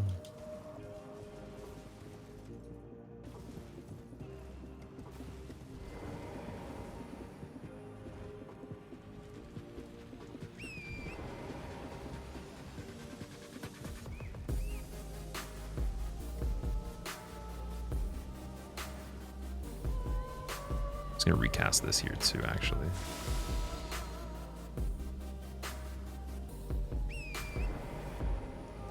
Tabbed out, you heard the Mimic die and you thought I got hit by something because it's the same character. The misleading audio. Oh boy.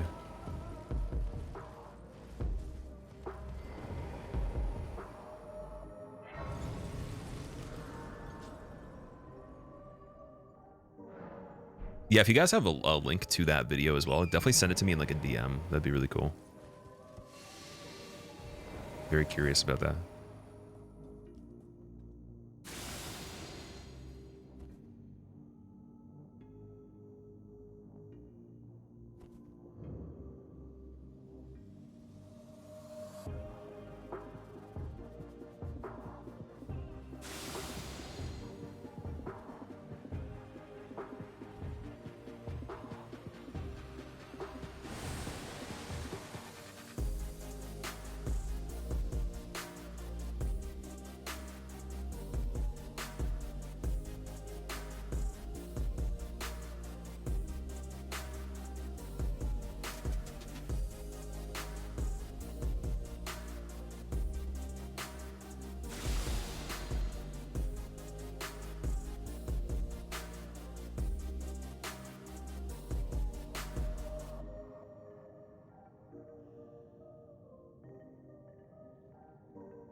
Static, I'm not sure actually. I have no idea. There was a project file leaked that they had designed. Something that was like very, very big, like a giant game, but it didn't give specifics on the way the actual gameplay works as much as like just the general genre, some of the designs, and then the world design concept. So there's like only elements of things. It's not like fully like there's gameplay or anything yet, but there is a project file that was leaked, and it's from the same source as the other project files that actually were real. So I think there's like 2 or 3 other things they've leaked that are very similar that actually did become true. So it's likely in my opinion, it's more likely it is something that they're actually doing than not, but it's not guaranteed just based on the consistency of it being proven before. But what I do know is that like one of the claims was there's less RPG elements than Bloodborne, but more than Sekiro. So it's like in between those in terms of like the RPG elements. So probably mostly action. And then that tells me if it's mostly action, it might be taking inspiration from either, you know, some of the stuff they learned in this, Sekiro, whatever more recent stuff they've done. Because the other games were not as mechanically insane, in my opinion. They were like pretty damn good, but just not on the level of like the newer stuff.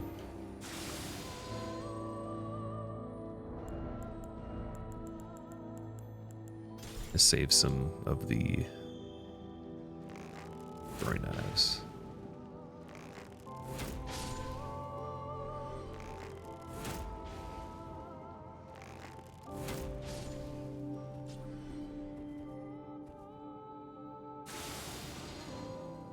Emily, thank you for the good luck. I appreciate it. How's your day going so far? What does Gambit do? It makes your visibility less at 10 feet or greater if you're like directly in front of the enemy. So their line of sight, their cone of vision becomes more like linear, if that makes sense as well. So they only see more in a straight line than like outward. And then your footsteps are silent as well. That's for 30 seconds. Ooh, that's not good. I don't like the chase. Not a fan of the chase, dude. Also, even with that chase, I need to get over here. That timer was not replenished properly.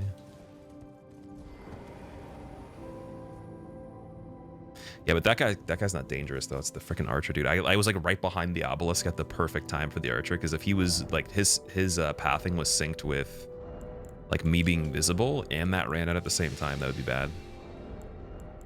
Because he does look directly down there usually. He can only survive because the gambit.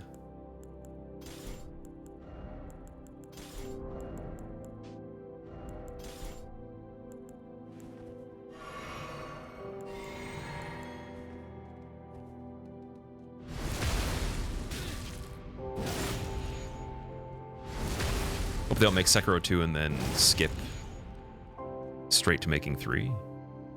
Like making a trilogy of it. I don't know if they're gonna make a sequel to Sekiro. It seemed like it's just a one-off game. That's my guess though.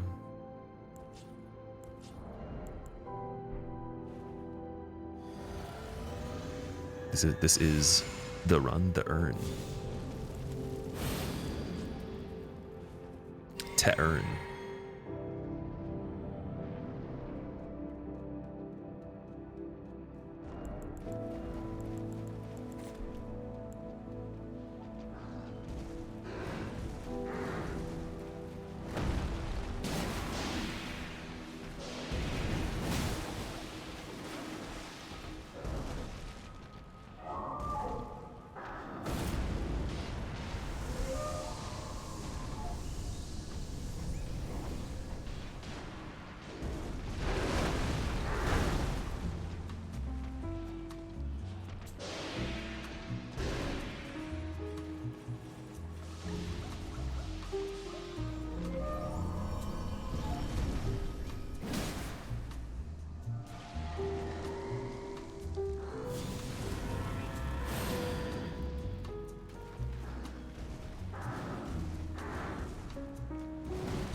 helpful.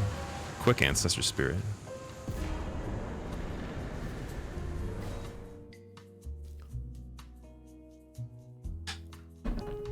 He healed. That's bad manners in a duel. I know. What the hell's going on there?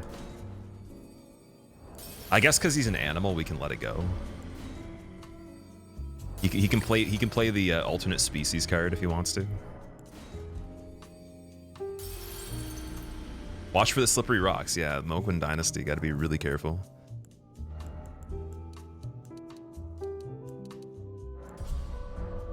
And also leveling before gargoyles will probably be a smart idea. Just something tells me. I don't know what it is. Seems like people would do that in a society.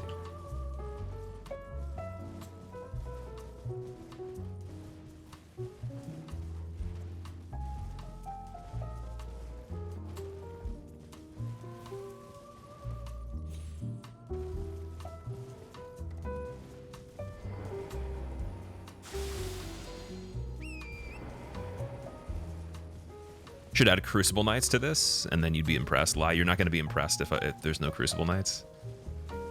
That sounds like a standard YouTube commenter. It's like, well, pretty cool, but like, because you didn't do this, it doesn't matter. It's like, okay, well, good luck with you doing the same thing. Firm handshakes. Let strength be granted. No, I'm just joking. I'm sure you probably are here for a reason. But that does sound kind of shady. It's like, well, if you did technically like duo with your fists, like, or like if you just use like no upgrades for anything, like that would have been a lot cooler. So like, well, if I could fly, that'd be a lot cooler too. But that doesn't necessarily work that way, right? That'd be pretty fucking awesome. Nav, thank you for the 4 months and for using your Prime sub. How's it going? Blue, so we're trying to not get attacked by an enemy. That's the goal. The time frame doesn't matter too much. I just have the timer on the screen to show you how long this run's been active for in real time. Like in-game time, I think we're at, what, 3:45, so it's about 15 minutes difference. Because of loading screens and other shenanigans, they don't count for gameplay.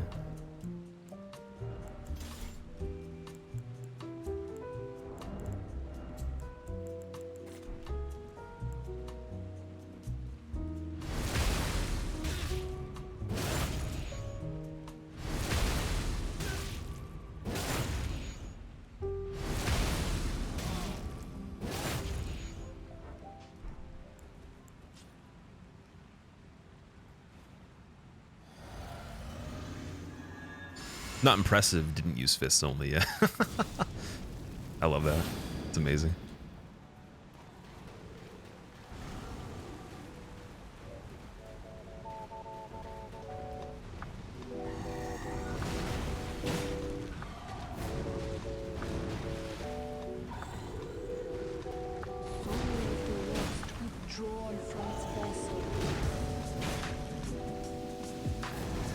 This is like interesting RNG because he usually doesn't do poison into like this situation, but you can get a transition here.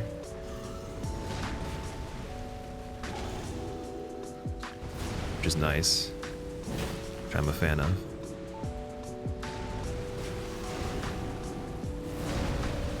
Perfect.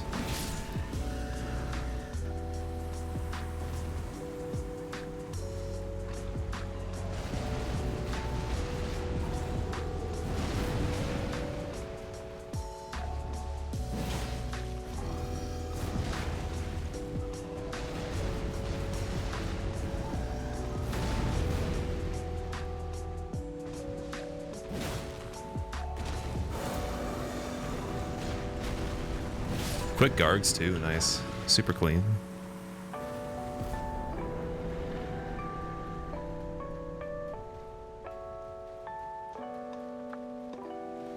Super Coley Woly, thank you very much for the brand new sub. I appreciate that. Enjoy your emotes, man. That was an interesting fight because like he gave me such good RNG, dude. He did the two-hand swipe 3 times.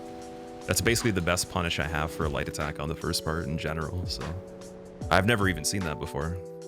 As far as I can remember, maybe on practice. I've never seen that in a run before though, so. The only bad thing was poison, but because he backstepped and then didn't do a transition attack right away, that's actually pretty crazy. So, yeah, I've never seen a phase 1 that was that good. And then phase 2, he did double tornado too, which is also really good too. It's a super big, easy punish for an R2. It's like one of the windows, so that was nice. And then also from a distance where he couldn't turn it into the like the leap one, like he did the jump instead of the leap.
Okay, let's go to Ordina again. Andy, thanks, man.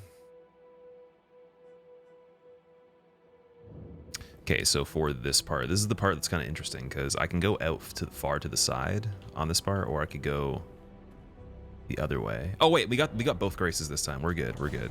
What am I even saying, dude? I'm fine. It's all good. Speaking like a madman, dude. We literally have the grace that we need. What a wild idea. Also, I don't know if this even matters. I'm just going to actually use the beast torch on this part because there is dogs in this area.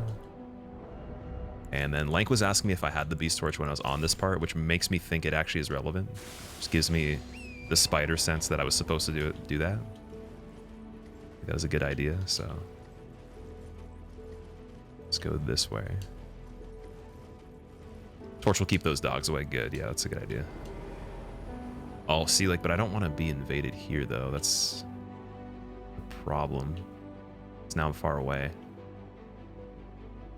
Oh, shit. You know what? Wait.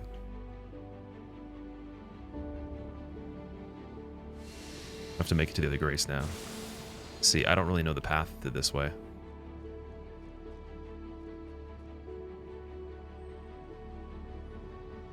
Unless I can just go out here. And then despawn. Ugh.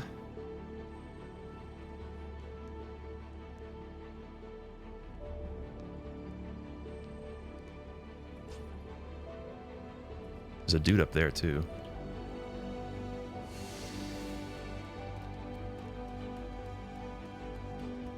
Okay, I think we're good at this point. I think, yeah. Seems legit. Everyone chill. No one calm. Yes, everyone calm down. Not no one. Yeah, we're good. Don't worry. It's all good, man. Just gotta despawn. Like, Anastasia doesn't invade usually, so she'll despawn here. Yeah, we're good. We're good. I was wondering though, can I enter this part with the angle that I was running on? I don't think it's a good idea. Do that ever again though. Like, I'm gonna have to run a different direction, or like on foot I'm gonna have to do the same thing and just know that that's the way it goes, because I was very close to the wolves and I didn't have the torch out. That was very, very stupid.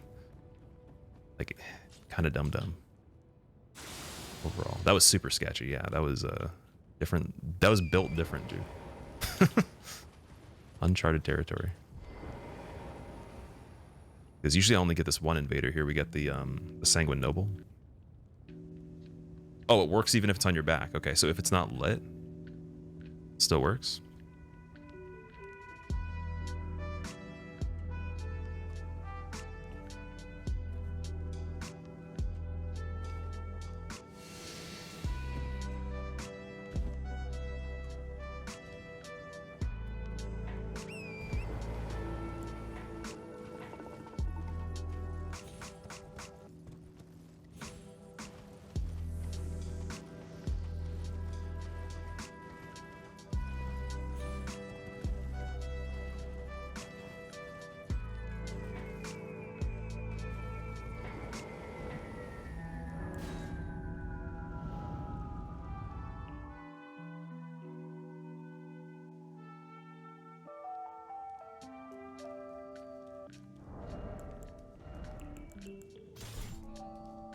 Actually, I guess the torch for this area is fine. It works pretty well. The next part. It's odd, but it's safe on your back. That's so weird.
Dude with beans, I'm doing good. How are you?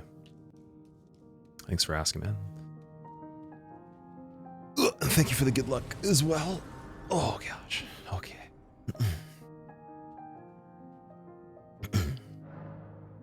Watch for rocks. Yeah, again, they should have a sign not only for just horses, but rocks as well in this game. Like, you can use horse or watch out for rock. That would be just a great idea. And then Dwayne Johnson's face. Also, I think that the stamina on this part is fine, but I'm going to use the flask too. Just going to chug that. It doesn't reset when you rest, as far as I know. Oh, it does, actually. That's weird. Okay. Interesting. So let's cast that first. Be on the move. And then I'm just going to have to look for like a pocket here, depending on what the layout is.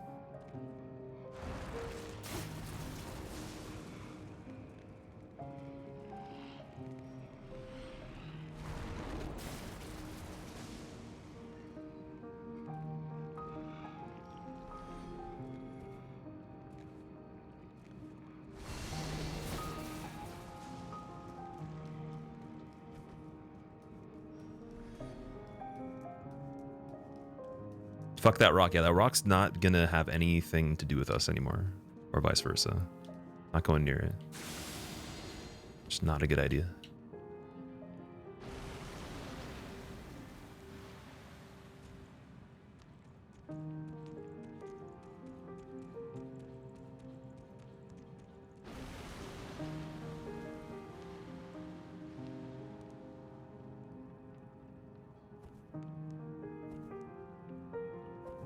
Just beat Dwayne Johnson. This is the first movie he hasn't been cast in that he couldn't get a role for at all if he wanted to. He just banned him from it. Dodging the rock is more hype than no hitting Millennia. Isn't that hilarious though? Like, it's actually true, man. It's kind of a funny reality there.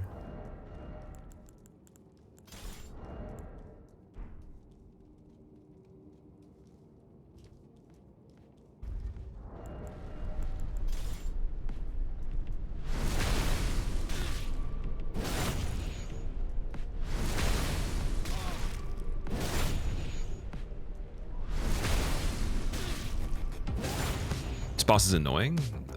Static. Oh, you mean like do you mean like the phase 2? Or just overall? He's really cool. He's one of my favorites actually. He'd be in the top 5. Actually, I'd say he's probably in the top 3. I think Malekith, and then he would be my second favorite in the game, or it'd be like a tie between him and a couple others. Just for the design and everything.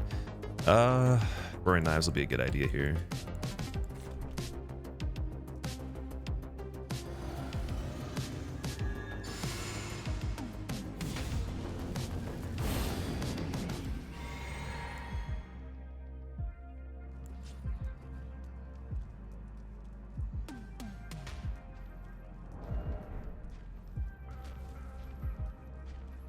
Hurry.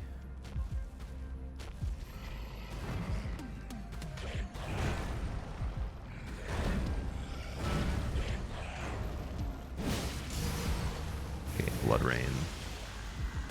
It's kind of a no-go.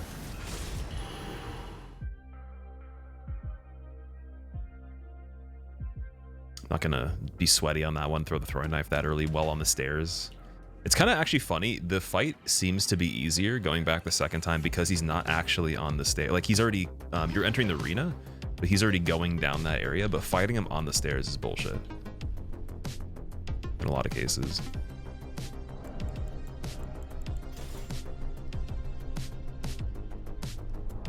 You love saying Placidusax? It's a cool name. I used to call him Placidusax. You're interested to see phase 2? Phase 2 on this run doesn't happen, but it is probably the best part of the fight. It's probably one of the coolest things in the game. But I think it's a little bullshit if you're not really like ready for it though.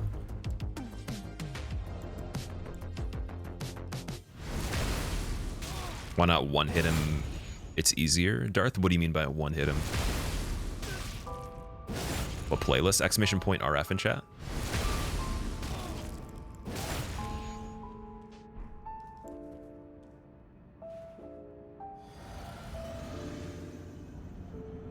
Died so many times thanks to stairs in the game. Stairs and rocks. Let's ban them. Temporarily, at least. Yeah.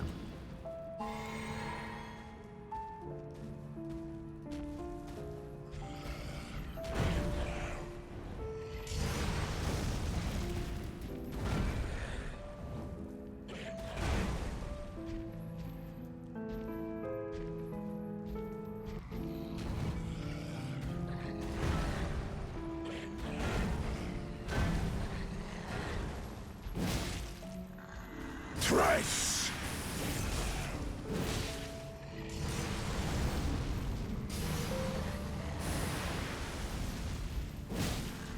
Duel.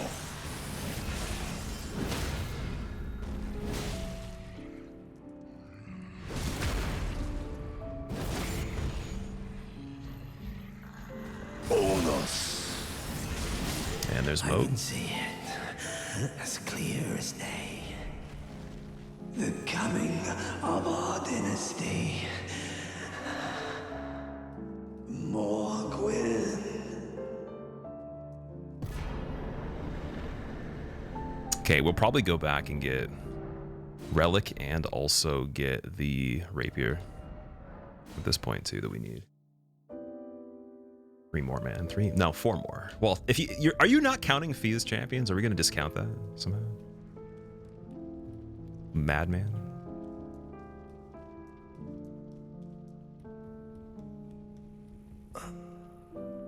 So for this to work, I have to talk to Rogier and then I have to hit the table 3 times. So weird with the music. It's kind of nice, actually. These champs are chumps. The one dude, though, that's a turtle, he has hyper armor on the first attack, so he runs through a legitimate wave of impenetrable magic, man. So he's kind of like he's got plot armor in that fight. He's like kind of the main character, kind of like on their side. He's like a sequel villain that doesn't die in the first movie.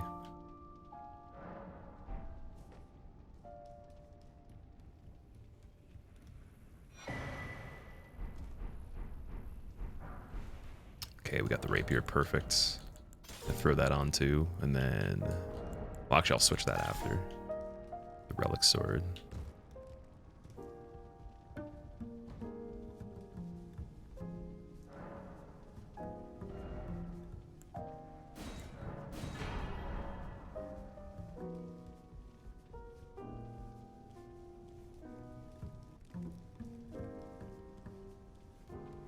What do I want is rapier. It's good for the next fight we're doing, and it's good for Astel as well. Like the phalanx, the weapon art, it has 40 poise damage, I believe.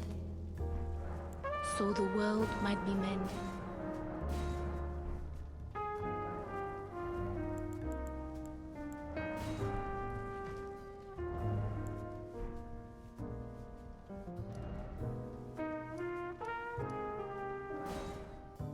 Mr. Freeze, thank you for the 2 months, too. I appreciate that.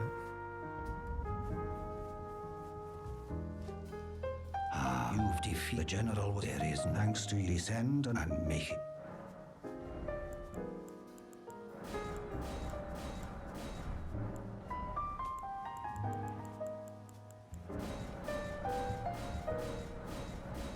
Probably should have sold all my non-important weapons too. Okay, and then got the relic upgrade. How many larval tears do I have? Double check that. I have 2. Okay, we're good for that, for the respecs.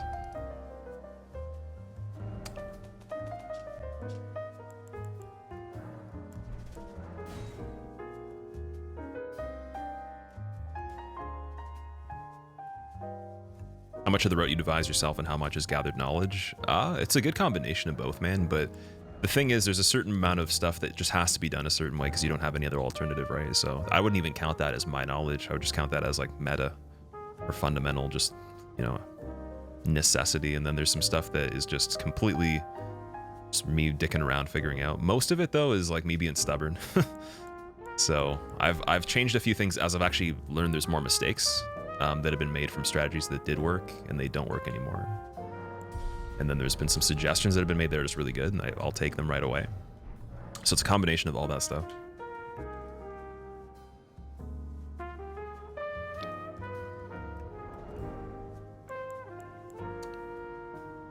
I'm trying to think of, like, this part is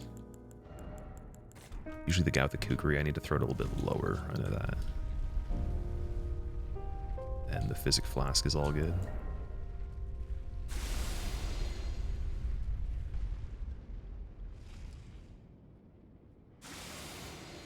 Yeah, this dude right here. I need to throw the kukri, the throwing knife, a little lower than normal. That's a bit better. There we go. Nice.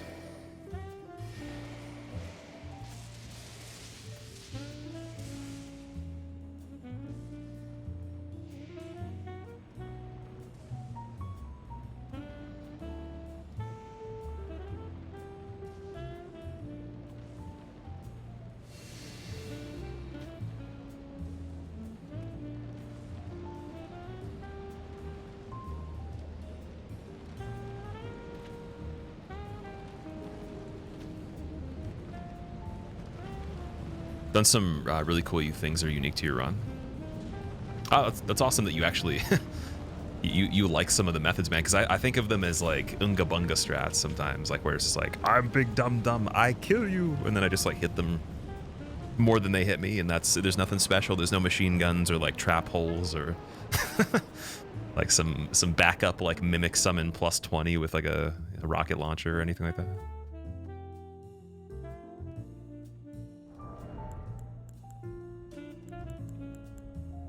All right, let's set up the health first. Just take off these two. I don't need these right now.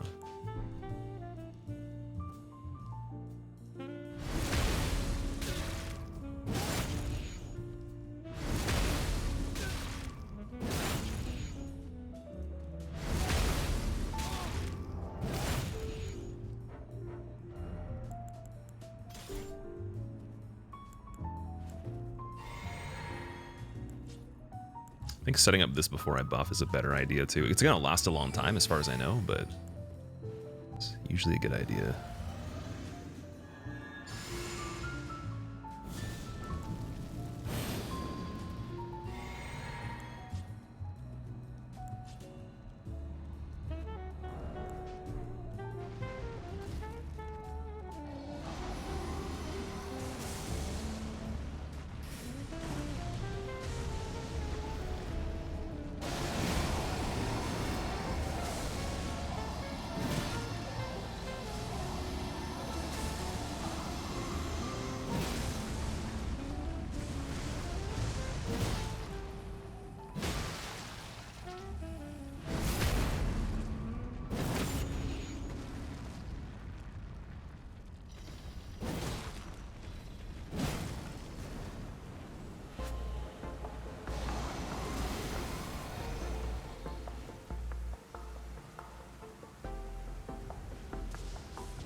Weird position, but okay.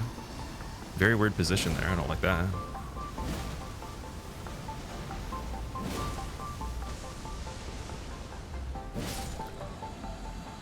Yeah, that was a little... I've had that happen before. Like, thank God. Like, so I knew I could just do the run jump, but only because like he starts from the left or the right, so like you have a lot of opening on that one side. But that's... I've only had that happen once though. That's pretty crazy. All right, Astel Revenge. Let's go.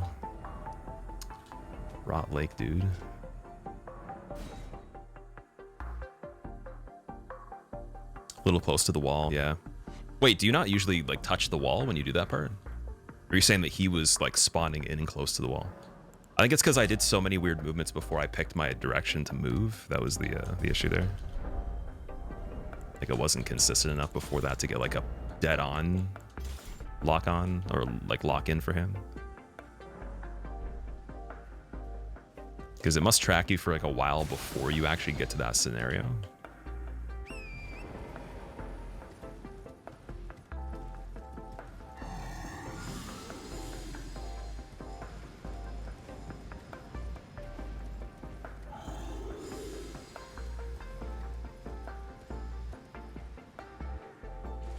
Frame rate, please. The worst remembrance left, Astel. You don't like Astel? I think he's pretty cool. Like he was fun on the first playthrough. I was actually pretty hyped about him on the first playthrough, but then I guess once you compare him to the rest of the game, it's like, here's some cooler stuff. Am I sponsored by Toyota? For this month, I am sponsored by Toyota, yes. Yeah, we're just helping them promote the GR Racing division of vehicles they have. So the GR Corolla, the new 86, and the new Supra as well. Just by playing that little ad once in a while. So if anyone sees that, if like you're watching this in a video at any point, or you watch any video that comes out this month and it has that in the corner, it's mainly just like a little promo with them that we're doing.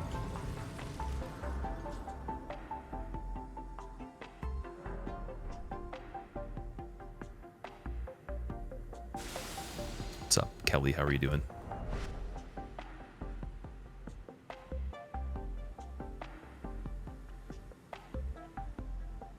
Do you remember that coffin? Is there another way to get here? Yes, there is. The sewers, I believe. sewers, then there's like the ant cave, and then you can get there or hear from there too.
Recycle, what's up, dude? Where have you been? Toyota killed your father, prepare to die? Oh no. Would Zero Hit for this be world's first? No, it's been done before.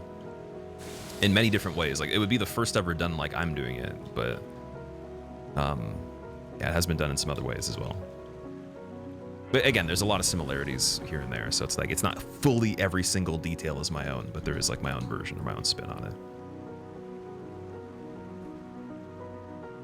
Rastafari, what's up, dude?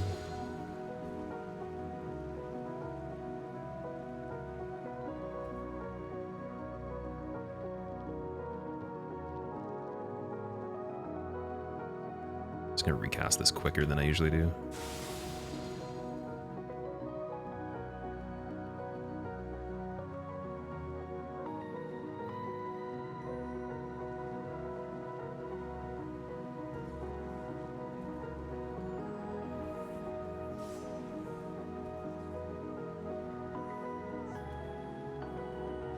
If you remember too, every Dwayne Johnson survived, every Rock survived is a loss in the book of that Mogwin dynasty holder there. We must assert the dominance of the anti-Rock bloodline. It's like a mini game going on in the background. Will Toyota sponsor give us a chance to get our very own Toyota Tacoma vinyl wrapping? Well, you see, when the community decides to purchase a copious amount of Toyota GR Supras specifically, who knows what's possible in the realm of free wraps, free services for life, and free parts and maintenance. I couldn't tell you if it's true, but say a good several thousand deliveries for Supras randomly popped up, all from my channel. Maybe they would. We could test it out and see. But if that happens, I just want to mention that there's a royalty fee that I charge exclusively in this verbal contract that I'm signing right now. with my word. I'm joking.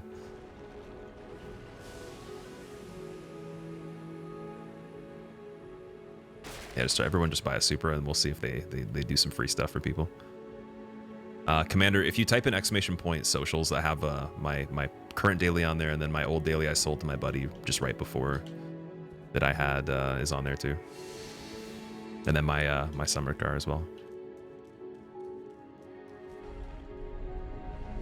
Trying to push people to the Instagram. You gotta follow it though. You have to follow it, or a leprechaun might visit you and not give you a pot of gold, and he might take the gold and laugh while he plays with it. For efficiency, Dragon, I respect that, dude. I respect that a lot. Better, like, honestly, you might as well do that, or just get something really cool and not spend a lot of money on something that's stupid. So, like, it's got to be extra cool, or it's got to be really, really cost efficient. And in between is not. It's not acceptable. I'm sorry. I don't like that.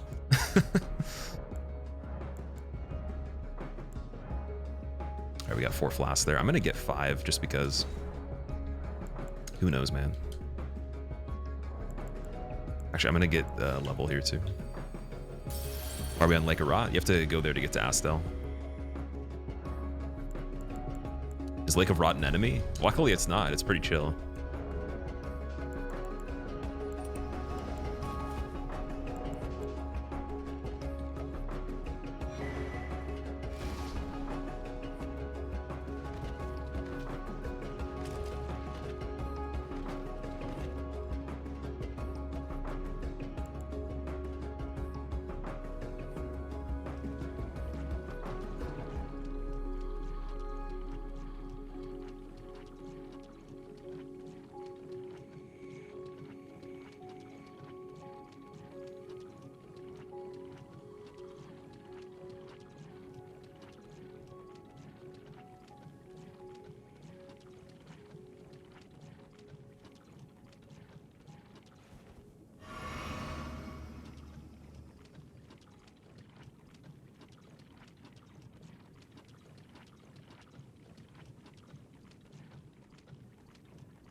Flame Cleanse Me is for casuals. It's actually a really good spell. I recommend it. Why to get rotted before entering? The reason being is that it ticks slower, as you can see right now. The tick down for the rot effect is actually not. It's not as damaging overall. So I can use way less flasks. If it was double, then I'd have to use probably 8 of them at least, or something like that. I only used, what, 3 right there? Didn't even have to use 3, probably.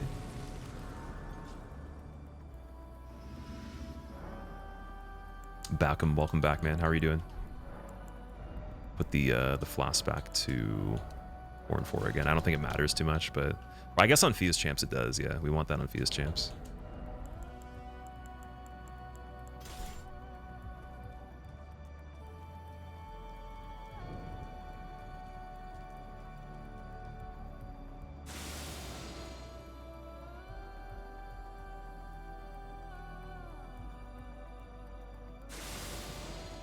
Okay, these dudes are moving at a pace that I'm not a fan of, so I'm gonna actually go back and reset that again so I can be quicker. So I don't think we actually sat at the grace, did we? Or no, we did, but we were a little bit slow though. Want to move immediately here. So I like to cross over in the middle down that part. I used to go around them, but I like to actually just do it differently now, so. Let's try to be a little bit quicker here.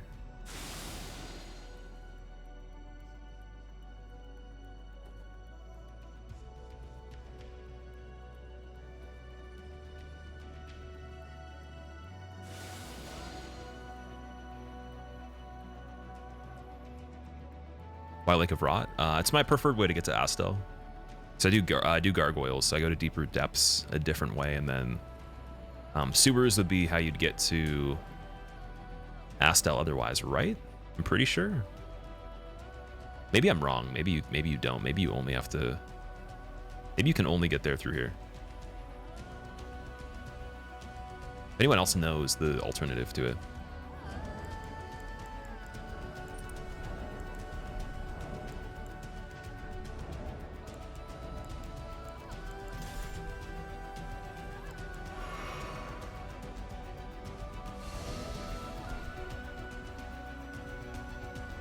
So yeah, my sound effects up. They're not on 3. Wow. I put them on 3 for this fight so I can hear a bit better.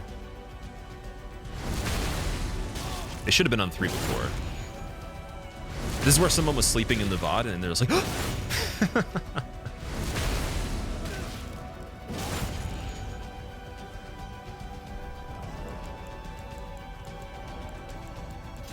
and do I get light equip load with this? Let me see. Yep. Yeah, so I can have all the buffs on still too. That's cool.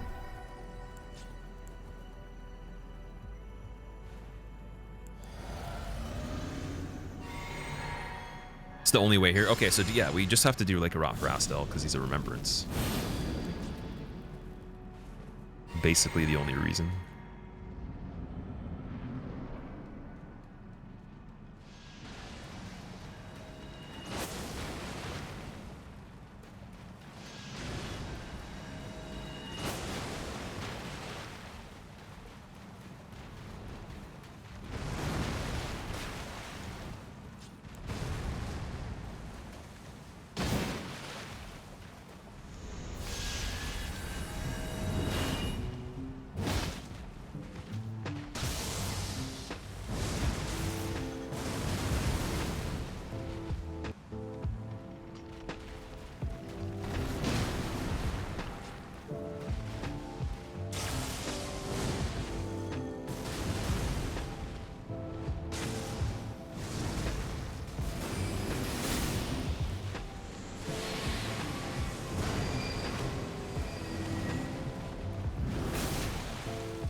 That is Astel, baby.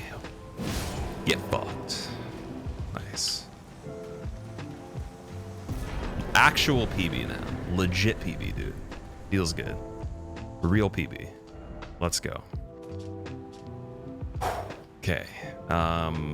Respec.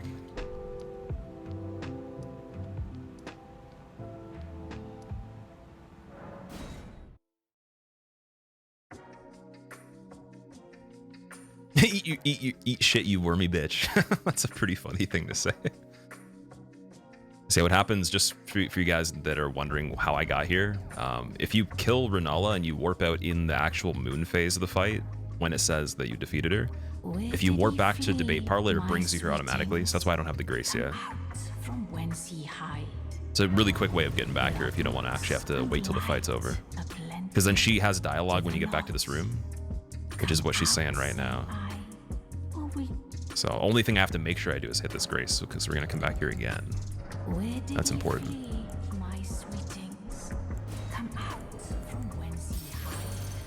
Whence he hide. Splice the video! It's like you're live, but you spliced it at the same time. Like, I only spliced the background though. I used advanced Photoshop to not splice myself as a person on the screen somehow. That's some crazy shit right there. Where did you flee, my sweetings? Is it that to become? Okay. Now. So we need 80 faith.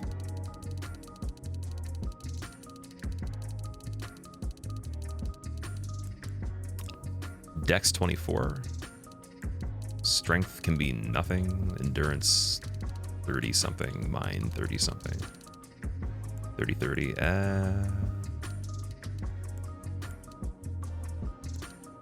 Yeah, 30 is fine for that. It's perfect. Should be good.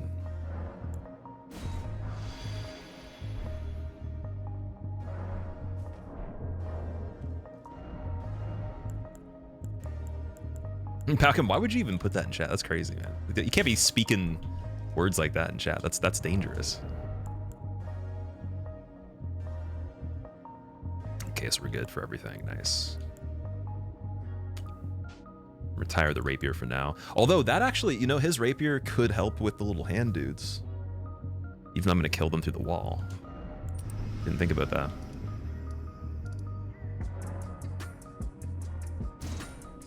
Killer Kid, it's going good. How are you, man? Also, Marks, what's up? Our sweet things are hiding in the ceiling. That was fucking nuts, dude. Anybody that didn't see that? Oh, I didn't go to Ronnie for the statue yet. We'll get the grace there and then we'll go back. Take a break for a second.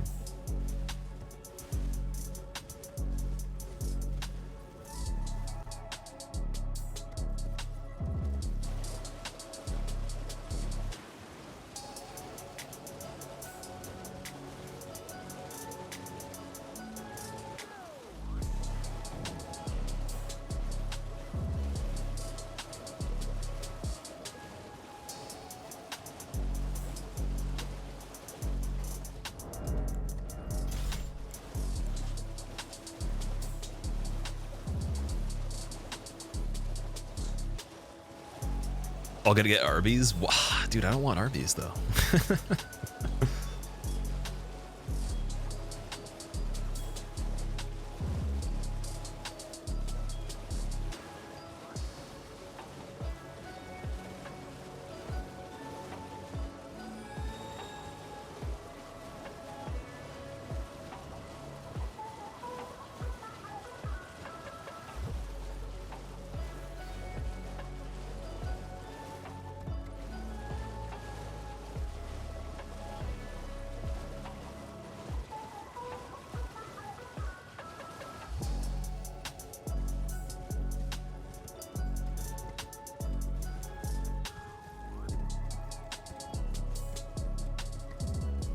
Crazy, so I'm just going to use this before we go in there. Just feeling a little wild.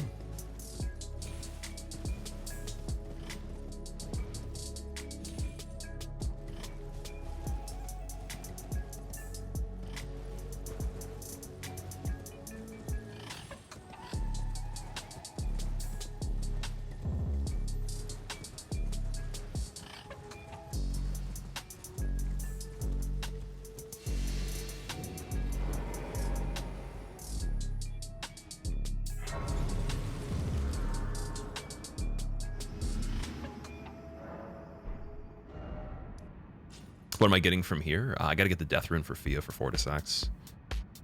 So we got to give Ronnie the Finger Slayer Blade now. She gives us the inverted statue. We go there. We get the rune from the top to the tower, and then we give it to her so we can get the dream.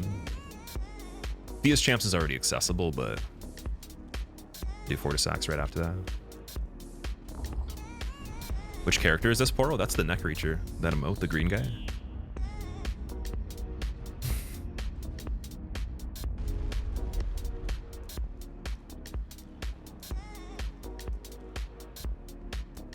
Not blood. Even in my... It is in thy... My thanks soon must...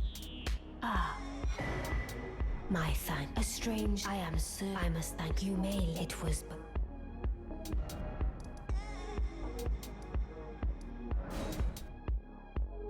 Does the run end after killing the last boss run or normal when meeting the Elden Ring? Shkeb? You mean like in the stone plateau thing? Is that what you mean?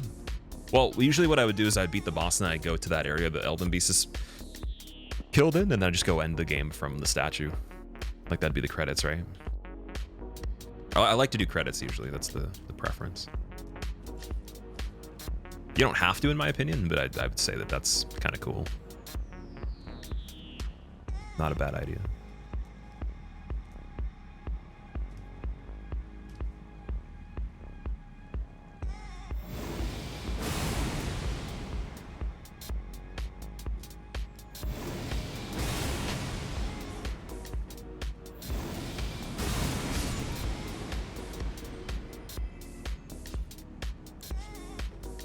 So this dude here, there's actually a way to do this that's easier.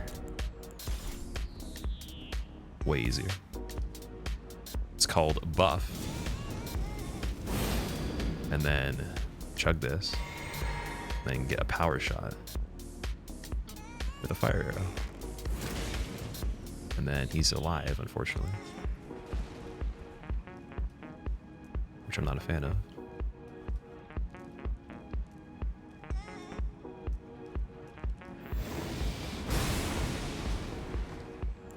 Actually, you know what? Wait. There we go. Yeah, I'm not a fan of these guys. I don't like them too much. I just decided that. I don't think they can jump through that door, to be honest, but yeah, it's not cool though.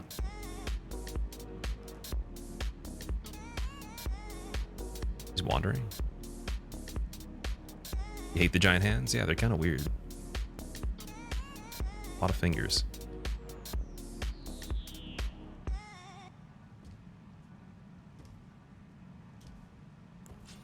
See, the thing with Golden Wave here too is that like it takes a long time.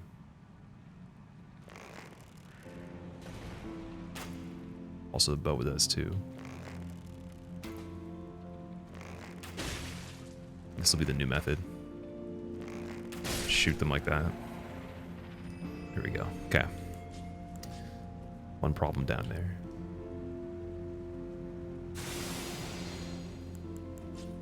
And then I do need this one taken out with the bow here, which is feasible.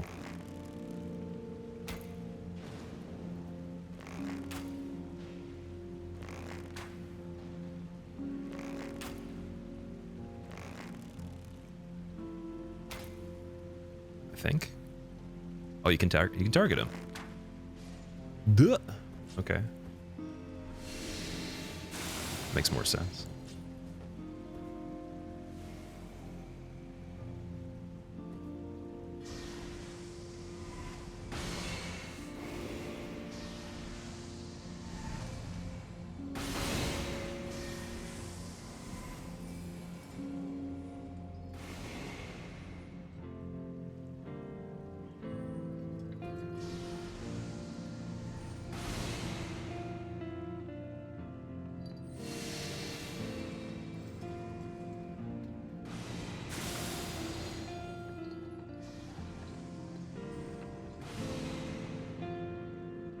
Wait, there's a good way to do this part, is there not?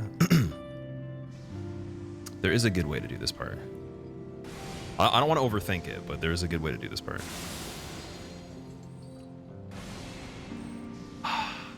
There's a cross section you can land on that's like really good. I think it's right here. I think I want to go here, to be honest. Yeah, like that. That's fine. Just aiming for the plus there. But if you tiptoe a little bit too shallow, like you just slip off the edge, and then also if you land on the divot, then it pushes you. So that's not good either.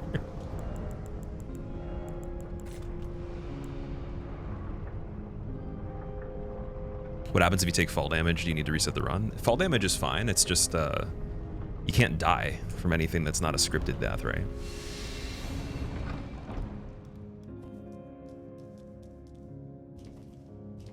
Blood pressure's so high right now.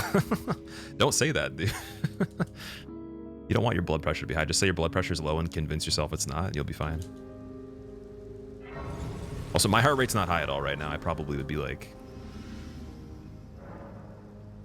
Yes, it feels very normal. It's probably like, it might be a tiny bit higher than normal, but it's pretty normal though. Overall. It's pretty chill. Yeah, Psychopath, like any run that I do like this will become a video. Anything that's like noteworthy or highlightable. But like the attempts and the streams that are just random usually don't make videos. Depends on the game sometimes too.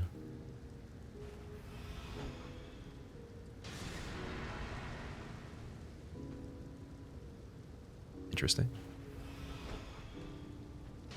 Big interesting. Super big interesting? What the fuck was that? He didn't do anything. That was weird. Can you do a damages run? So no Assassin's Gambit. Yeah, there's some other tools you can use. Apparently there's a talisman. And there's a spell. They are like pretty much the same thing as far as I know. So it's just more convenient to get assassins for this run because Ash of War on a weapon, just pushing one button to do it and then not having to worry about like requirements or anything is fine. But I'm pretty sure like there's probably some other stuff we can do.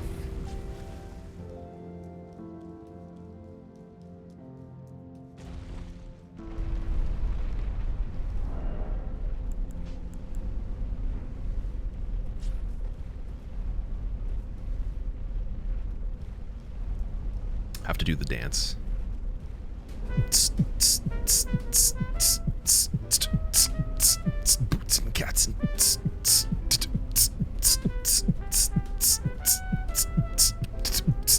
boots and cats.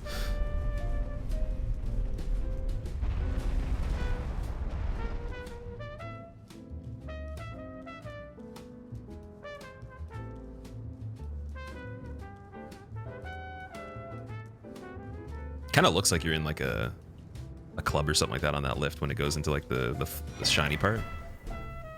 All right, Fizz champs, let's go. No more areas left. Clip this. This Fortis Saxon Fizz is pretty easy. I'd say, you know, Fizz is like beginning of the medium, like it's surprisingly, even though the way I'm gonna do it, you're gonna be like, oh, it's not that bad. Like it's beginning of the medium difficulty, I would say, and then Fortis Sax is like the end of the medium difficulty if it's a good fight. Maybe in between medium and tricky if it's a bad fight. It depends on the intro quite a bit. So some of them just are lengthier overall. Make sure you're offline. Yeah, I'm in offline mode for sure. It's 100%. Like Steam's in offline mode, so even if the game tried to go online, it wouldn't work. It wouldn't matter.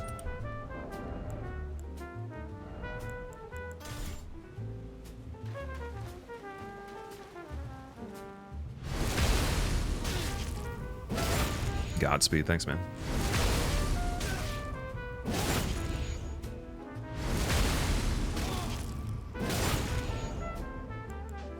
Alrighty, so there is a spot I like to stand in, and then I also want to switch blue Dancer Charm for Warrior Jar for the boost on the special here. And then just make sure the distance is good, because sometimes I'm a little bit to the left. I want to come from this direction. I'm going to buff first.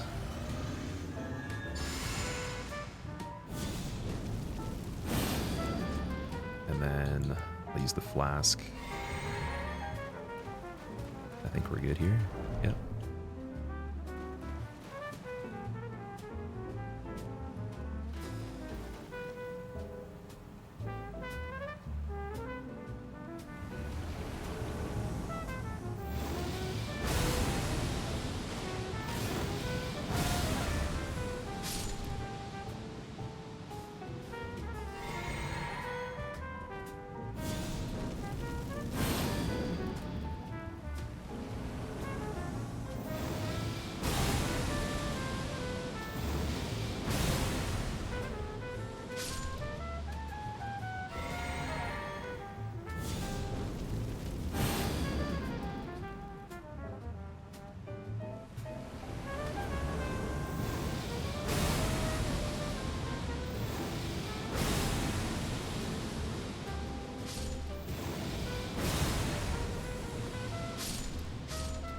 Good. This champ's done. Confirmed.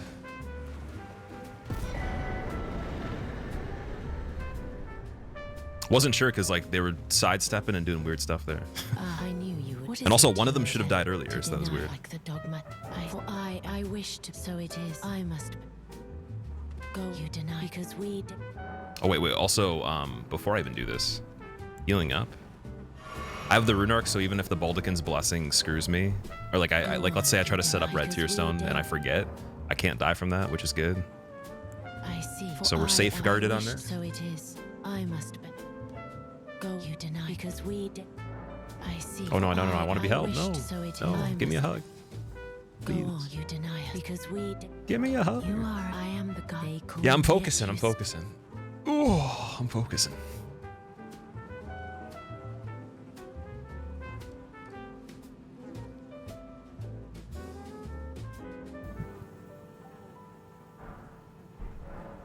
Have you when the first God wins out there isn't, and I must before the time when God but another and I must before the time my hands will you still this how did you oh my with this and claim you are mine and though I can I hold with this and I can I hold you with Godwin it's would you still I do need to respect. Yeah, there's still respect that has to happen. I will send it the new light as the rule please brandish stay the by becoming I will to conceive brandish stay the by becoming. Okay, so here we're just gonna get her to basically be set up first, and then I'll go respect. Or actually, I can respect first just to have it done. Doesn't matter.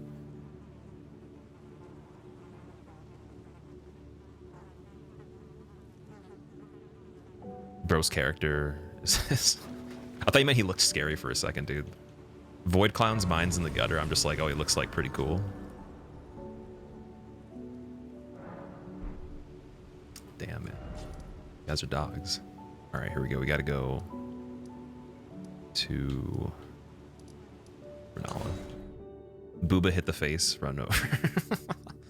Visualize the fight first. Oh man, it's actually funny because like I didn't even realize, like, sorry, I'm kind of stuttering right now. I didn't even realize how much I actually do visualize this run, like when I'm not doing it. Like I think of all the scenarios and everything like that that are common and just things to look out for. So I have visually heavily emphasized this fight for sure.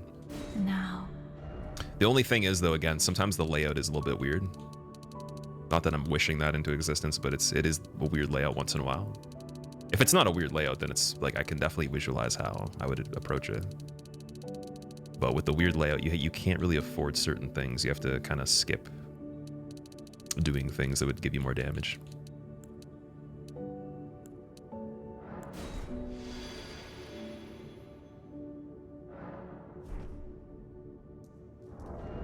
The Sherlock Holmes foresight mode, yeah, dude, it's almost like that. It's almost like you can see like the Da Vinci Code, man.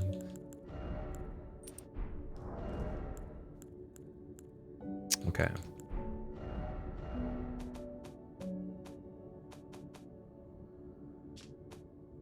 There once was a dragon that had 40 sacks, and one man poked them until they died. Think you'd be good at chess given your ability to visualize most of the run?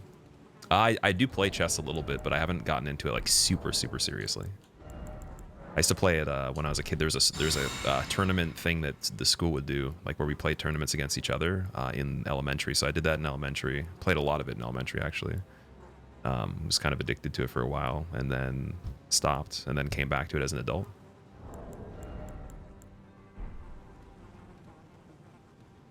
But yeah, I think I could be decent at chess. I don't know if I would be. I don't think I have the brain to be like grandmaster, like best of all time. But I probably could be pretty good at it for sure, because I like it. And it's not like it's literally just visualizing every single possible move that could be made. And like you have to like just have a lot of game sense in terms of the knowledge from matchups people have done and the plays that they made, different openings, different, you know, counters to things if there is one.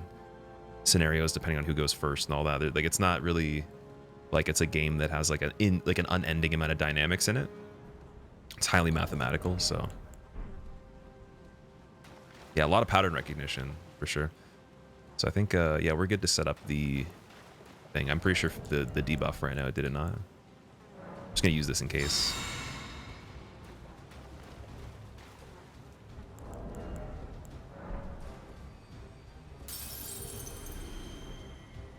Chess Grandmaster speedrun any percent.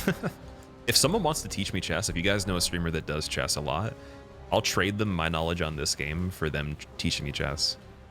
100%. That's kind of like what Otstarva did. So you got Anna to teach him some things with chess or play chess with him, I think, and then he taught her DBD. And then I was included in that anyways, but just for the DBD. But I would teach somebody that plays chess this game really well. Oh, I shouldn't have talked.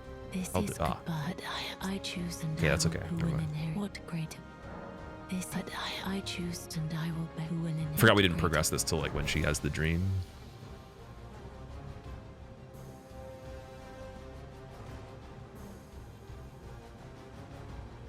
Hit up Botes Sisters easy. Oh, if they want to play this game, or if there's even a value in them trying to. That's the thing, when people know skills, it's like, what's the point of them teaching just anybody? Because like then anybody could line up and be like, teach me, and then like you wouldn't have any time in your day because you'd be teaching everybody everything, and then there'd be no time left. So I know how valuable people's time is when it comes to, you know, what they're actually trying to do for content or like other stuff in their life, even if they do play chess really well. And also going into a match against somebody that's really good and just losing without understanding exactly like the basics, like on a professional level, would be very hard to learn from, because you're just like, well, I don't even really know what the hell's going on. You know, so. But yeah, it'd be cool if there's somebody that wants to do that.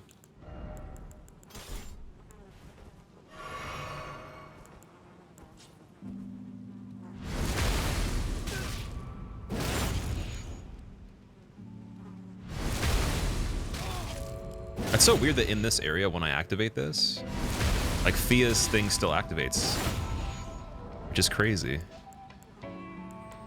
Isn't that wild? Like, why does it do that? We're not even near her. It's like no splash zone or something like that. Master, thank you for gifting Tiny Mumbo a sub. I appreciate that, dude. It's very nice of you. Yeah, we got Blue Dancer. We're good.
Dude, that's it, man. Yes.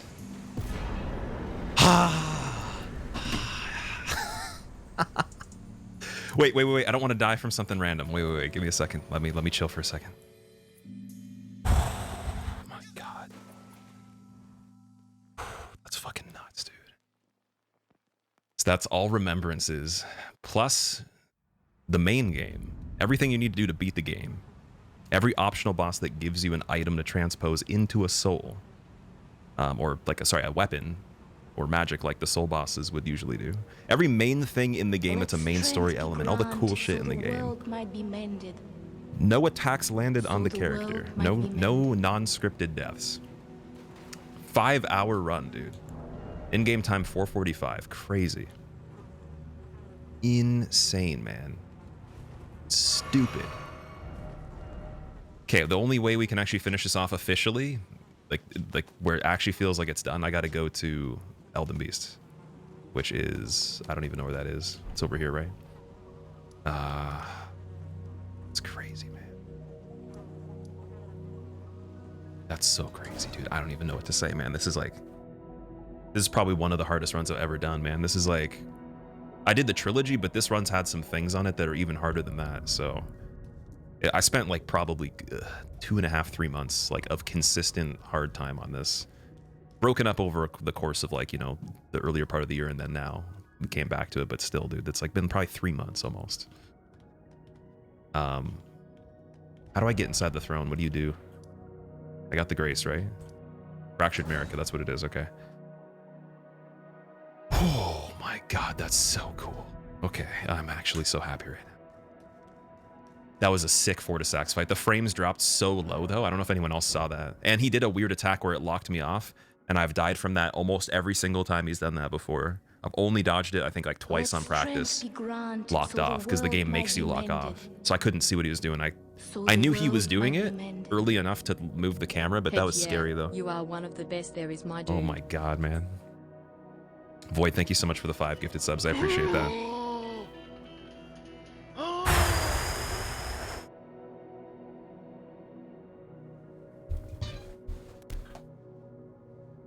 Let strength be granted so the world might be mended. So the world might be mended. GG. We gotta play a tune. Gotta play a goddamn tune, dude.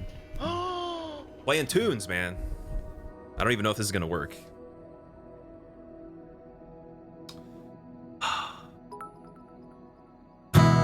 All remembrances GGS. completed. Fortisax is a bitch. That's an A minor chord. My character looks like a statue. Best run ever. Leaves tell a story of how a tarnished became Elden Lord. In our home, across the far, oh boy, lands between. That was not a great song, but it was okay though. I'm freaking out a little bit right now. I can feel the my hands feel like they're not there. Like it's I feel crazy, dude. Upon us and recall. This is crazy. An age of fracture.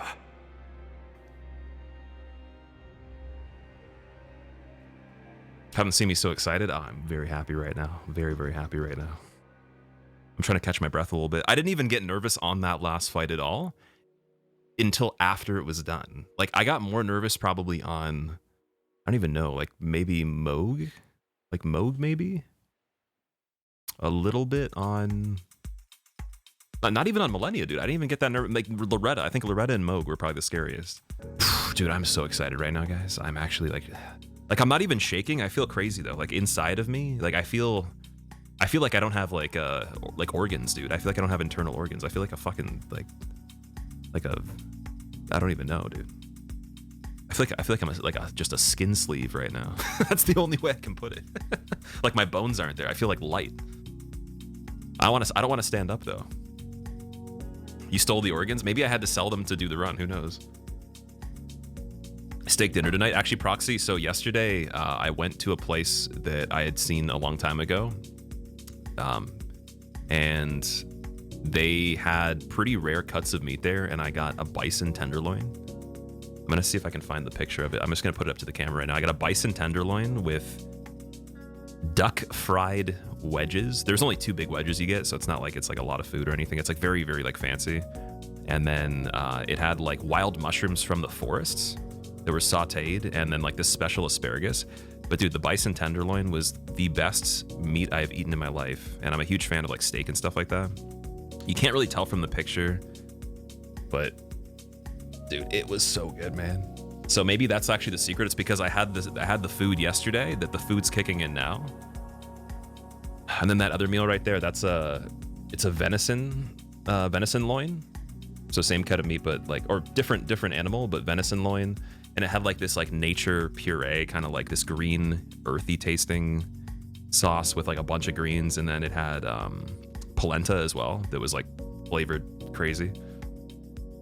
It was absolutely nuts. Like the restaurant has a lot of like regular store. They have like a lot of like rare kind of meat, but like a lot of the stuff on the menu is more basic. Like it wasn't too fancy. Those are the 2 fanciest things there, and I think that's what helped. That was definitely it. I usually don't go to restaurants too often that are fancy, so yeah. Like that was probably the coolest place I went to since that sushi place that was on Instagram that I showed you. We got the run, and I also want to fit in a workout as well and not make it super late, so I'm gonna do some exercise and get the most insane pump I've ever had in my entire life after the run. So if you like this run and you want to see more like this, come check me out on my live stream. I'm going to be doing some more in the future, such as level 1 hitless any percent, possibly all remembrances level 1 hitless, and many more things. Also, don't forget to like, comment, subscribe, and hit the notification bell for future video updates. And I'll see you guys in the next one.